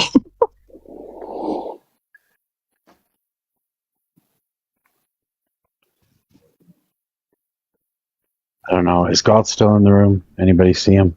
Seen him? He was down in the comments for a little bit. I think it's funny. I've never actually had a conversation with Midwest and Mideast Peace. I've never actually had a conversation with him, but Galt talked about me being in the comments earlier, and Mideast said, "That guy's an asshole. It's a piece of shit. No, not even worth talking to." But he's never even talked to me. He has absolutely no idea what my beliefs are. We've never had a conversation, but somehow I'm this piece of shit that's not worthy of paneling with him. I just think that's kind of funny. What, Galt and you haven't talked? No, Mideast Peace. Oh, the Mog bitch, dude? Yeah.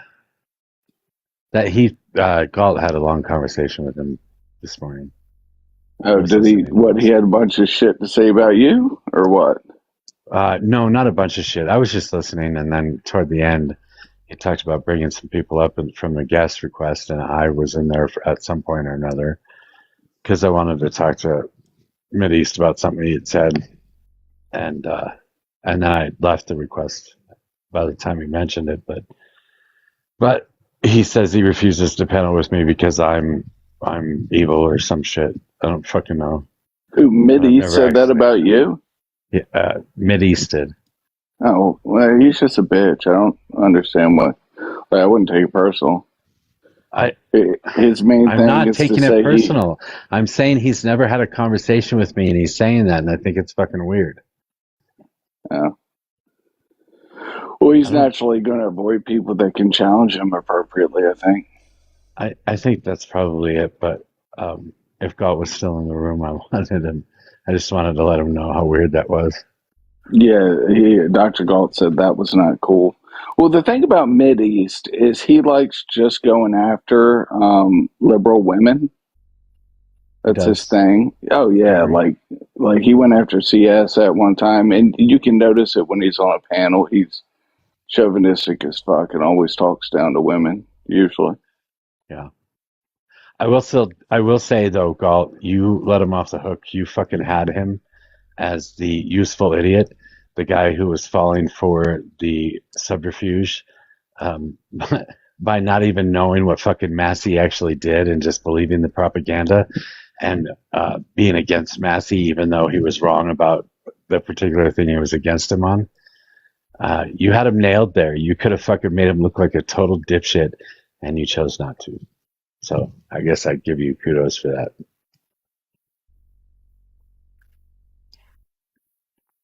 I don't know why they target women aside from misogyny, but like they can pay services for women wiping the floor with them. But I just guess they don't realize that. So instead they go after and target CS. But you can pay for those services. I'm just saying.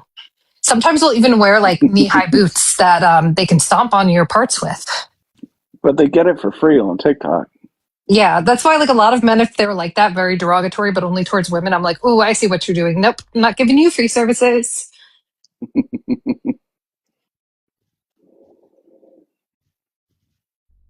What have you been doing today, Jorts? Let's see, getting ready for back to school, washing backpacks, cleaning out lockers, setting up planners, and that's about it. Just doing housework. I cleaned our bathrooms today.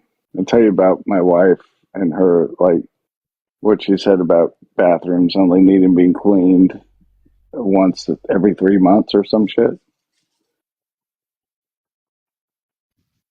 I'll tell you about that. Like a hell of a. That's like once a week for me.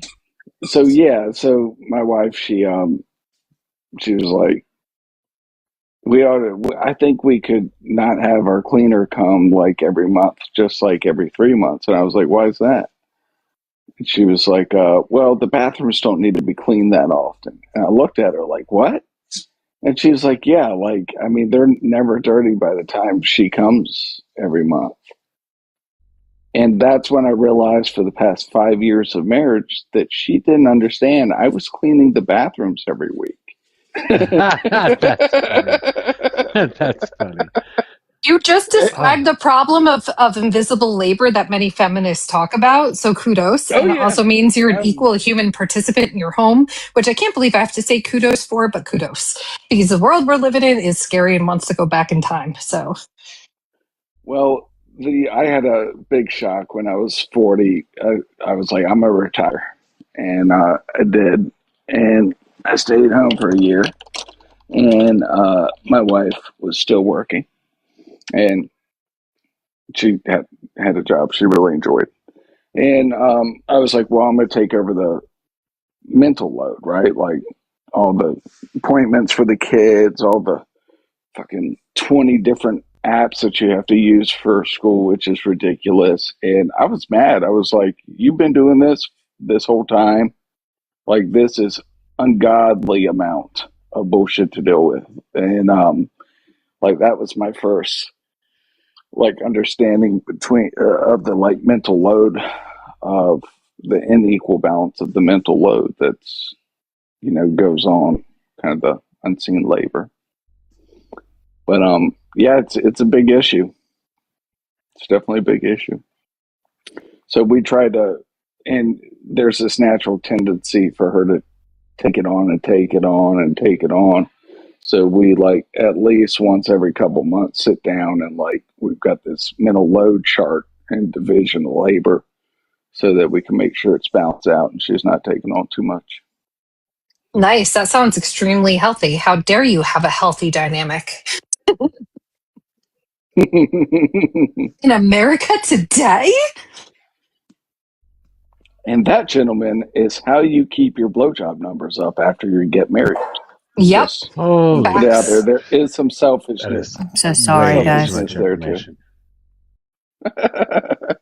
I mean, I will say there is like most women will say there's nothing more attractive than watching a video of like a man cleaning the kitchen and mopping the floors and like doing all the things. That's like, you know what, for women. So just putting that out there. My sister, her husband is like, I always joke with her because he's just great. Like he comes into the kitchen and this is like historical. We'll be having coffee. What can I do for you? I'm like, are you kidding me? If my husband walked into the kitchen, do you need anything? Can I get you something? I'd just be like, oh my God. And when I went to visit her this summer in Massachusetts, he came into the kitchen, sure enough, right as rain. He's like, can I get you guys anything? I just cracked up. Not fair. That's great. Mm-hmm. Of course, that can backfire on you. Like that could be like what do you mean? Of course you can. Look around. You see what needs to be done. Do you have eyeballs? No, I'm just kidding. But no, I was going to say, like, I had to go back and forth. It was funny because I realized a lot of things I didn't learn how to do. Granted, I was raised, but mostly by a...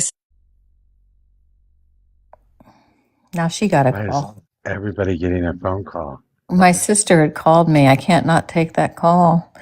But how abhorrent yesterday, Mojo, with frickin' Zach and that whole plan. I was just God, mother of God. Did you hear about that, Dad? Or were you were watching some of that?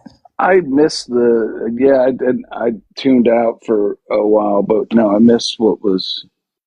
He's such a fascist. What was his plan? I mean, I can only imagine. Yeah, he really thinks that he's capitalism is the unitary. What is it called? Unitary executive theory. Yeah, like one strong man, a smart, really smart, powerful person should run the country, and that democracy is the worst idea, or that there ever was. Basically, summing it up. Oh, basically, Handmaid's Tale. I will explain to you what he said.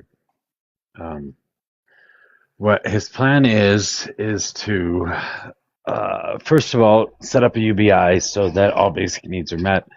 I'm not sure what he meant by basic needs. He didn't name them off. He wouldn't name them off. He doesn't know. He seems to think that states should be able to decide through their legislatures or whatever, and then that way some states can have shit and other states don't have to have the same things, which is fucking weird that human rights would be decided by a state legislature. But that's what he wanted. And then he wanted the president, the executive, to be chosen by governors. So he wants somebody to have lived in a town for a specific period of time and been the mayor of that town. And then they can run for the governor of their state. And if they win the governor of their state and they serve their term out there, then they can run for president. And if they run, so it's only going to be the governor. So every single presidential cycle that we have, which would be every 8 years instead of every 4 years, it would be the 50 governors of each different state that would be running for the presidency. And then we'd pick from those governors. And then they run the country for 8 years, and they get paid $10 billion to do that. $10 billion to run the country for 10 years. I don't think we got to the federal legislature. I'm not sure. He didn't really give a whole lot of answers about the judiciary either, although he seemed to want to have some sort of judiciary. But that's the way he wanted to set up the executive, and he wanted everybody else to have a basic income, and then they could choose to work or not work if they wanted to, and then have basically control by an oligarch or an oligarchy of some kind. Couldn't answer like how we're going to pay for government. Yeah, he said he was going to tax the rich, but I don't know. It's just weird to have somebody who I mean, I want to say, I mean, he's reasonably intelligent who talks like that. Articulate. I'll say he's articulate. But in the ego that goes along with all that, right, Mojo? It's just... It's his ego that gets me. Mm-hmm. He really, truly thinks he's the smartest person in every room he walks into. Mm-hmm. I think it says more about his desire to be in power, in that he instantly thinks that he would be one of the people who would be in charge of a system like that. And that's why he wants it. My theory is a lot of people who support fascist type ideals are supremacists of some sort. They're either religious supremacists, male supremacists. You know what I mean? They feel like they are superior than someone, or like racial supremacists. You know what I mean? It goes on, but they feel like they are the smartest one. And so of course they're going to support programs that would, give a unequal amount of power, because in their minds, they should be the people that get more power than others because they already feel that way, which is where the ego comes from. That's just my psychological take on it. I might be wrong, I don't but think he thinks he's going to be in power. I think he's taken always care of. mentions, like Elon Musk and Jeff Bezos. no, but he thinks he'd benefit some way, right? Yeah, he thinks he knows these people. He always brags about who he knows, and he was at a dinner with so and so, and he met so and so, and he's been and anything you would say about Israel Palestine, he knows better because he's been there. And yeah, Sounds like an alcoholic, but I'm going to shut up on that note. Pretty sure he is, and I'm pretty sure. I know he smokes a shit ton of pot. So I don't know. I don't know if this is true or not, but he does say that his family is like a foundational member of the country. Like one of his relatives was at the Constitutional Convention and shit too. So what? So are some of mine. I'm related to some of the founding fathers. In fact, that makes me really angry because I freaking hate hierarchy. So it feels like a cosmic joke. Don't call them founding fathers. Yeah, the freaking colonizing, murderous pieces of... Just call them the framers of the Constitution. I just don't like them, and the fact that I'm related to them kind of pisses me off. Never mind. But I'm sorry, go ahead. I'm sorry. That's just my own personal trauma on the panel. My bad. Well, he is Jewish. I mean, I think a lot of things he says, I think he's full of shit. That's my take. But I don't have any proof of anything. I just don't think he's on the level. Maybe his mommy never told him no enough. Like, he sounds entitled. As he says he went to Harvard and dropped out. Like, everything is, he's an elitist. Somehow. He's an elitist, but also like anything that like he went a different way was his choice, and like he just wins at everything. That just sounds narcissistic too. Yeah. I don't like that. I don't like that at all. Yeah. Anyway, he was on for a long time. I think we entertained him too much, Mojo. What the fuck am I going to do? It's either that or I'm going to yell at liberals. All right, I have an interesting conversation for us. There's this guy at Low Tech in the comments. Told him to pop up, talk about it, but he basically said he's a JFK Democrat and has been voting Democrat since the late 1980s when he could vote.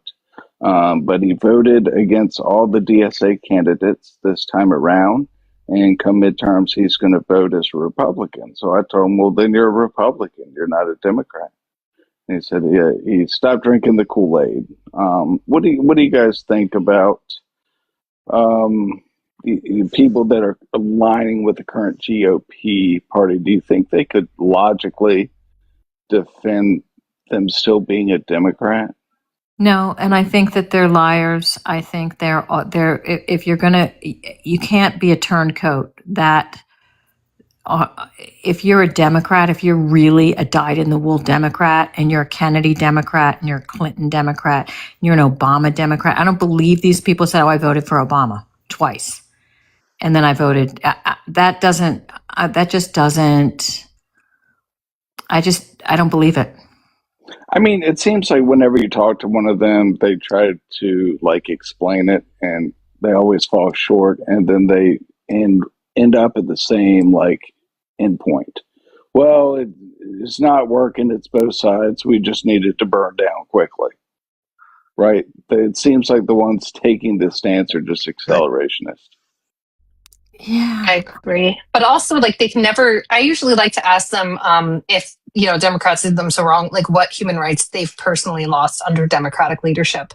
Like what bills were passed by a Democrat that personally caused them to lose like civil or human rights. If they can please explain it to me, because I can explain a lot of civil and human rights that were lost from the other side. So if they can give me just one, that would be great. And that would like suffice. And I could understand, like if someone's losing civil human rights to life or things like that, I can understand, but they never seem to be able to tell me anything. And then they seem to like support things like the SAVE Act, right? Which causes regulations of a constitutionally protected right, which is voting. But then if I bring up pew pew control, which is a constitutionally protected right, about putting regulations on that, they say, no, that's different. We can't do that. Yeah. All right. Truthbender, are you here? Truth? I am. Liberal or conservative? I think I would probably fall on the liberal side. I'm definitely not a conservative. Okay. Well, welcome. You have something you want to add? I might yell at you. Okay. This is just my own personal opinion. I believe that the reason that a lot of conservatives voted for Obama back then is because let's remember what was happening. We was losing 750,000 jobs a month. From the Bush, real estate problem or economic problem. And I think they was just dying to blame it on some Democrat. Even if Hillary would have won the primaries, they would have voted for her too, just so that they could blame it on them and say, look what the Democrats did to our economy. That's why I think most of the semi-conservative, middle-of-the-road people voted Democratic in that election. Because First or the second? The first one. We was losing 750,000 jobs when Bush was in office. That's when we had the recession. Yeah. Can I tell you my take real quick? Yeah, go ahead. I'd love to hear it. Okay, so I grew up in a conservative household. However, I'm now considered very far left of that. But I would say this. I think that you're right to some degree, but I also feel as though there were also a part of the population who didn't like the war. So they thought he'd get us out of that mess, right? Which, that's another reason. But also, I think the other reason for a lot of white people, and I hate to say this, but I've noticed it, is so that way they could tell their kids, see, I voted for him. I'm not racist. If I was racist, I would have never voted for him. See, I'm not racist. As if that absolved them of all their views and things they did in the past. If they're racist, I don't think they care. I don't think they would Well, do no, it. they do it for their kids. They do it to look like they're not. It's also why there are racist people that will date people of other races to be like, see, I'm not racist. But they still are. They still uphold hateful rhetoric or harmful things. But then they'll date someone of another race and claim that makes them non-racist, which we know isn't true. What do you guys think about that? I think both of those things are probably a bit true. I think that, however, most people don't pay close enough attention to care about the number of jobs that are being lost. And many others, I would say there's equal amount or maybe more so that wouldn't vote for him because he's black than would vote for him because he's black. No, for whatever reason it is. I think that the reason was that they voted for Obama and Trump, if that's the case, and they're not lying about it, would be because they want change. Because Ronald Reagan told us that with the government so small to drown it in bathtubs, or that was somebody else that said that, but somebody during Reagan's time, and that you can't trust the government, and the scariest words that you ever heard are when you hear a knock on the door and I'm from the government and I'm here to help. Shit like that. Yeah, that was Reagan.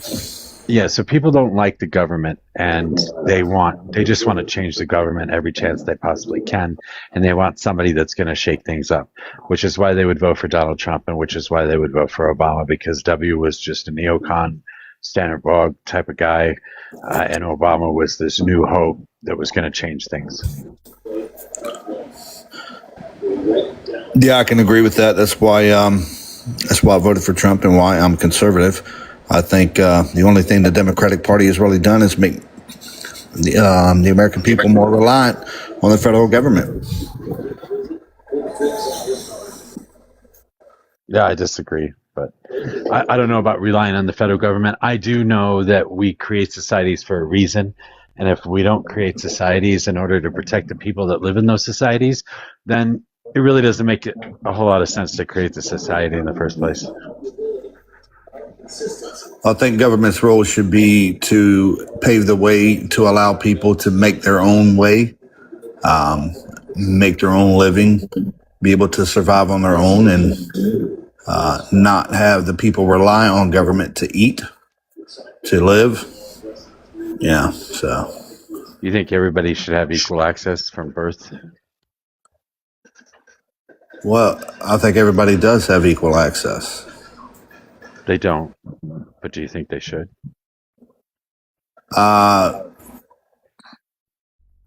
Define equal access. Equal access to all the things that are provided by the federal government? I don't think the federal government should really be providing anything. You just said that pave the way, provide access to the paved way that they made. Yeah, so the government shouldn't make rules and regulations and programs, create programs for people. You're not answering my question. Relying on it. You're not answering my question. You said the government should pave the way to allow people to succeed in life if they so choose. Should everybody have the same access to that paved road? Yes, they already do. But they don't. How? Because somebody like Donald Trump is born on third base. Somebody like Donald Trump is born a quarter mile ahead of everybody else. And everybody else has to start a quarter mile behind somebody simply because of the amount of money that was left him and the amount of influence that his family name brings and all sorts of other shit. And the what are they called? the government like the colleges you go to, the college your parents go to. Alma mater? The alumni status. The alumni status of somebody allows these people a huge leap ahead of everybody else when they're born, just from being born into the family they were born into. Wait, Mojo, if we're going to use metaphors, can I use the one that Dom Toretto used, which is I live my life a quarter mile at a time? Yes, you can. That's kind of the reference I made, but. So you think it's okay for the government to dictate winners and losers? No, I think you think it's okay. No, that's exactly what you just said. Dictate winners and losers. So just because my dad or mom is a millionaire and that's probably going to provide me a direct course or path to college, the government should not come in and say, okay, well, since you're going to do that, I'm going to take some of your money and I'm going to allow this certain group to have that same opportunity while, discriminating against others. It is government coming in and dictating. They only pave the way for a certain specific group of people. Or the wealthy, for example. Everybody. But who should those specific people be? Well, for you, it's the rich people. For me, it's everybody. I think everybody should be able to start at the same starting line. Since we're all paying taxes, right? What is the starting? If your starting line, in order to do that, you would have to discriminate. I believe we should have 100% estate tax. What? Wait, wouldn't you just start everybody like you do in Monopoly, where everybody starts with like $200 and that sounds great. So far, everybody's starting behind, and you're going 2 or 3 laps if you were born into a wealthy family. So what we're saying is everybody should start at the same time on the Monopoly board, not 2, 3, 4, 5, 10 turns behind the other. I get it now. So if somebody has children, the parents of those children should be stripped away to some sort of equal, so all the parents are providing the same equal to their children? No, I no. Well, I I'm think Yeah, that's that what he's saying. I He think doesn't estate realize. I'm taxes just at the very confused. least. I think at the very least, estate taxes should be 100%. But When you that's not what she's die, saying. but that's well, I don't know if that's what she's saying or not, but that's what I said. Yeah, she's saying that like everybody when they're born, like they should be born into the same conditions, which means you'd have to like strip away like wealth from certain parents to like make it to this baseline level. So, Dr. Galt, what I'm saying is that in order to be in a system where we are all free and getting equal access to everything, like somebody said before, that we all do start at the same starting point, and we kept trying to explain we do not, that's how it would have to happen. That's Well, what how I'm do you do that? expressing. Well, how do you do That that? there's many ways to do that. We see it in other countries, but the point is, we are in a system currently where we are No, you not don't, starting Steve. off at we are not starting off at the same point, and that's what I'm trying to express. Even though people keep claiming we are starting off at the same point, obviously we are not. Well, I'm not I think claiming we we have are, to. but wait a second. Can I just challenge this for a second? If my dad's a doctor, and let's say, or we'll just flip it, my dad's like an alcoholic doctor that's not good, and your dad's a predominant doctor that's really good.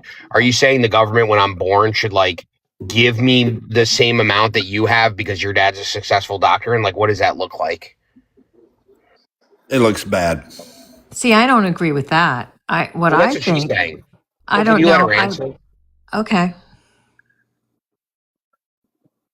Host? No, you don't have to let her answer. You can answer as well. Okay. John does So not run the panel. true. You run the Thank shit. you, Mojo. No, I think that right now, I think if we're talking about change in our government and a change that where we take care of the needs of people and taxpayers get to that people can live in this country and live and have freedom in this country. I think you need to change the laws. I think what you need to do is you need to get rid of the incredible loopholes that are afforded to the very wealthy, right? So Congress needs to write laws that, where, for example, when a very wealthy person takes a loan, they don't have to pay taxes on that money, right? They can just live off of that, but they don't have to pay taxes as income tax. I think that's a fucked up law. I think that we need to have a way where we write laws that cause that we get more in the coffer from the extremely wealthy people. Like if you make $100 million or more, I'm just making that number up. If you make, if you make $50 million, okay, you're not going to get that loophole. If you're going to invest in stocks and you're going to take loans, then you should pay taxes on that. When you, like the capital gains, right?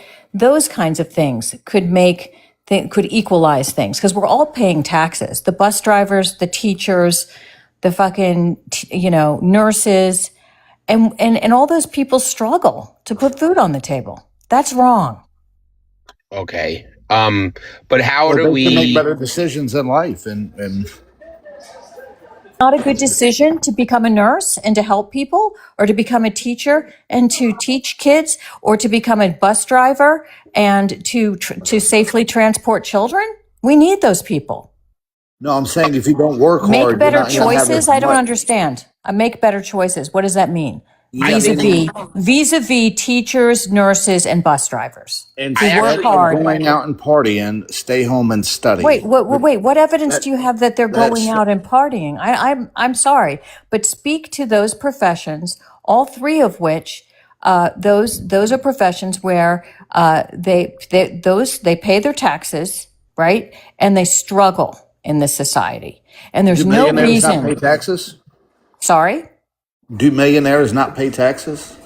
They paid significantly less. They pay less and they avoid paying taxes because they're extremely wealthy.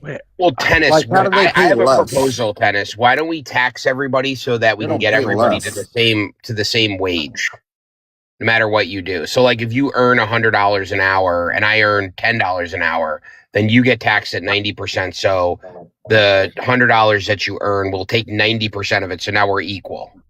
No, I think that's extreme. Why? I think there I was a wanna do that. time. I think that, and Dad, I'd love to hear from you on this. Well, no one But would there work was a hard then. time, excuse me, there was a time in this country where a carpenter, and this is my spiel because Mo just heard me say it a million times, where a carpenter, a factory worker, a teacher could could put a down payment on a home and get a mortgage on a home, and they could put food on their table, right?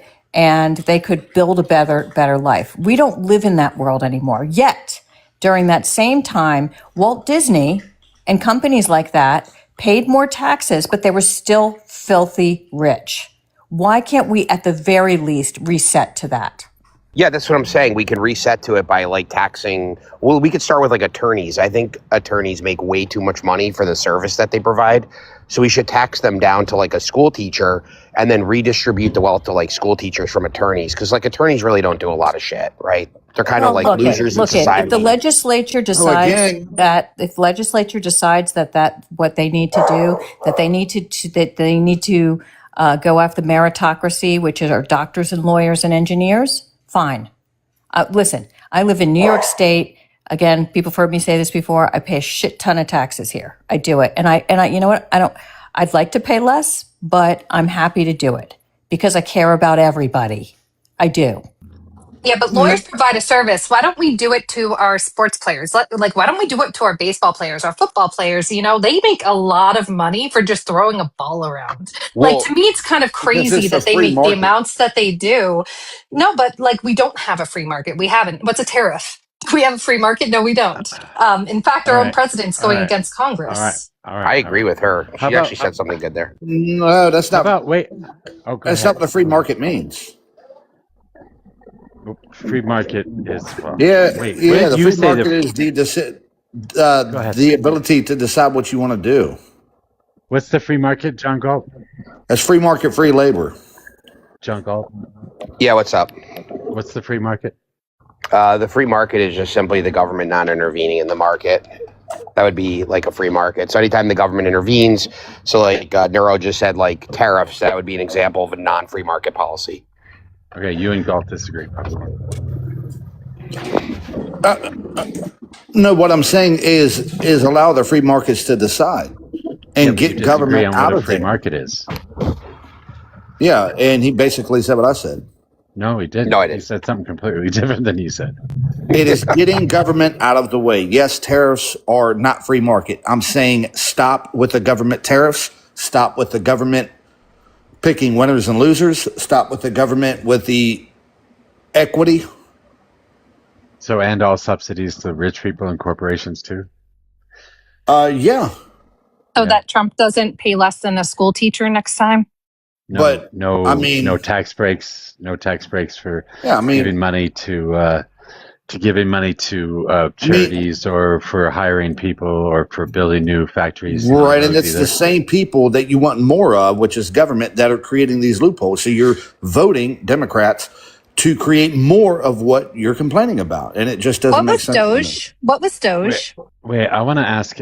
I have kind of a, I don't know if it's middle ground or not, but I did say originally, I just think we should get rid of the estate tax. And I do think we should not get rid of, we should utilize this estate tax to its fullest. I think everybody should lose their estate when they pass away.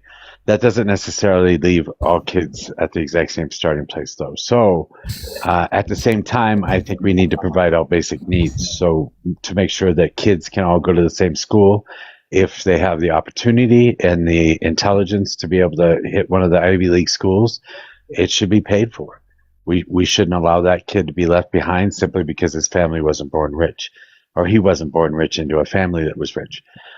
They should have free food. They should have free housing. Everybody should have some sort of basic human needs all taken care of for them. And that way they can at least get to an equal place by the time they graduate from college as somebody that was born rich. So you should be free. If someone can I get a gyro chicken Slovaki combo? Hey, no, you can't. No, you can't. No chicken Slovaki. No chicken Slovaki for you. Well, what you're talking about there, host, it sounds like communism. So I think it's like a focus on merit, right? So if you have a a genius born into a poor family with an alcoholic single parent, and they could qualify and be the brightest of our society and provide a huge benefit to society by being invested in, right? Would you want to block that person because they were just dealt a shit hand? Is this never going to affect our society, or should we just like set these paywalls for colleges and universities from a DEI standpoint to only include those that are rich? Why shouldn't we be like pushing forward the best and brightest in our society to improve it? Because with the rich, I understand where you want to go with this, but at the same time, when government steps in or companies step in and they have these DEI type of policies, you are discriminating against other people that are starting from square one. You know? Yeah, exactly. So this is an example of DEI policy, right? So like if we don't feed people that are born poor, have been dealt a shit hand, we're discriminating against them for no fucking reason. Yeah, And because of their skin color or gender. we're providing inclusivity only for the rich fucks and their nepo babies. You understand that? It's a DEI practice. Well, no, that's not DEI. It is the rich helping out the rich. It is government helping their donors out. But you guys want more of that. You just don't know it. Would you say that the rich is a minority group in the U.S.? Yes. Okay. So allowing something to only be given to a minority group in the U.S. is not an example of DEI? No, Okay. because So they, you're not against DEI? well, I am against DEI. How do you have it both ways on this? I don't. I think you do. Can I ask you, How do I have it what both kind of ways? experience did Trump's cabinet have? Like the cabinet member for the Department of Education. What kind of education experience did she have? Oh, you Just talking about merit. Linda McMahon? Wait, why is this? Yes, no, because we're talking about DEI and merit, so this does follow. Yeah. So your question is, what kind of What kind of knowledge educational about? experience did she have to be put in that position based on merit? I would say that she ran one of the, I wouldn't say one of the largest businesses, but she helped run a $1 billion business. And if, you know, if she was a good fit for that role, then why not pick her? What does that have to do with education? Well, one, you can look at the money flow, at the way the money flows, how the money is being used. If she was, is she in a financial position? Yeah, you could say, yeah. Is she in charge of something that historically people needed special degrees for and experience in that field? Well, do you know Linda McMahon? Just curious. Yeah, I know that she has no experience relevant to her position, which sounds like she was picked not based on merit, but by who she knew. That's what it sounds like. It sounds like a little bit of DEI. You know what I mean? But who is She was Linda picked, McMahon? and she did not have the merit to do that job. Is my point. She Right, didn't. that's your She would have a opinion. job, and she has merit to open a company. But if we start treating our education systems like a company, a lot of children are going to lose their right to education, especially kids with disabilities. Right, but who is Linda McMahon? Do you know? And this She's is actually She's a incorrect. person who is not qualified for her position. That's actually not true. Hold on, Popcorn. She actually you have no ran. clue who Linda McMahon is, and Yeah, she was a teacher, and she ran actually like a government position, a lower She was position not a as a teacher. teacher. Yes, she She was. was She never- taught French. no. She was not. No, She she taught was never a French. teacher. She was no, Yes, she was. not. No, she was not. She was my French teacher, Mojo. You're full of You're shit. lying. She was not a teacher. She did serve on a board, a teacher advisory board or some shit like that. She was an elected position, but she didn't teach before that, and she doesn't have a degree in education. Yeah. So why are you talking about her when So you she's really don't know anything about unqualified. her? She's unqualified is the point. She should have had That's a your degree in opinion. education. No, that is not my opinion. That's what every other board of Okay, ed, then what's like the you have to have some qualification? education. Right, but what are the qualifications to be in that position? Why are we talking about fucking No, but my point is she had no qualifications. So what He you're saying is absolutely you're did. against DEI. You're stating that you're against DEI. You're for merit, but yet this cabinet that Trump has created has picked time and time again people like a Fox News host, right? People that don't have merit, who don't have a history in these positions. They might have a history in positions that are somewhat aligned vaguely, but then there's better candidates out there who are passed up because they're not loyalists to Trump. So my point is that obviously people are not That's being your the opinion. best and the brightest. No, it's not my opinion. The It best and the is. brightest are clearly okay. So why wouldn't we pick somebody with the history and education okay. for that position? I don't know why the fuck we're talking about Linda McMahon or Donald Yeah, Trump. yeah. Because we're talking about DEI and No, merit. She's doing a bad job. we were talking That's about not an equal DEI playing at field. I all. don't know where the fuck we got DEI from either. Yeah, she's not DEI. That's crazy that you would Oh my try to God. correlate those. And you don't know anything about her. I just asked you, and you couldn't tell me one single thing about her. So, anyway, Can yeah, we but bring it back up a level? a couple of what? Yeah, I think Trump. Yeah, I thought the Pam Bondi was terrible. Yeah, absolutely. I thought she was terrible. I don't know why she did that or why he did that, but Well, convenient since he fired her, you know. I bet if she was still in there, you'd be saying she's great. actually, no, I didn't like her from the very first time I seen her. Well, let me guess you. When I saw her. Yeah, I didn't. But yeah, DEI is a bad thing. It's picking winners and losers, and it's. Well, what do you it's think about discrimination. cronyism? What do you think about that? What about it? Yeah, I mean, do you think that at the very least that to become a a cabinet member, you should be qualified to a certain degree? I mean, anyway, I don't know if Mojo wants to talk about this, but I mean, to be honest, I'd rather there's have a lot of hard- cronyism there. I would rather have hardworking Americans with little experience in that, but the willingness and the honesty to do said job than people who have all the full knowledge and are willing to screw the American people, which is what we got with both parties before Trump. Okay, let me ask you this. Okay, what do you think about the case where Trump sued himself, right, and then settled it to pay himself and the Jan Sixers to make claim into it, upwards of $2 billion? I think that was a great idea because he did it as a private citizen, but the way they went about doing it, I thought was absolutely wrong. I thought that it was a great idea, and it started out as a great idea and ended up as like that was dumb. Well, it wasn't only dumb; it was corrupt, right? Because Well, I won't say corrupt. I'll just say it was badly implemented. corrupt. How? Because he runs the government, right? And he runs the IRS, and he sued the IRS Why and did then he sue the settled IRS? because he claimed that the IRS divulged his tax returns. Okay, but a Right. third party Illegally, actually right? divulged his not illegally. Yes, it was But illegal. it was a civil suit that he brought. But don't circumvent. What he was doing was he was suing the federal government. He was suing you and me. Okay, effectively.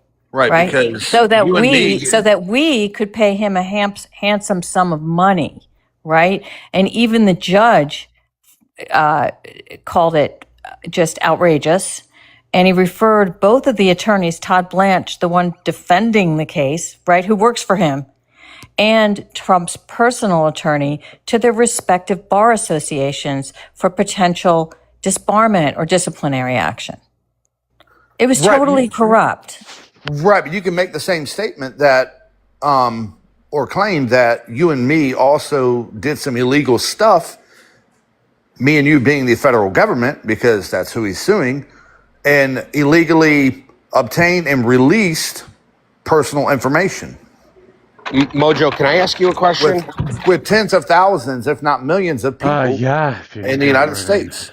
So that is what you're ignoring. And Again, I'm not it's not ignoring corrupt. anything. I'm not ignoring anything. It was totally corrupt. No, it And was not. he It was a had, great well, if idea. it wasn't corrupt, why did Todd Blanche say that they withdrew that settlement to Congress because he got called to the carpet at Congress? Do you think he should have filed a Senate, excuse me. lawsuit? Do you think he should have filed a lawsuit or, I like think a if class he action has a lawsuit? personal grievance, if you're the president of the United States, you wait till you're out of office and you address your own personal civil claims, not as the leader of those departments. That's just. But then you're suing yourself. It's exactly. He's suing himself, and we Yes, he's would suing be paying for, himself and The then taxpayers would pay the because bottom line. himself violated the law. Wait, Mojo, if we got Well, rid then of he the can pay greedy, for it, just not the taxpayers. All right. Mojo, if we got rid of the greedy, profit-driven attorneys that want to just be like super rich, would this fix the problem? He's not being serious. I don't think profit-driven attorneys are the problem. I don't think we have any billionaire attorneys out there. No, but we have millionaire attorneys that are like obviously making deals and have a profit incentive to do corrupt things in society. Are millionaires bad? Do you not like millionaires? I'm just asking you if we should get rid of these dirty, grimy, profit-driven attorneys. I'm asking you. Do you not like millionaires? I love millionaires. That's what I was asking you. Millionaires. Oh, Yeah, I well, then love you shouldn't millionaires. discriminate based on group. That's weird. I'm not. I'm asking a question to Mojo about dirty I know scumbag why attorneys. you're asking. I understand why you're asking the question, but these aren't the billionaires we're talking about. These are not the billionaires you're looking for. These aren't the droids I'm looking for. I'm just saying that these millionaire attorneys are doing scumbag things for profit incentive. Don't you agree? I think that libertarians do that. I think Republicans do that as well. Scumbag. Yeah, it's things on a funny. regular basis. It's funny, Mojo, how the right loves to claim and decry corruption, right? When it's like it's the pot calling the kettle black, right? So they go after cases that have already been adjudicated, like in Minneapolis, right, for fraud, and they make a big cause célèbre out of that. The Vance goes to Maine and decries fraud in Maine. Like new topics to fucking travel off on. No, but this is what he brought it up, but it's all bullshit. It's a total subterfuge. And he's just trying to take pot shots at me because I'm an attorney and sticks and I stones. understand. You're an attorney? I didn't know that. What the fuck? Yes, you did. Not know that. I didn't know that. Of course, I just got up here. But going back to the taxation and the rich, if you guys were in charge of a city and you had somebody come in town and build a business and it provided a lot of jobs to your community and you wanted more of that, so you told that business owner, hey, I'll tell you what, I will waive the taxes that you owe if you use that money to build another business or expand your business and create more jobs. Would you do that? You know they can't do that, right? No, I'm just asking. No, I'm saying they can't. Would you guys do that? A business cannot do that. A business cannot do that. A business cannot do that because they expand their business based on demand, not on what the government's going to give them. If they expand their business and they hire a bunch of new employees and demand doesn't go up for their product, they will have to shut their business down. So why are these loopholes in existence? Because we do try. Put it there. Outside of nefarious reasons like, hey, if you donate to my campaign, I'll make sure I'll add this loophole so that way you'll have more money in your pocket. Because we do try. Outside of that, building businesses and creating jobs, would you do that? We do try and control the economy. It doesn't always work, and what you suggested doesn't ever work. Because demand is always going to control wages. Demand is always going to control the expansion of companies. Right, but if you know that it's going to create extra jobs or more jobs, or you feel it's like an investment, right? How do you know that? It's like an investment. Well, I mean, you don't know anything for certain. I mean, tomorrow SpaceX could go out of business. What you do know for certain, what you do know for certain is that if you give money to the people that actually buy products If you give money to the poor, the people that spend every penny they get their hands on, if you give money to those people, they will increase demand. You do know that for a fact. Yeah, but how are they going to get money?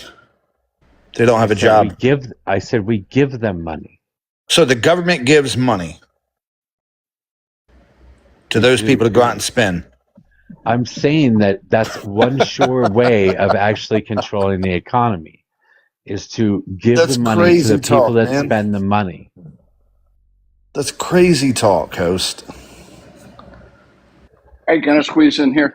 So, Popcorn, you're saying if a business gets incentives from like states and local governments to get like lower property taxes, or they'll like fund them some money to build some infrastructure for a new factory, and they do that basically because they're bringing jobs to their area, right? Yeah, that's the idea. Yeah. So if let's say we had a magic wand and we just said no states are allowed to do this for any businesses. You can't that's what these businesses do. They're like, we know we need to expand in the Southeast region, right? We're going to build another manufacturing plant. And then they go to Georgia, South Carolina, Virginia, flirt with them, say, hey, we're going to stand up this factory. It's going to bring in 5,000 jobs. What are you going to give me? And then they, make them bid against each other for the best possible case. If all those states just said, no, we're not giving you anything, you can build where you want to, do you think they'd still build that factory? If they didn't receive tax breaks or anything like that? If all the states just said, we're not going to give you anything, you can build wherever you want, you think they'd still build that factory in the Southeast? If it's beneficial, that decision's driven. Yeah, right. They're going to expand. They need another production facility. They've got a weak spot in the Southeast, so they're going to build in the Southeast, right? They're not doing it to get incentives. They're just using the potential economic benefits to get the best possible situation from a tax standpoint from these localities, right? Like Boeing? Yeah, like Boeing. So then when these localities give them like tax breaks and stuff, that's going to lower revenue, right? So it lowers the taxes. You and I down the street with our house from that Boeing plant, do we get a break on our tax, our property tax? Probably Does the not. government come in and build a road to our house when we build a new house? Do they set up the electrical and water utilities for us? No, we got to pay through the nose. Yeah, So but why at should the same big time, that businesses brings get in more that benefit? taxpayers. Oh yeah, it does. But is it a net even position, or do you think the locality is ahead? Well, it I think it's depends. going to vary. It's going to Case by vary, case right, on the basis. deal. Yeah, case by case basis. But so what Mojo's saying is those companies are going to build their plants and expand based on the demand for their product, not based on the incentive and tax breaks, right? But why is it that companies and the rich get such preferential treatment from our government? Shouldn't we all be pissed off a little bit about that, or no? About how the government is. Yeah, so for instance, how the lobbies are funded by corporations and the wealthy to push policies and laws into place that benefit them. And then at the end of the day, the other side of the cycle, they get the best tax breaks. Well, everybody's dead. I don't even think you're taking a leftist position here. Yeah, that's a large realm of things to discuss there. That's pretty massive. And Well, no, I was just saying that the leftist position would be if it's good for the majority of people, then it would be good. So you just rejecting government intervention outright is not really a leftist position. That's a utilitarian position. That could be leftist or righty. No, that's not righties what are I'm not saying. utilitarian. There are plenty I of mean, you righties could that ask me what I plenty mean, of righties Go. that are utilitarian. I would just say they're confused. Hey, I have a Because you're question. the only one who has the right answers. I got you. So actually, I'm encouraging government Correct. intervention here, because the federal government would have to say, hey, you bonehead states, you can't fight and bid for these corporations, right? So that would be government intervention in this instance. Yeah, but you'd not be a lack of. But you would be okay with it if it was like supporting like greeny weeny deals in the climate. Like then you'd be okay with the intervention, correct? No. You wouldn't. No. Now, if we wanted to focus on that as a society and we passed like an infrastructure act, yeah, I could be in favor of that. Yeah, But I'm see, you're just speaking describing very it in a different specifically- fashion.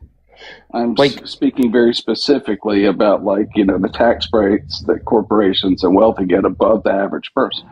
Yeah, like, see, I have a problem with Elon Musk getting billions of dollars for SpaceX and that contract. Like, I inherently have an issue. I don't try to justify it because it's like the Republican Party doing it. Like, I don't know, we need to go to Mars to, like, I don't know, find more women or resources or something. Like, I don't try to justify it.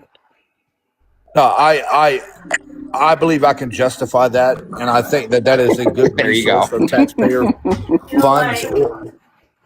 Real time. Is because here's the philosophical approach to that. Why are we here? What is the purpose of humans being on Earth? Bro, And- this is real time. Everybody's dead. Everyone's dead. Real time. I we're see watching it. this. Thank you, Yeah. Popcorn. And so, should we not expand?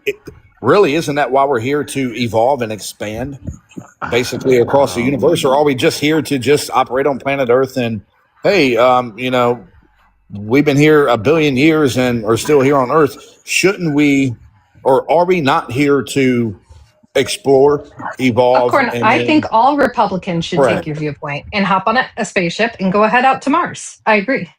I would All love Republicans to. hop on a spaceship, go to Mars. I think it would save, like, it would actually solve a lot of problems, and you guys would be able to do your conquering thing and be like, "Whoa, I'm a real Viking," and then everybody else would be like, "Haha," and that would be it. No, Yeah, but that's a he's great no idea. different than you. It's just you have different preferences based on who's an administrator. Like, if Biden did this for Elon, which the Democrats did with electric cars, you cheered it 15 years ago. That's the difference. Two are You the guys same. are bold thinking. You guys are bold thinking. I supported Biden. So but going to okay. Mars and electric cars are similar? Yes, they're the Yeah, same there's exact a thing, but utilitarian you know. argument. So when You you're know, talking about one was to conserve Biden- energy because we were in the middle of an energy crisis. You know, not that we're in some type of crazy energy crisis or anything, or there's, climate change. And the other one's like, I want to go explore. Well, I'm just No, glad that's the not lefties stopped burning up electric vehicles or Teslas. No, I That's actually why. support Talking electric about- cars. When Yeah. you're talking about Biden's tariffs against China's EVs, right? That's not targeting Elon specific. It's an industry and it's appropriate use of tariffs. Unfortunately, Elon does dominate the EV market in the U.S. and that's like representative of like terrible government intervention, right? They're Well, funding maybe- his monopoly, preventing Maybe that wouldn't be the open case. competition. Maybe that wouldn't be the case if, like, 15 years ago or so, we gave Elon Musk $15 billion in subsidies to keep up Tesla and then sell those subsidies off to his competitors. Maybe that wouldn't be the case. Wait, you said if we gave him $15 billion? If we didn't subsidies? do that, Tesla wouldn't exist. I mean, yeah, quite frankly, if we didn't give it to him, yeah, other competition probably would Right, have but the cropped up. Democrat position 15 years ago, maybe nobody on this panel, they cheered it on because they wanted electric cars. This is my whole point. The intervention in the market. You guys prefer it in one moment and then don't prefer it in another based on whoever's in power. Yep. Just like Popcorn proved real time. Like So he defended Biden this gave whole him the subsidies? Is that what you're I saying? didn't say Biden. He got him out of the state of California, not Biden. I said Democrats. And how so? Yeah, they provided him subsidies for tax credits as it related to reduction in emissions, and he was able to turn around and sell those subsidies to his competitors who couldn't meet those emission standards. And the left Emission cheered him. standards? Yeah. Well, there's You're talking about the carbon competing credit. factions there, right? Because we support, trying to stop the climate crisis, right? Yeah, right. You're just justifying it. That's the point. I'm No, making. there's a reason. If Sorry, go if ahead, that's Denise. true. No, go ahead, Dad. So, God, you're not the only one that can punch a straw man here. So what you're saying is we need a completely free market, 100%, where government doesn't intervene at all in private markets. Right. So, like, here, I'll grant you this. The reason why we don't have renewable energy is because the Republicans have done everything in their power to prevent it.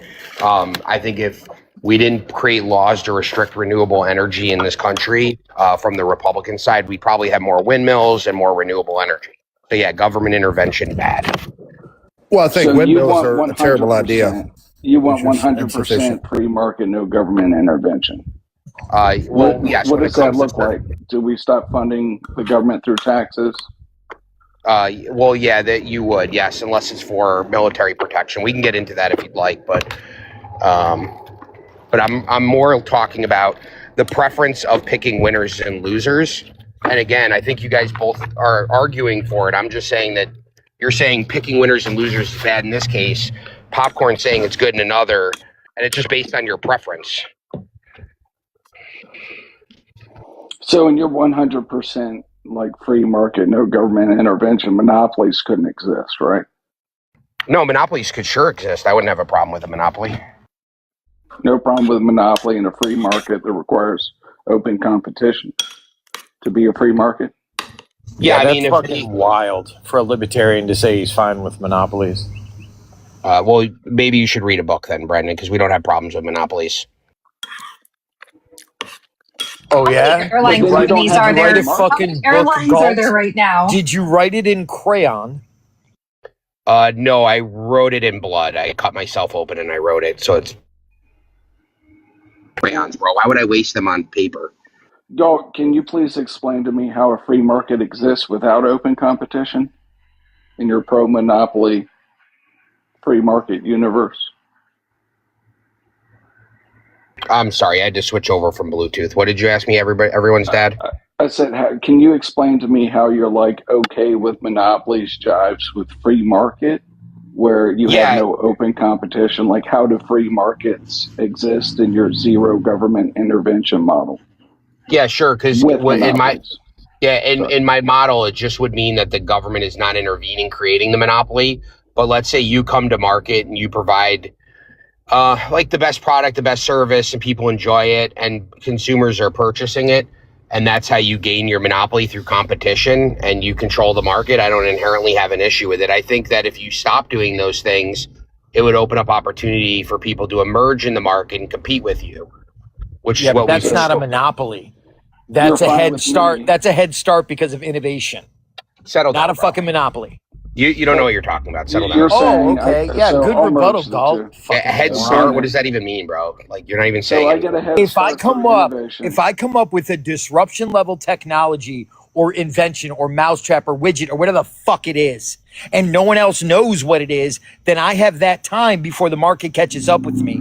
That is not a fucking monopoly. You goon. I didn't say it was, dude. Bro, track with the conversation, bro. You're kind of I silly. am tracking with the conversation. You actually said that you're okay with monopolies, and then you went on to describe something that's not a fucking monopoly. Try and keep up. Why are you so emotional, Neocon? So here's Did you ask me my definition of a monopoly, bro? Like, it would be somebody controlling majority share of the market. That's We what you could say, describe like, a monopoly, and you came Yeah, up with some bullshit about if I come up with something new and I should have the time to before the market catches up. That's Yeah, not a Brendan, fucking that's monopoly. why I have a follow-up question. Here's my follow-up question. So, like Brendan said, I come with some disruptive technology. I'm first market. I get the lead, so I gain a monopoly in the market. Of course, zero government intervention. Patent laws don't exist, so I try to keep that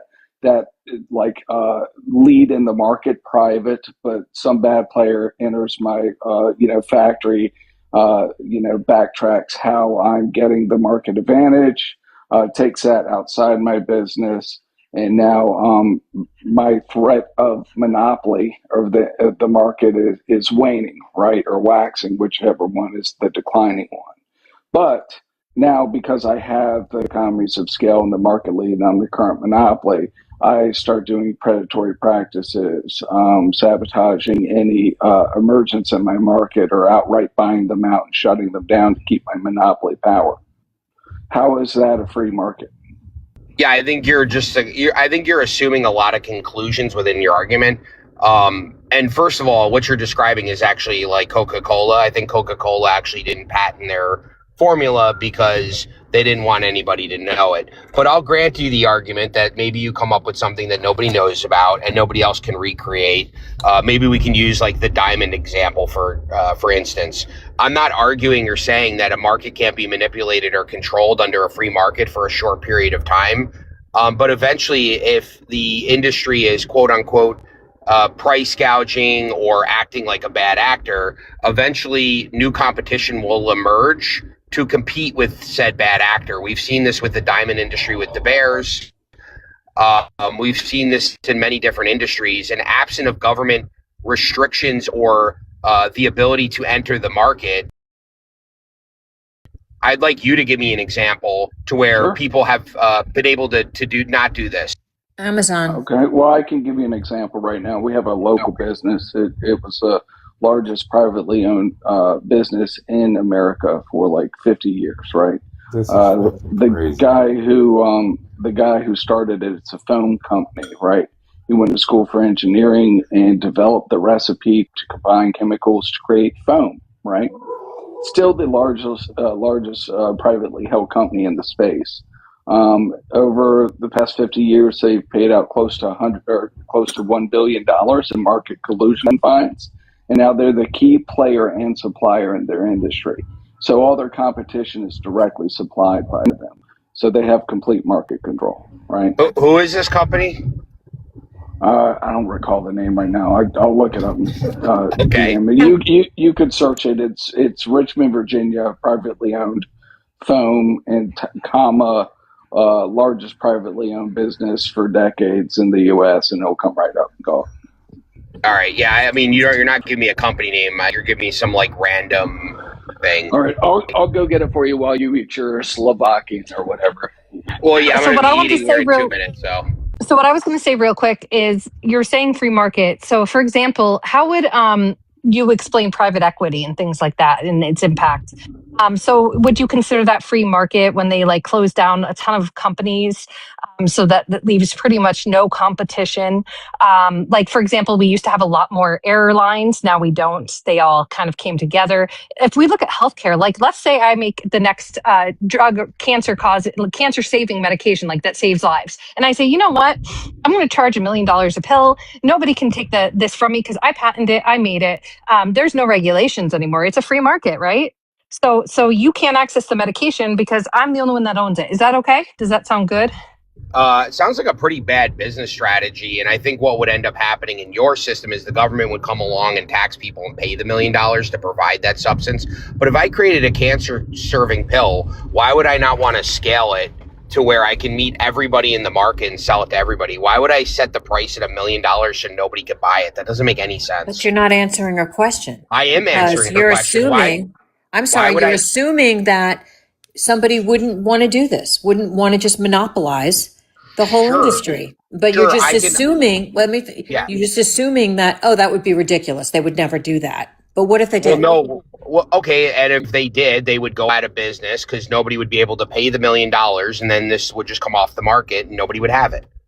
All right. I would so disagree. it's The billionaires called would be able to. Carpenter Co. It's called Billionaires? Carpenter Company.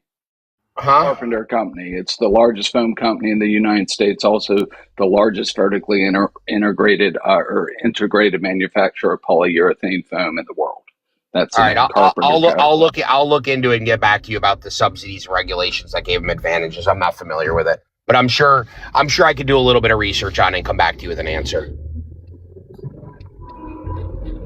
He's gonna circle back. Yeah. Well, we don't Yeah, have. I don't know the industry, We do Brandon. have. Like, what? we- Are you retarded? We do have antitrust laws. They're just not classy, Paul. enforced. Super classy. I was just waiting for some you don't dumb get shit to like What do you that. What do you mean?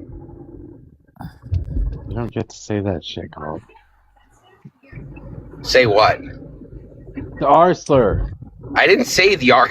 I didn't say the R. Sorry, Yes, man. you This did. guy's just so dumb. Hey, Galt, I'm I'll sorry. save you some research. Carpenter Yeah, you Co. did. hasn't relied on any direct government subsidies, federal grants, or taxpayer bailouts. Just FYI. Yeah, I'll look into it myself. That's Okay. fine. And maybe there's regulations. I'm sure they got some sort of competitive advantage or rule. I'll find it. Don't worry. I he sniffed these things out. designed. Yeah, I mean the one you're looking for is the patent. They held the patent on I how sniffed these this out. chemicals combine. I sniff it out like Brandon sniffs out the deep state, bro. So don't worry, I'll take care of it.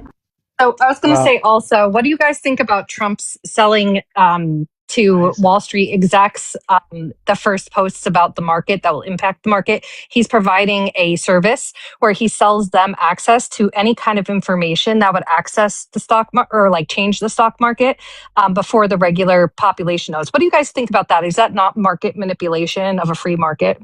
100%. Yeah, I agree. That's terrible. Government should not be giving special advantages to certain people or insider information. Brandon, Yes. would you like to respond to that? About insider information. Yeah. I think anyone who pays attention to a fucking subcommittee can divine insider information. So then the time that it takes for that person to get on their phone and make a trade is hardly insider trading. It's just being aware of what's going on around a person. Oh, God, the pretzel you put yourself in there, bro. Stop it. How the fuck is that a pretzel, you nincompoop? You are such a pretzel. You're like Annie Ann's pretzel, bro. Come on. Yeah, I'm gonna go eat dinner. Only one of us sounds salty right now, Galt. You're right, because I'm salty because I got to eat my gyro, bro. So you have fun. I didn't know about this. Salty, Brendan. It's pronounced gyro, you boob. I call it a gyro. Dad, you didn't know about it? I don't culturally appropriate food, bro. It's a gyro. It's called Truth API, and what it is it's $100,000 a month, $1.2 million for a year subscription, and it gives milliseconds advance access to his Truth social posts before they appear to the general public. So what that means is they're routing these right into their algorithms to make the trades milliseconds before the market sees it. That's insider trading. Yeah. It is. Yeah, those milliseconds make all the difference, huh? Yeah, it does. When you have, why would you offer the service? If you have, I mean, what are you talking about, Brendan? What do you mean it doesn't? Why would if it doesn't make a difference, then why would anybody pay for it? P.T. Barnum, refer to him. What does that even mean? What does that mean? P.T. Barnum. Are any of you familiar with P.T. Barnum? Yeah, P.T. Barnum. He founded. What was his famous quote? If you build it, Brendan will fuck it up. That was Field of Dreams. I know. Yes, Kevin Costner, 1991. No, P.T. Barnum's most famous quote was, "There's a sucker born every minute." Oh, so you're telling me that milliseconds don't count for Wall Street trading algorithms? Correct. Wait, I'm going to tell you, it's not even necessarily just milliseconds, but you talked about watching the committee meetings. Well, the committee meetings don't tell you exactly what Trump is going to say. They don't tell you what his next tweet is going to be. They don't tell you what his ideas are that are going on in his head about how he's going to deal with tariffs or trade or the economy or whatever. He's giving information of actions that he is about to take. And those milliseconds, that is enough time to trade 1 million shares of stock or more. The chief executive's commentary has always influenced the markets. This is nothing new. Yeah, but so now they're getting advance notice of it. Yeah, but the advance notice is new. Yeah, milliseconds. Rationalize any way you want. We gotcha. It's not a rationalization. It is total rationalization. Fact. You're pretzeling. Yeah, because you can read a statement in milliseconds, right? It's not for people to read it. It's for computers to read it. Did you just say yeah? No, the time that it would take you to absorb the information and then set your trade would relieve you of any advantage that you had. Except you can train an AI program to do this. You would choose an AI program to do this, an auto program. Milliseconds. Brendan, are you in the habit of reading APIs? No. Okay, so the API is a direct data feed, right? You understand that it goes into their trading system, right? Okay, the dollar per millisecond is estimated to be 100 million annually per millisecond of advantage over another firm. and their processing speed. So yes, milliseconds do matter. Now, this is another attempt to just feign umbrage. What are you talking about? Feign Do you not umbrage. understand? Wait. Do It's you an not attempt to feign understand? umbrage. I mean, I don't Brendan, understand you don't how I could understand. be any more clear than I I don't just think was. you understand. So you don't agree. I'm going to give you a statement. You tell me if you agree or disagree. Competing firms on Wall Street are constantly trying to up their processing speed for their algorithmic-driven trading to gain advantage over their competitors. And every millisecond is valued at 100 million annually. True or false? False. Okay, you're an idiot. Thanks. I mean, if you don't understand. No, I do that these understand. I firms understand that you are trying to construct an objection out of nothing. So you still think that people are on the trading floor waving pieces of paper to make Yeah, trades? that does And happen. That's the primary way they make their That trades. does happen. Yes, there are still people on the trading floor waving pieces of paper. Yes. Are you saying that does not happen? No, it does. What do you? Oh, no. What Okay. percentage Well, of their that was total easy. Thanks, volume? Dad. What percentage of their total volume do you think is driven through these algorithmic trading platforms? Again, it's irrelevant. He is offering a service that has no tangible value, and you're objecting to the Why fact. is he offering it? If he's offering a service. I already said why he's fucking offering it, because there's Brendan, a sucker born every minute. If It's he's clear all you're right, just putting on a psyop, let me ask you, trying to clown, something. Let me ask you bloviate something. about something you For have years no and years idea. and years, you could buy X-ray glasses on the back of a comic book. Do you expect X-ray glasses to be able to actually fucking project X-rays? So you your mom agree? takes So off her there you clothes go. whenever I ask. Well, It okay, doesn't yeah, matter. but see, here's the thing: it's so not you agree insider that trading. Trump my fucking University God. he has all what exactly goes